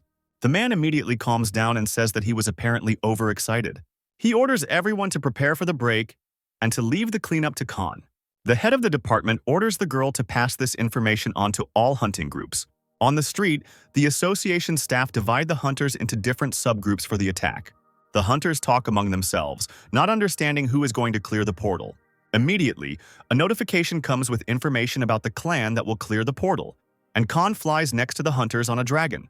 The head of the department and others in the broadcast room see the main character on cameras. Between themselves, the man and the blonde with glasses believe in Daesung. Reporters are also monitoring the situation with the portal and immediately go live. Finally, Han crosses the portal and feels how cold it is inside. The guy is immediately attacked by the dark-skinned envoy of Hans with a magnetic storm. Daesung doesn't get lost and directs his dragon towards the enemy to attack. The man attempts to block the blow. Khan notices that the enemy has completely rushed away from him. Khan jumps off the dragon and heads towards the enemy. In flight, the main character attacks the man and waits for him to finally emerge from hiding. The enemy says that Daesung is too strong to be a hunter. Khan ignores the praise and asks if his opponent has said everything. The man uses the apostle's technique to attack. Immediately after this, the man noticeably improves his characteristics. The enemy anticipates that he has become noticeably stronger than Daesung and is preparing to attack. At that moment, a huge meteorite flies towards Khan. However, the main character is only amused by everything that happens. Therefore, Daesung activates his magic release technique. The man feels Khan's strength and does not understand where such power comes from. Behind the main character, there is another enemy, a blonde man. Daesung turns around and mockingly asks why the enemy is so eager to get into the grave. The blonde looks at the guy and becomes wary that Khan knew about his presence in advance. The meteorite is approaching the protagonist, so he takes out his weapon and summons equipment. The blonde sees Daesung calmly cutting through a meteorite and doesn't believe that someone can be that strong. Daesung immediately grabs the enemy by the throat and says that everyone always gets into trouble when using a skill. Khan asks the blonde where the big-eyed boss is. At this moment, many Elheim eyes appear around the main character. Daesung is glad that the enemy has finally appeared. Daesung throws the blonde aside as he is no longer interested in him. Elheim says that he feels that the boy's strength was not given by awakening and is going to test the hero himself. The enemy uses a petrification technique that also affects his minions. Khan says it's his turn. Daesung uses a fire technique and tells the creature to attack him itself. Khan's technique destroys Elheim's eyes, but the hero knows that the enemy has not gone away. The creature appears and asks where the hero got such power from, and Daesung asks him to answer his own question first. Elheim agrees to the deal. The creature thinks to itself that it will take Khan's soul when he loses his vigilance. Khan says that he will ask first then. Daesung uses the technique of penetrating the mind with his eyes. Elheim is confused and does not understand what is happening to him. Khan says that he doesn't trust people like the creature to begin with, so he'll just look through everything he needs himself. The hero sees that in the past, creatures came from the planet of the Titans, Hakar. Then, their planet exploded due to war. However, some of the planet's inhabitants managed to escape. Having studied the cosmos, the creatures decided to come to Earth in order to use it to revive the Colossus. After all, if you fill the planet with ethereal energy, the plan can become a reality. At one time, the beings contacted some people and held joint meetings. At first, the leaders treated the aliens with caution but still made contact. One of the Khans came to meet with people, promising to grant them immortality. Elheim realized that it was because of magic that Khan was so strong. He realized that Khan was getting his powers from the demonic beast Nebula. In Khan's moment of confusion, Elheim broke free from his control by gouging out his own eye. Daesung ponders the idea of reviving Colossus and realizes that he has received too much information. Also, the hero understands that because of this portal, he did not receive any loot. Suddenly, Khan notices two clots of energy heading upward. Outside, meanwhile, the head of the department arrives to the hunters and thanks Karan and Chohan for taking charge of the hunting groups. The man turns to Chohan and asks about his hand, to which the hunter replies that he cannot yet use the power to its full extent, as he has installed temporary equipment. Beck intervenes in the conversation, asking how long ago Han left for the cleanup, and the department chief replies that it was less than 3 hours ago. The man adds that even if he fails, they will still have a chance to attack the portal. But then a female voice intervenes in the conversation and says that the teacher is being doubted. Ryu approaches the boss. Karin wonders what the girl is doing here. Ryu says the killer from Hans came to her house. Beck and Chohan are shocked by what they hear. The boss asks what happened to the killer. The girl replies that the offender died at the hands of a doll, and the other hunters can only guess which doll they are talking about. Ryu explains that she made a special doll that is much stronger than her other creations, but killing the intruder took all of the doll's energy. The girl adds that more of Khan's power is needed to return the doll. Suddenly, the other hunters start shouting that the portal is changing color. Inside the portal, Han discovers 2 blue ethereal cores that have the ability to create an S-rank awakened being. The hero wonders how much he can get for such a find. The guy looks at the portal one last time and realizes that he can leave. Khan leaves the portal and people greet him joyfully. Ryu waves his hand at his mentor, calling him to land next to him. The hero's dragon lands and people start discussing the guy's strength among themselves, since he was able to clear a high-level portal. Daesung approaches the department head and he greets him.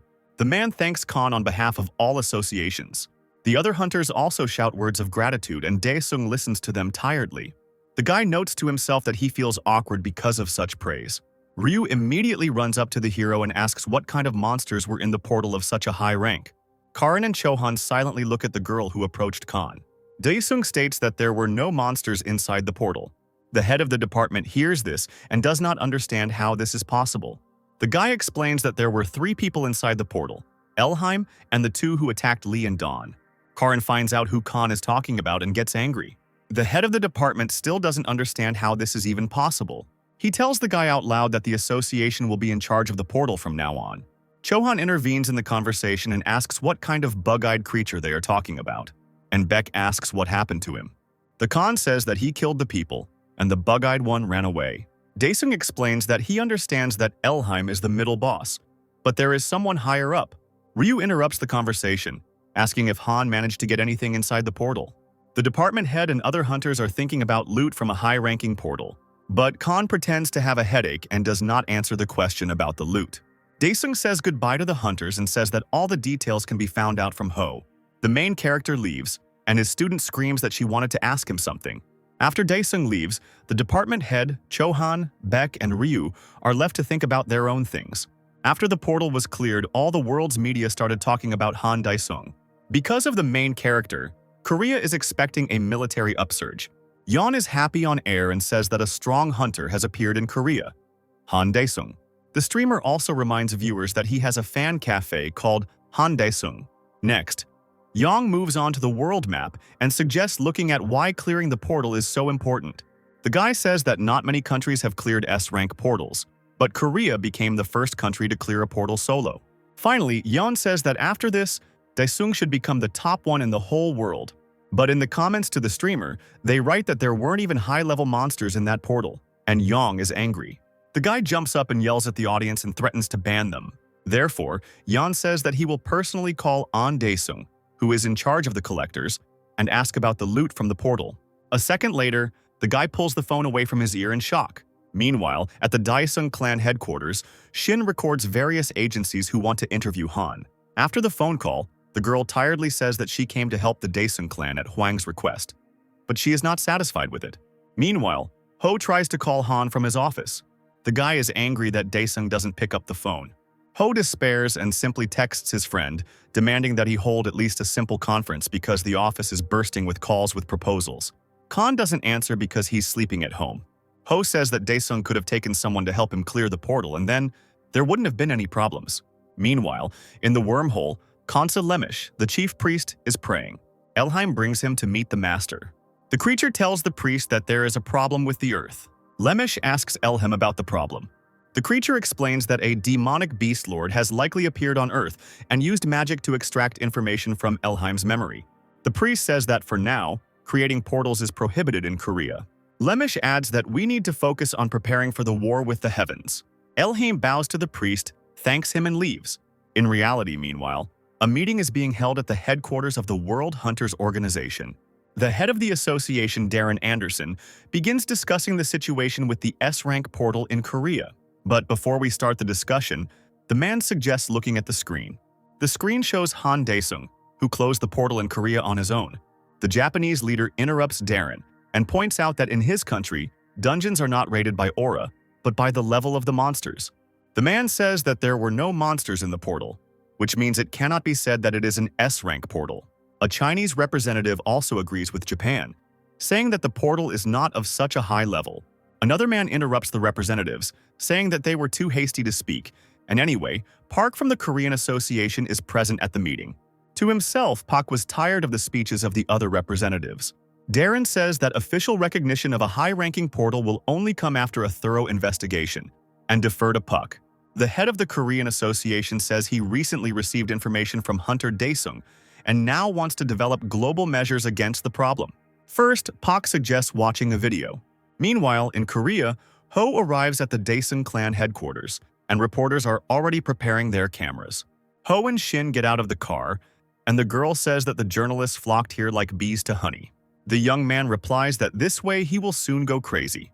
The reporters approach the guy and start asking questions about the portal and Khan. Someone says that the portal is not of high rank, and Ho is indignant at this. Then the guy calms the reporters down and says that an announcement will be made about the portal, and Khan soon, you just have to wait. But journalists continue to ask questions. However, Shin comes to Ho's aid and says that the interview is over. Ho thanks the girl and walks past the reporters to the entrance of the building. Journalists immediately rush to ask Shin questions. However, the girl sternly says that she refuses to give an interview. On the same day, Han's mother and Jisoo are walking around the city and are also seen by reporters. The journalists surround the women and start asking questions one after another. Mom and Jisoo are tense and don't understand what is wanted from them. One of the reporters, a curly-haired man, asks if Khan is home now. The son's mother doesn't know how to respond when she learns that Daesung has become famous all over the world. But the journalists do not calm down and persistently demand interviews. Reluctantly, Jisoo says that when the S-rank portal appeared, her brother told them not to evacuate. The girl adds that, according to him, it is safest at home. One journalist asks Jisoo about Han's hair color change and wonders what it could be related to. But then Daesung turns to his sister, telling her to take her mother and go home. Reporters immediately surround the hero and bombard him with questions, but the guy remains silent. The curly-haired man persistently repeats his questions about the Hanu portal.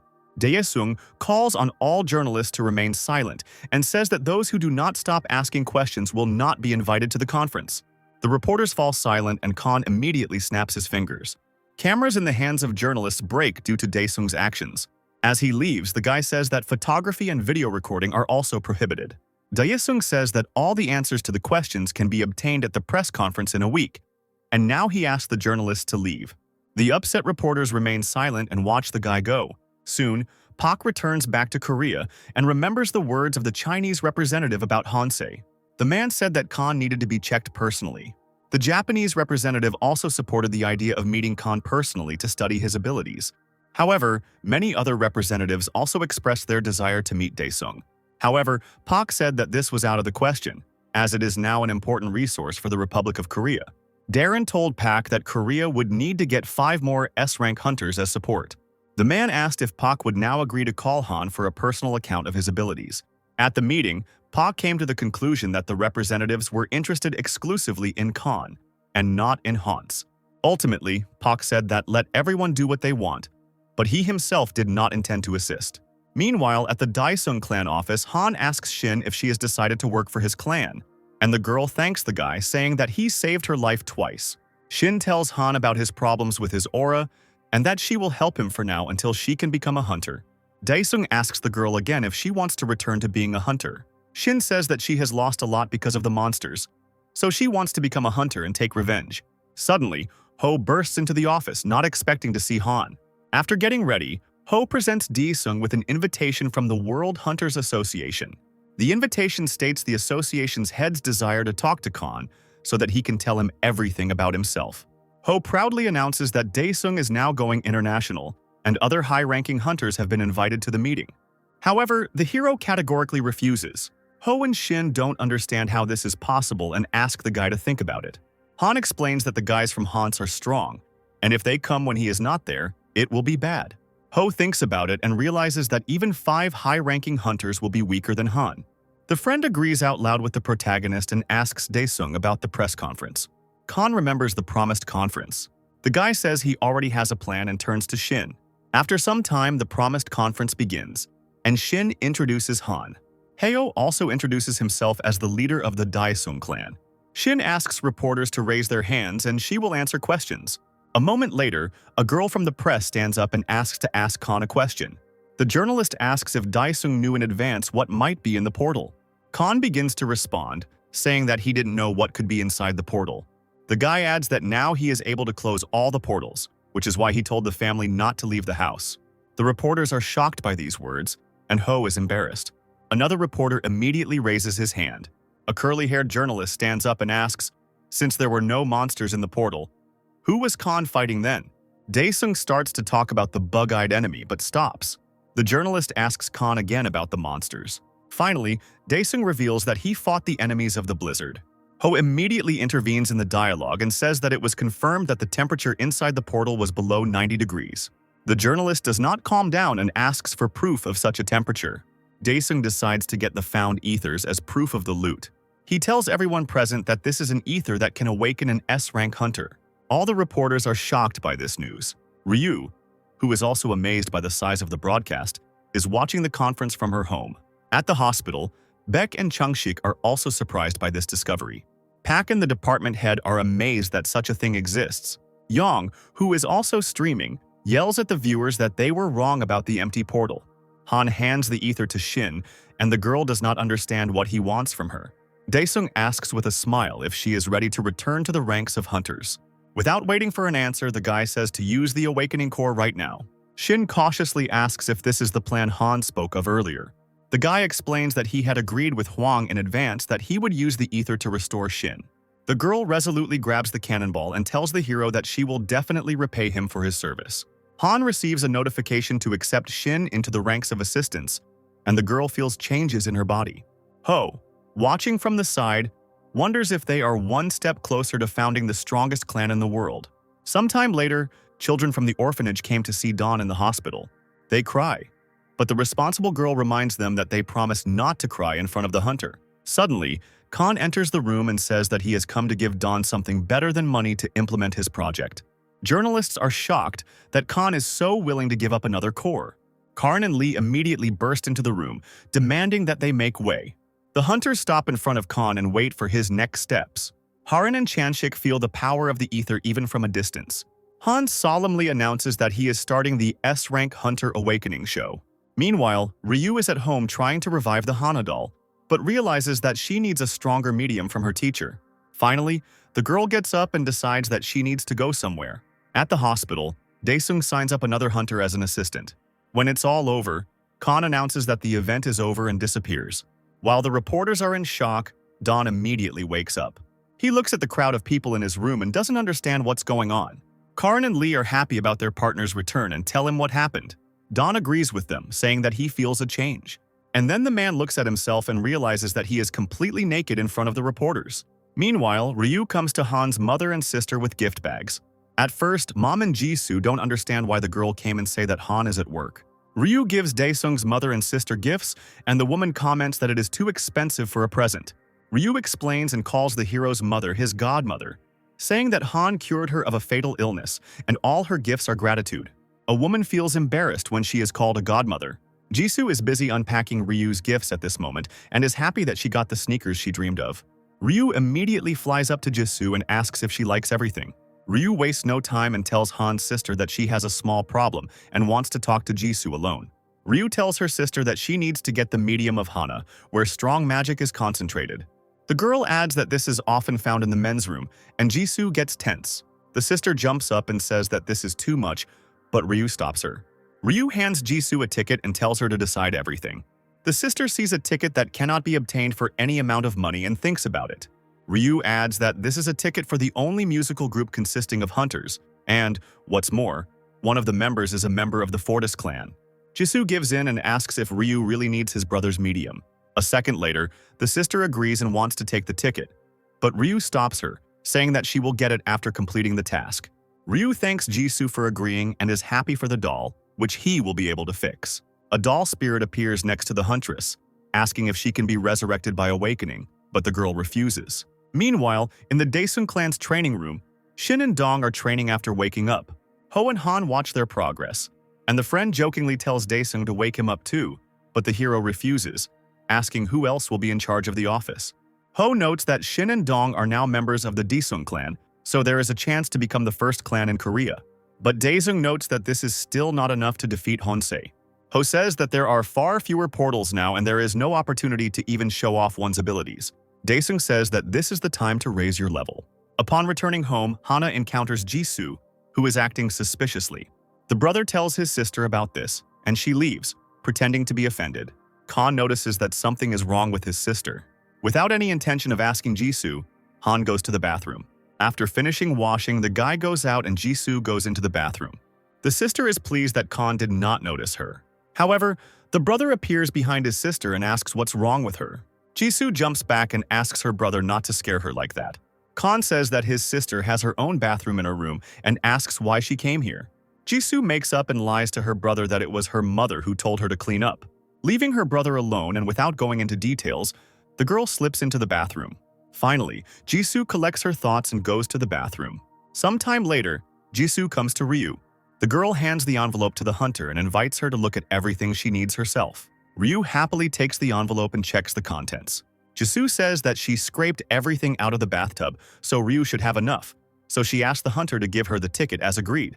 Ryu thinks that with such a volume of medium, the doll can not only be resurrected, but also awakened.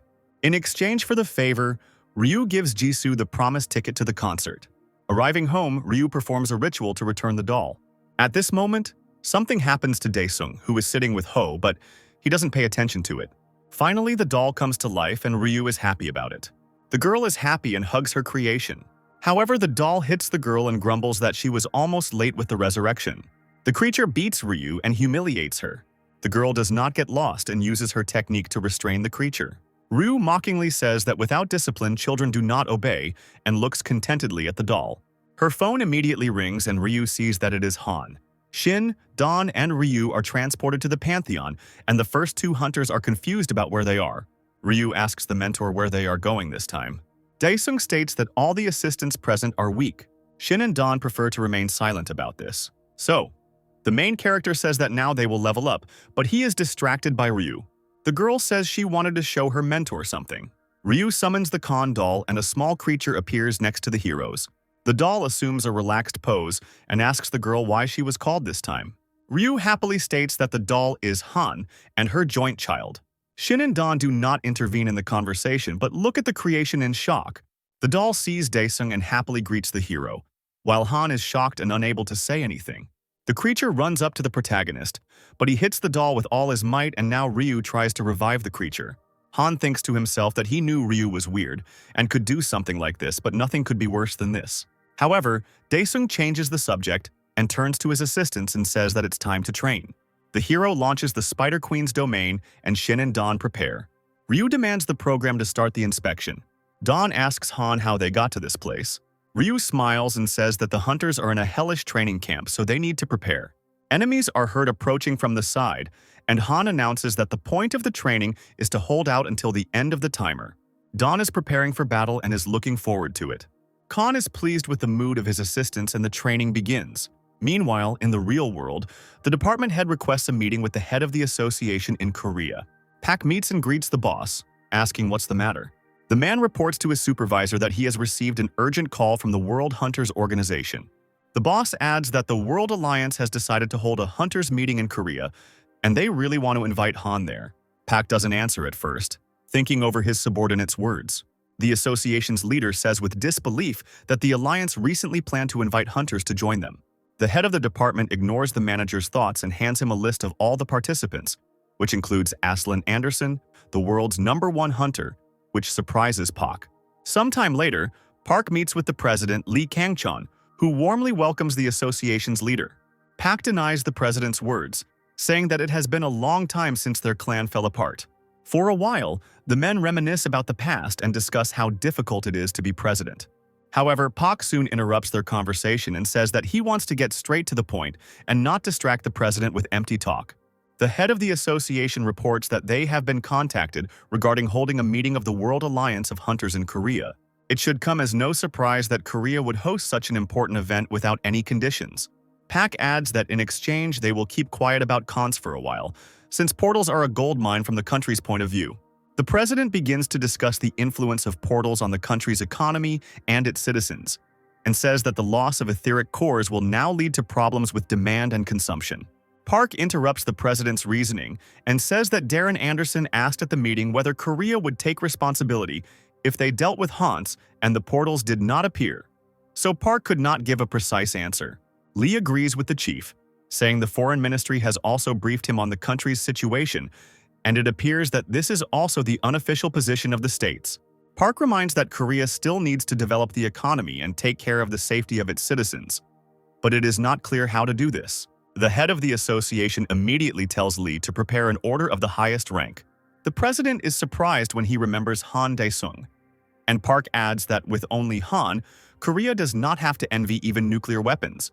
The president agrees with the leader, saying that the states have Aslan and Korea has Han Dae-sung, but in exchange the guy will have to attend the alliance meeting without fail. Meanwhile, Han meets with Ho's friend and asks about the order. Ho confirms this and says that the order will be of the first rank, but most likely the highest in the country. Han leans back on the couch and hopes it's not like a dog collar, to which Ho says that the order comes with special benefits and payments. Dae-sung immediately reacts to his friend's words about special benefits and payments. Ho adds that all benefits amount to 30% of the income, and Dae-sung agrees quite happily with the issuance of the order. The friend also tells the protagonist that the meeting of the Alliance Hunters will take place in Korea. Dae-sung asks tiredly what meeting they are talking about. Ho ceremoniously announces that a meeting of hunters from all over the world will take place to announce the world rankings, with Han representing Korea. The protagonist declares that all this is a pain in the ass and asks if it is fashionable not to go to the meeting, but Ho interrupts him, saying that the awarding of the order will take place at the festival. Dae-sung irritably says that he will have to go to the meeting just for the sake of the order. Ho changes the subject and asks the hero where the other hunters are. Khan explains that they are currently in a protracted level up. In the training area, Ryu, Shin, and Dawn work together to defeat enemies. They are also assisted by a doll created by Ryu, using technology. Shin is skilled in using pistols with special aura bullets and also defeats enemies. Dawn uses a technique related to the magnetic field to defeat monsters. A little later, the trio of hunters skillfully defeat a group of enemies, and Dawn tells Shin that her technique is very cool. The girl becomes embarrassed and replies that the destructive power of the leader so is much greater. The two hunters are immediately interrupted by Ryu, who says that information about the boss has appeared. Meanwhile, in his office, An Dae-sung checks information about portals and realizes that there are very few of them in the country. Then blogger Young bursts into his office and asks if An saw the news that they decided to hold the meeting of the World Alliance in Korea. At first, Dae-sung doesn't understand what the guy is getting at, but Yeon explains that if they promote themselves as an exclusive clan of collectors, then they may receive offers from many other clans, including foreign ones. Yeon says that the Dae-sung clan will be directly at the center of this alliance meeting where Han and his position in the rankings will be announced. But ultimately, the attention will also be drawn to the Allen collectors themselves, so this is a direct route to the international market. Anne agrees with the young man's words and says that this is indeed a big chance. Yeon is happy and asks Ara for help in creating content for his channel during the alliance meeting. Anne guesses Yeon's motives and says that he will ask Ho for help. There, in the meantime, Darren Anderson receives an unfamiliar guest and reports that, as agreed, the meeting of the hunters will take place in Korea.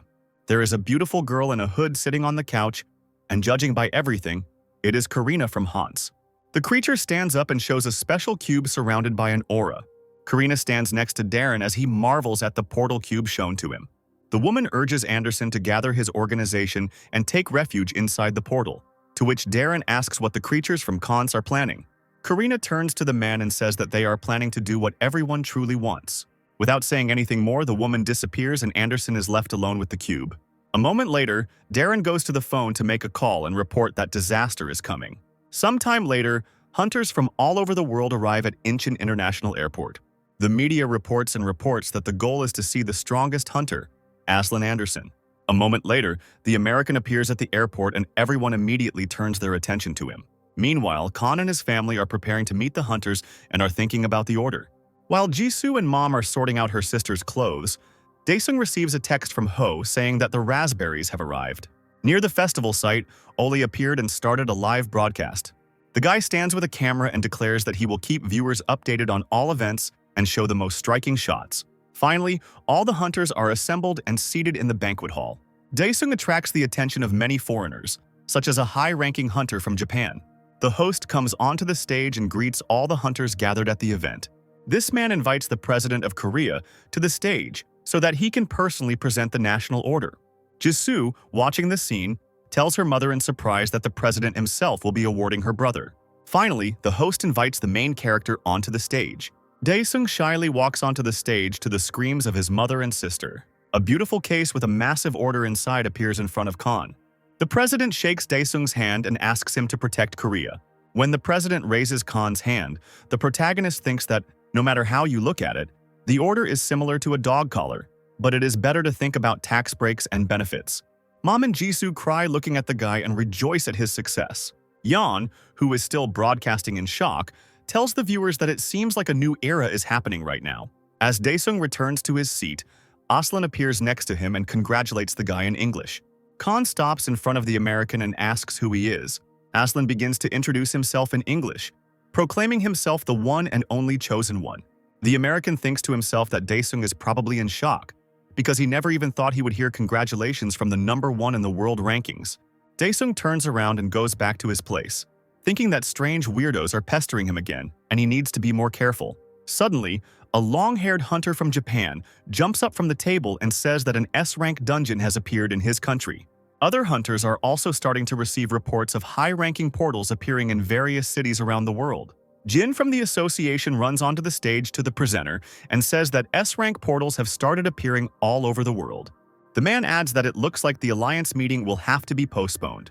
Daesung wearily thinks about how the bastards from Hongse have finally started to act.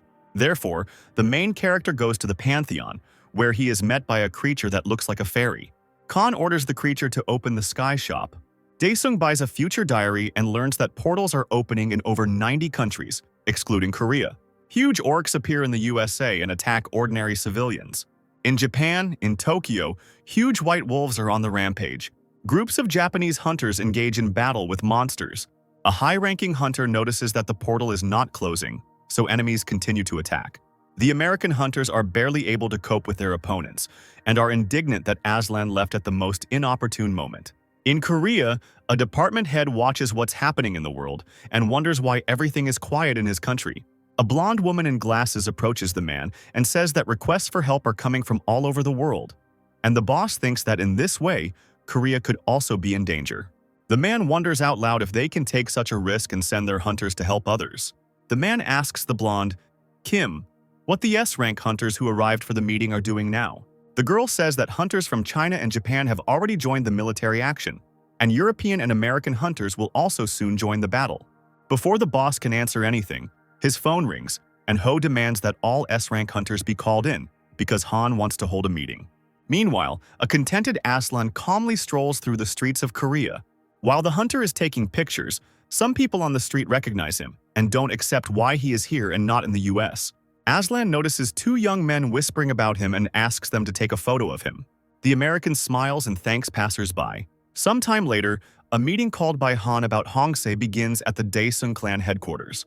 The protagonist told the crowd about Khans, the Colossus, so now people are asking their questions. It turns out that the aliens are sacrificing people for the sake of the revival of the Colossus, and the portals themselves are an altar. Lee guesses that when there are enough offerings, the very same Colossus will be reborn. Beck adds that they can currently help no more than one country. Here, Chohan enters the discussion and shows the portal cube. Dawn sees the object and says, it looks like an absolute protector.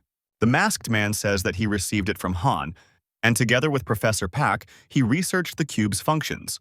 Therefore, through experiments, the hunters managed to turn the cube into a teleportation cube, which allows them to move between the continents of the Earth. Huang has already used the cube, and Shin confirms this, and Dawn says that in that case, there is no need to waste time. While Lee is thinking about Han, Heron asks what about acting in a team of elite hunters from each clan. But Chohan interrupts the girl and says that the cube allows only 7 people to move. The department head intervenes in the conversation, saying that the cube is of no use unless all S-rank hunters go at once. Khan says that everyone present, including the main character, will move together. The chief objects, saying that this would leave Korea defenseless against the portals. Ho intervenes in the conversation, reminding that Daesung ended up at the research institute unexpectedly with the help of some technology. Han explains that if Ho ends up in a problem area, Daesung can teleport directly to him. After hearing this, many hunters are shocked by how strong the main character is. The head of the department thinks to himself that thanks to Khan, it is possible to help both other countries and protect one's own, so he orders the operation to begin. However, Ryu stops everyone, asking if they don't need to come up with a name for the team. Daesung wearily agrees that there should be a name and suggests that the girl name it. Ryu says that K is trending now, so their team can be called Kitty's K, and no one argues with the huntress. In China, hunters fight with huge bulls. A representative of the Chinese Association watches as his country's hunters lose to monsters. The secretary immediately approaches him and distracts the man, saying that the Korean Association promises to provide support in the form of 7 S-rank hunters. Many countries close to Korea have already accepted the country's conditions and requested support from Korean hunters. In China, a high-ranking huntress is barely holding on, but nevertheless awaits an attack by monsters. However, Team K, led by Khan, immediately appears and saves the girl from the approaching monster. Heron helps the Chinese huntress and restores her aura, healing her wounds. Baek approaches the Chinese hunter and tells her that she should now rely on the Korean hunters. Ryu enters the battle and begins to curse the bulls. Shin comes to the aid of the witch, shooting at enemies with pistols and aura bullets. And Dawn, together with Lee Chang-shik, finishes them all off with his powerful techniques. Not far from the battle site, Chohan stands and thinks that the problem of demand and consumption of etheric cores needs to be solved at the local level. Right there, not far from the hunter, the king of the Minotaurs, Ugnos, appears. Lee and Dawn are distracted and see a huge enemy, frightened by its size. The Minotaur swings his sword and sends a wave of fire at all the hunters. However, Heron comes to the rescue, putting up a shield from her aura and saving her allies. Lee and Dawn thank the girl for saving them, because if it weren't for her, the wave would have killed them. Shin Choen shouts to his partners to prepare a counterattack on the monster. The Chinese huntress warns and asks the Koreans to retreat because the monster is dangerous and has mowed down an entire battalion. But then, not far from the hunters, Han Daesung appears and goes straight for the Minotaur. The main character rushes straight at the enemy and blocks the opponent's attack. Ugnos taunts Daesung, saying that the flames only make him stronger. Khan does not understand what the bull is talking about, and he throws the main character as far away from the battlefield as possible. Enraged, Ugnos shouts about his strength and greatness and prepares to attack the remaining hunters. His attention is drawn to Shin, who begins firing her pistols. However, the girl's attacks do not work and the monster is not injured. Ugnos shouts that he will destroy all hunters near him and prepares for a devastating attack. The Minotaur immediately disappears and Lee does not understand what happened. And Dawn explains that it was Khan who used the change of territory and led the enemy away. Finding himself in a new place, Ugnos does not understand where he is. Daesung releases his magic completely and gets angry that he has to worry so much because of such an opponent. The protagonist uses a special flame and brings it down directly on Ugnos. While reading the information from the system, Daesung thinks that he needs to free the demon god before the Colossus is revived. In reality, meanwhile, an unknown person makes an offering to Kansi in the hope that he will gain immortality. But then his chest is pierced and Khan appears from behind, saying that the stranger is a traitor. However, the unknown person did not die and continued to summon the Colossus, and Daesung becomes tense. Suddenly, Khan finds himself in a different place and has absolutely no idea where he is. Suddenly, an unknown hand appears and takes the souls collected by the traitor. Daesung collects his thoughts and offers to talk to the stranger first. After attacking him, Khan sees that his attack has failed and is lost. Immediately, an unknown hand approaches the head of the stranger who made the offering. At the last moment, the man manages to express his gratitude to the Colossus. Daesung begins to analyze what is happening and thinks that the territories changed when the stranger made the offering. A transformed stranger appears before the main character, apparently possessed by the Colossus. The monster approaches Khan and becomes angry at the protagonist. At first, the protagonist makes no attempt to attack the Colossus. However, Khan then grabs his opponent and slams his head into the asphalt. After beating the stranger up properly, Daesung moves away, and the enemy continues to get angry at Daesung and call him names. Khan gets even angrier and says that he rules a place where freaks like the stranger are kept. Sometime later, Daesung returns to his hunting team as if nothing had happened. Khan says they have sorted out the situation with the portal in China. Dawn gently tells Chang-shik that there was nothing to worry about and that Han knows his stuff. But Lee continues to sulk. The Chinese huntress still can't believe that such a small team of hunters was able to cope and close such a complex portal. However, Daesung snaps everyone out of their thoughts and states that from now on, their strategy will change, and now Han will deal with all the monsters while the rest will help the other hunters. The main character thinks to himself that at all costs, the revival of the Colossus must not be allowed. And at this moment, Yan goes on air and greets all his subscribers. The guy happily declares that he was able to obtain interesting information about Khan and other hunters. Yan says that now in Korea, a special unit has been formed to help other countries, Koteki K. In the comments, the blogger is corrected, saying that he got the name wrong and the team is called Hunters K, and this is confirmed on the news. Meanwhile, something is happening in the portal where Darkseid's hideout is located. Aslan enters and heads deeper into the shelter. The American is greeted by the military, and the hunter asks where he can find his brother. Near the portal, Darren Anderson, wearing a carnival mask, notices that his younger brother has arrived. Raising his glass of alcohol, Aslan thinks to himself that other dimensions can hardly be called beautiful. Finally, when Darren approaches the hunter, Aslan asks if anything bad will happen while they are both here. At first, Anderson Sr. does not understand what the hunter is talking about and asks him about it. Meanwhile, in Tokyo, a senior high-ranking hunter gives orders to groups of other military personnel on how to deal with the enemies. Having sent the young hunters to retreat, the elder remains close to the enemy and thinks that most likely his fate will end here. Meanwhile, Karina reports to Lemish about the situation with the portals on Earth and says that Khan is also actively involved in everything. The leader asks the woman to tell him more about Daesung, and Karina reports that it looks like the boy has transformed the spatial altar into a teleportation altar. Lemish turns to the woman and orders her to send Azar to that altar to buy him time. Meanwhile, in Japan, the young hunters retreat, and a teleporter appears in front of one young hunter. The main character's entire team emerges from it, trying to recover from the sudden teleportation. Chohan states that the spatial ripples are too strong, and Heron, standing nearby, clears her perception with technology. Khan, following his allies, mockingly says that they are all weak and, in general, does he really need to assemble a new team? The Japanese woman, seeing that hunters from Korea came to their aid, cannot stop being surprised by what she sees in front of her, Daesung. Immediately, news is transmitted into her earpiece that Korean hunters have arrived at the point with the portal. After listening to the information, the girl runs up to the main character and starts speaking to him in Japanese. Han, standing in front of her, does not understand a word, and Ryu whispers to him to turn on the translator and suggests that the Japanese woman asks to save the leader Tetsuku. Ryu encourages the foreign huntress by saying that they came from Korea to help. Tokyo was attacked by huge white wolves, who almost killed all the hunters. Not far from the monster, there remained one high-ranking hunter with long hair, Tetsuka. The Japanese is exhausted and tired. It is difficult for him to fight, and at this very moment, a huge enemy approaches him. Preparing for death, Tetsuka does not notice Han appearing nearby and killing the wolf in time.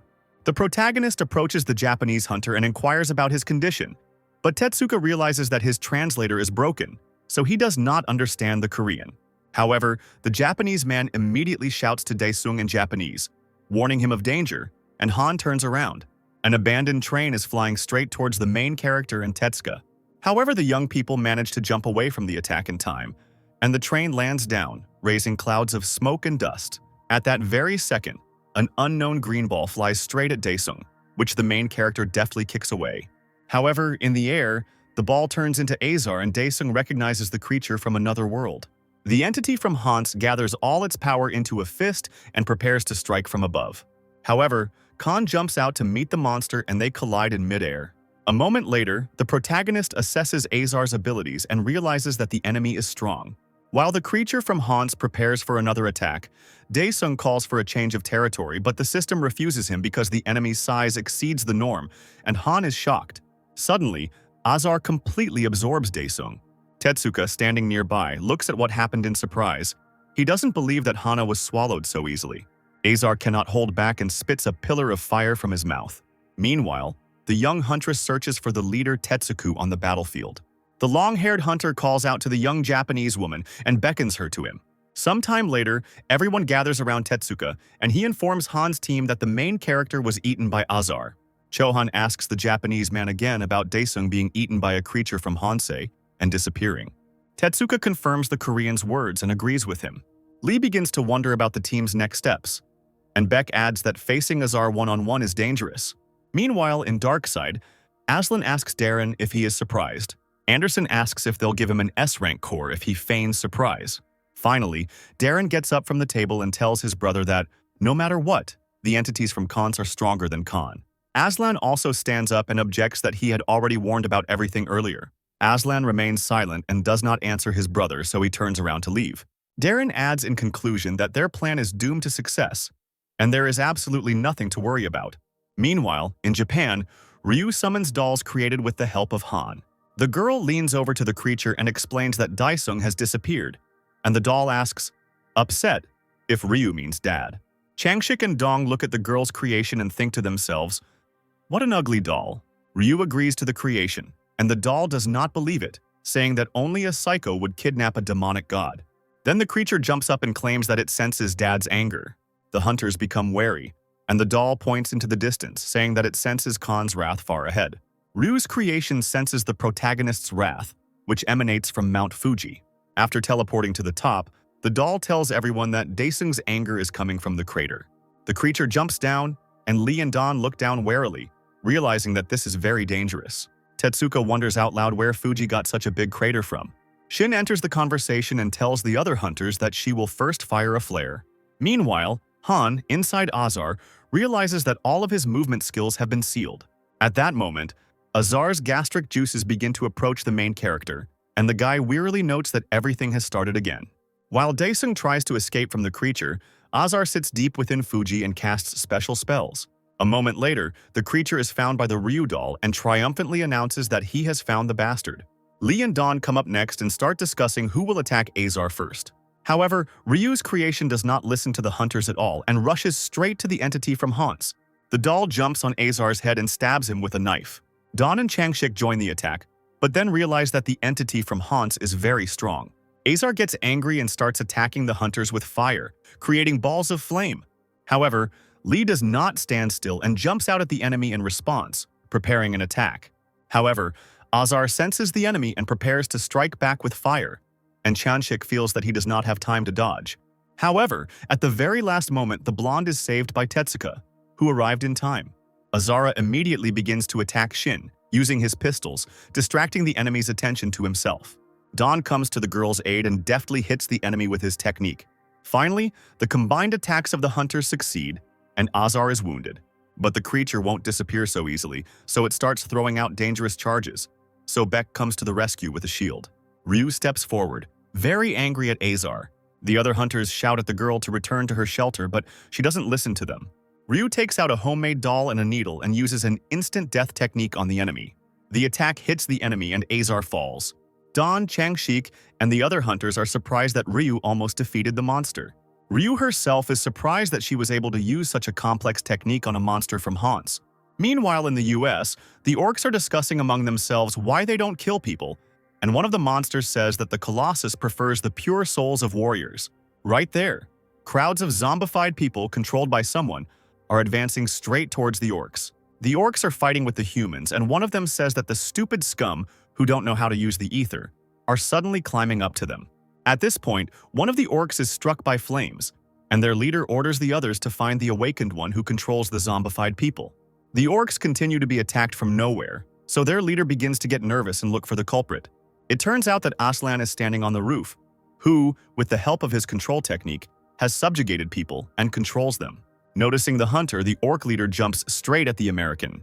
However, Aslan easily parries the orc's attack and uses his control technique on him.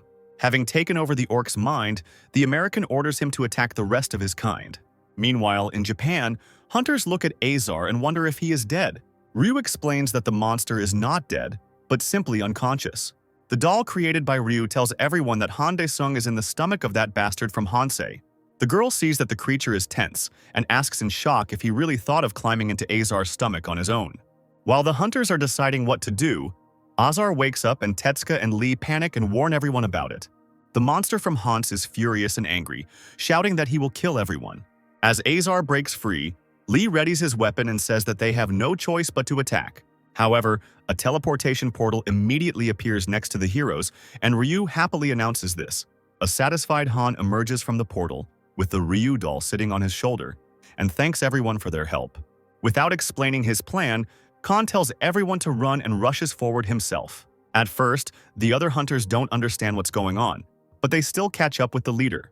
Meanwhile, Azar breaks free from his bonds, and Daesung yells for Ryu to restrain him. The girl is in a stupor and does not understand what Khan wants from her. However, he quickly gets his bearings and turns back, meeting the enemy with his technique. By casting a curse on Azar with the help of her doll, the girl manages to hold back the enemy. The monster of Hans does not immediately realize that he is in quicksand. At this moment, Tetsuka runs up to Daesung and asks the guy why they are running away without a fight. Daesung simply and briefly replies that if they fight here, they will simply get fucked. While Azar tries to get out, Daesung summons his dragon, which picks up all the hunters. However, Daesung himself deftly jumps down from the creature, remaining alone with Azar. Immediately, a huge head of a monster from Hans appears from the mountain. Daesung reacts calmly to the size of the creature and asks himself if this is Azar's true form. The other hunters watch what is happening from the dragon and are amazed. Tetsuka thinks to himself that things are bad, and he should return to headquarters as soon as possible. Daesung stands in front of Azar and prepares to release all his magic. With more power, Khan prepares to attack the monster from above. A representative of the Japanese Association is watching everything that happens on the mountain via broadcast. The secretary reports to the man that Korean hunters led by Han have come to the aid of Japan. Hearing the leader's name, the man is surprised. Meanwhile, Daesung continues to fight Azar, attacking from above. While the monster from Hans also tries to reach the hero with attacks, Han uses another technique to finish off the enemy. A dragon flies to help the main character, with other hunters still sitting on its back. Using a laser, the dragon hits the monster from Hans, and it becomes covered in huge bubbles. Finally, after killing Azar, Khan calls the system and says out loud that apparently the monster ate a lot of things. Meanwhile, Lemish is near the Colossus embryo and waits for it to awaken. Standing next to the small creature, Lemish notices how quickly the Colossus's heart is beating. Immediately, the powers of Azar begin to penetrate into the embryo, and the Colossus awakens. Meanwhile, in Japan, far away from Mount Fuji, Tetsuka does not believe that it is finally over.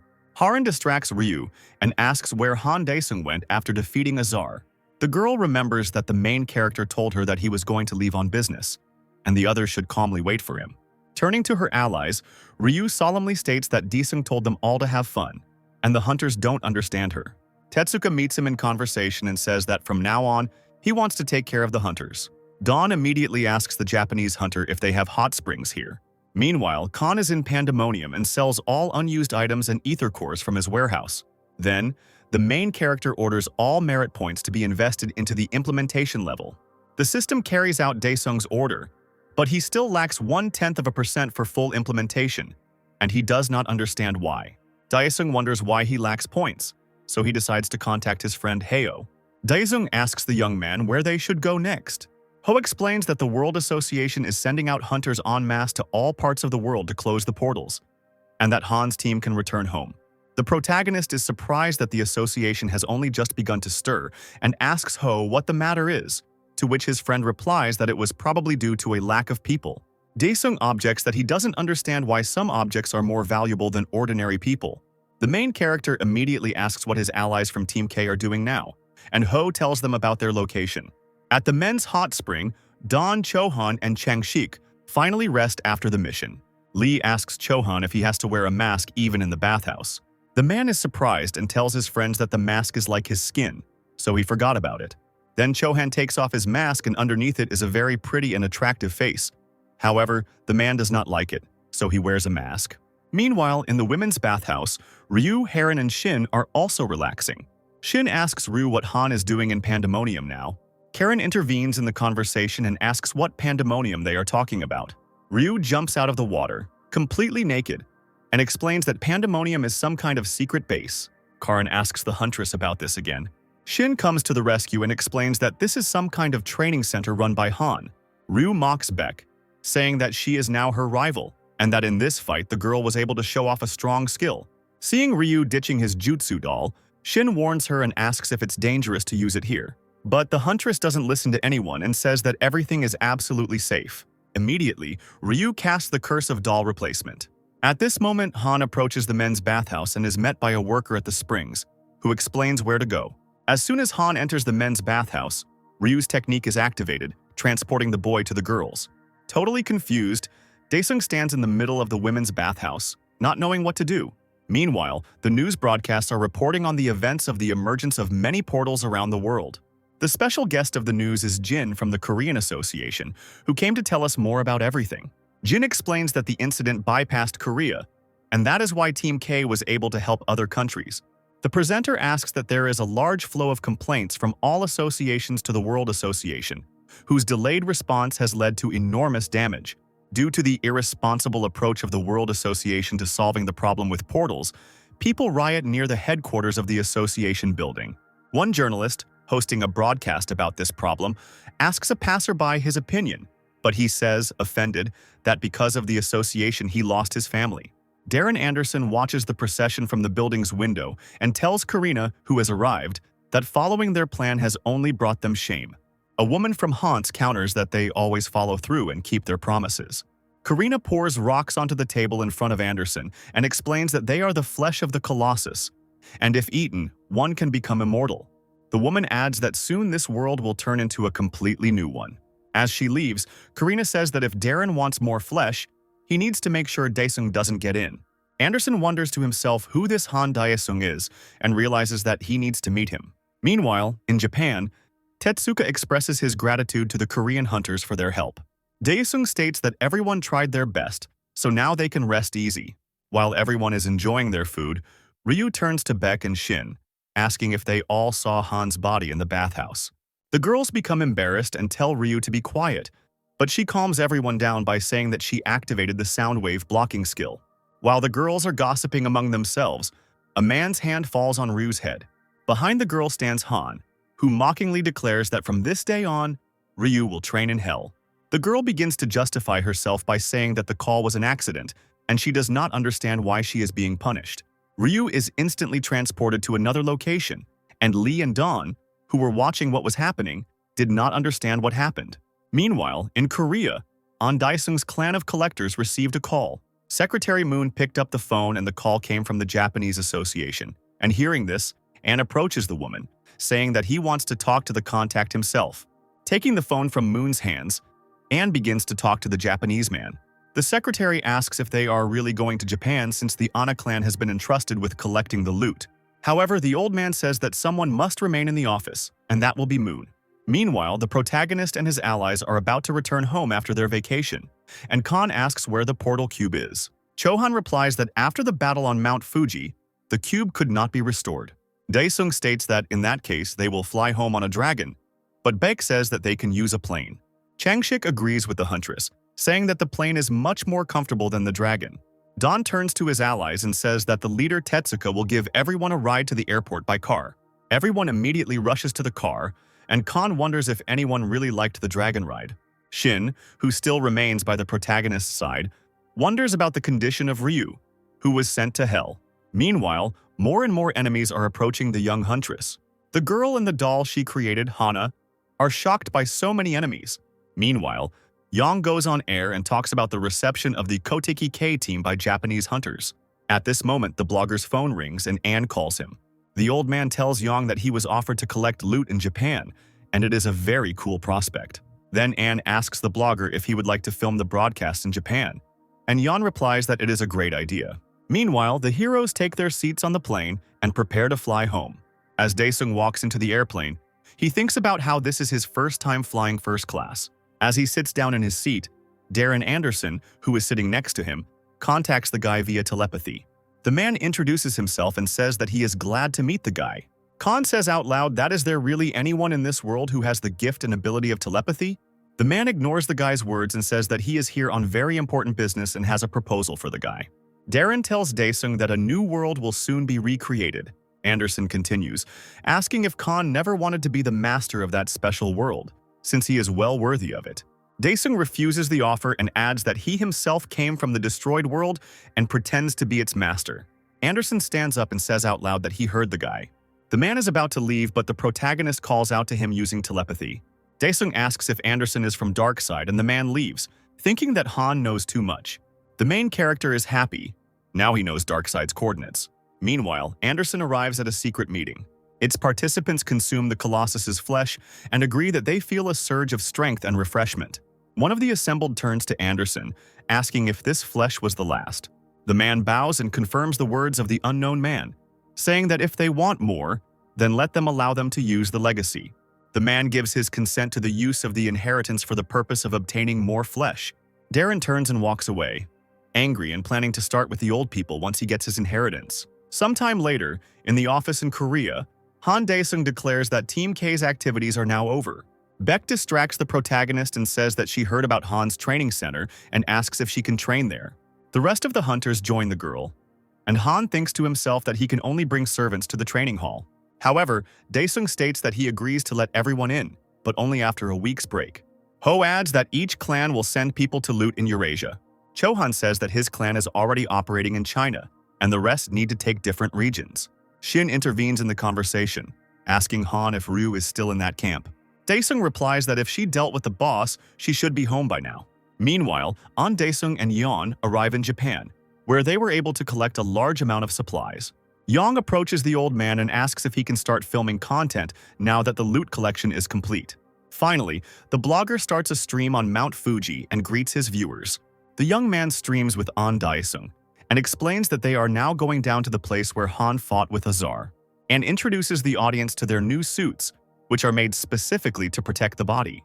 Meanwhile, the main character has a nightmare about his stay in hell. Dae-sung wakes up from this nightmare on the beach where he is relaxing with his family and Ryu. The mother turns to her son and suggests that he take a little swim since they are on vacation. Suddenly, children approach Han and recognize the hunter, and Dae-sung confirms that it is him. The children immediately begin to beg him to show them various techniques and ride the dragon. The children's screams bring in adults who recognize Khan, and the boy begins to feel awkward. Dae-sung remembers how he and Hayo talked about going to the beach and gets angry at himself for not foreseeing that he was famous. The guy is embarrassed and doesn't know how to react to the fans' shouts. Meanwhile, people continue to ask Khan for a variety of things.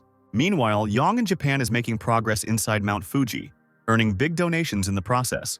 Using his phone to illuminate the narrow passage, the blogger moves forward with great difficulty, and Dae-sung, who had managed to get ahead, discovered a portal cube. A week later, all the Korean hunters finally gather again at the training center. Lee and Beck arrive and are greeted by Don, Shin, and Ryu, who greet their allies. Don reports that Han Dae-sung will also arrive at the scene soon. Ryu jokingly takes out her doll and says that if the teacher is late, she can call him with a technique.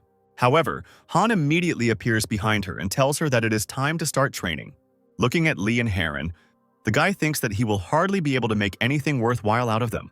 However, Dae-sung uses the territory change technique and all the heroes move to a new location. Arriving in the new place, Dawn notices how spacious it now is. Ryu tells everyone that she trained on this field last time. Beck teases and teases Ryu, asking if the girl ended up here because of her prank in Japan. Dae-sung interrupts all conversations and says that it is time to begin special training. Khan explains that it seems like all hunters are weak against strong bosses, so he decided to change the training method. Lee counters by saying that she can handle regular monsters with ease, but bosses are always more difficult. Dae-sung ignores his words, takes out his weapon and tells everyone that from now on, they should attack him like he is the boss. While everyone is surprised and shocked, Khan calls on everyone to attack him. Meanwhile, Anne and Yan crawl through the portal and end up in the basement of the Konsho temple.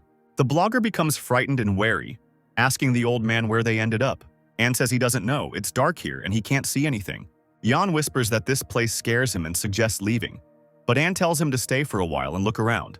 Anne says that if this is a level F portal, then with the help of the suit he can easily deal with the monsters here. However, immediately a huge red fountain appears in front of them, as if made of blood. Anne turns to Yeon and tells him to stay in front of the gate just in case, so that he can run away if anything happens. Anne himself comes closer to the fountain and sees there the mutilated, bloody bodies of many missing victims, some of whom are still alive. Anne is about to head back to Yeon, but is immediately confronted by the Northern Lord of Honsei, who asks how they ended up here. Anne manages to shout to the blogger to run back as quickly as possible. Yeon gets scared and immediately rushes towards the portal, and the Lord of the North turns to him to catch up. However, Yeon manages to hide in the portal while the creature catches up with him. Having reached the portal, the Lord of the North extends his hand into the portal, but simply passes through without moving anywhere. Turning back to Anna, the creature discovers that the old man has disappeared and managed to hide. Yeon, who by this time had been transported back to reality, and viewers were writing angry comments. The blogger ends the stream and calls Chan Ho, who nervously notes that he is currently busy. However, when he picks up the phone, the young man hears Youngchil's nervous and frightened voice. The guy starts to explain in a hurry where he is and what happened to An Dae-sung. Ho is shocked to hear this news and does not believe the blogger's words. Meanwhile, at the training center, all the hunters take turns attacking Khan. However, Dae-sung parries and blocks any attacks with complete ease. At the last moment, Shin sneaks up on the protagonist with pistols, and Han declares that he likes it. However, the boy activates the volcano technique, and a pillar of flame throws all the hunters further away. However, Karin reacted in time and created a shield for all allies. Dae-sung looks at his students and notes that everyone's coordination has improved, and they only need one hit to win.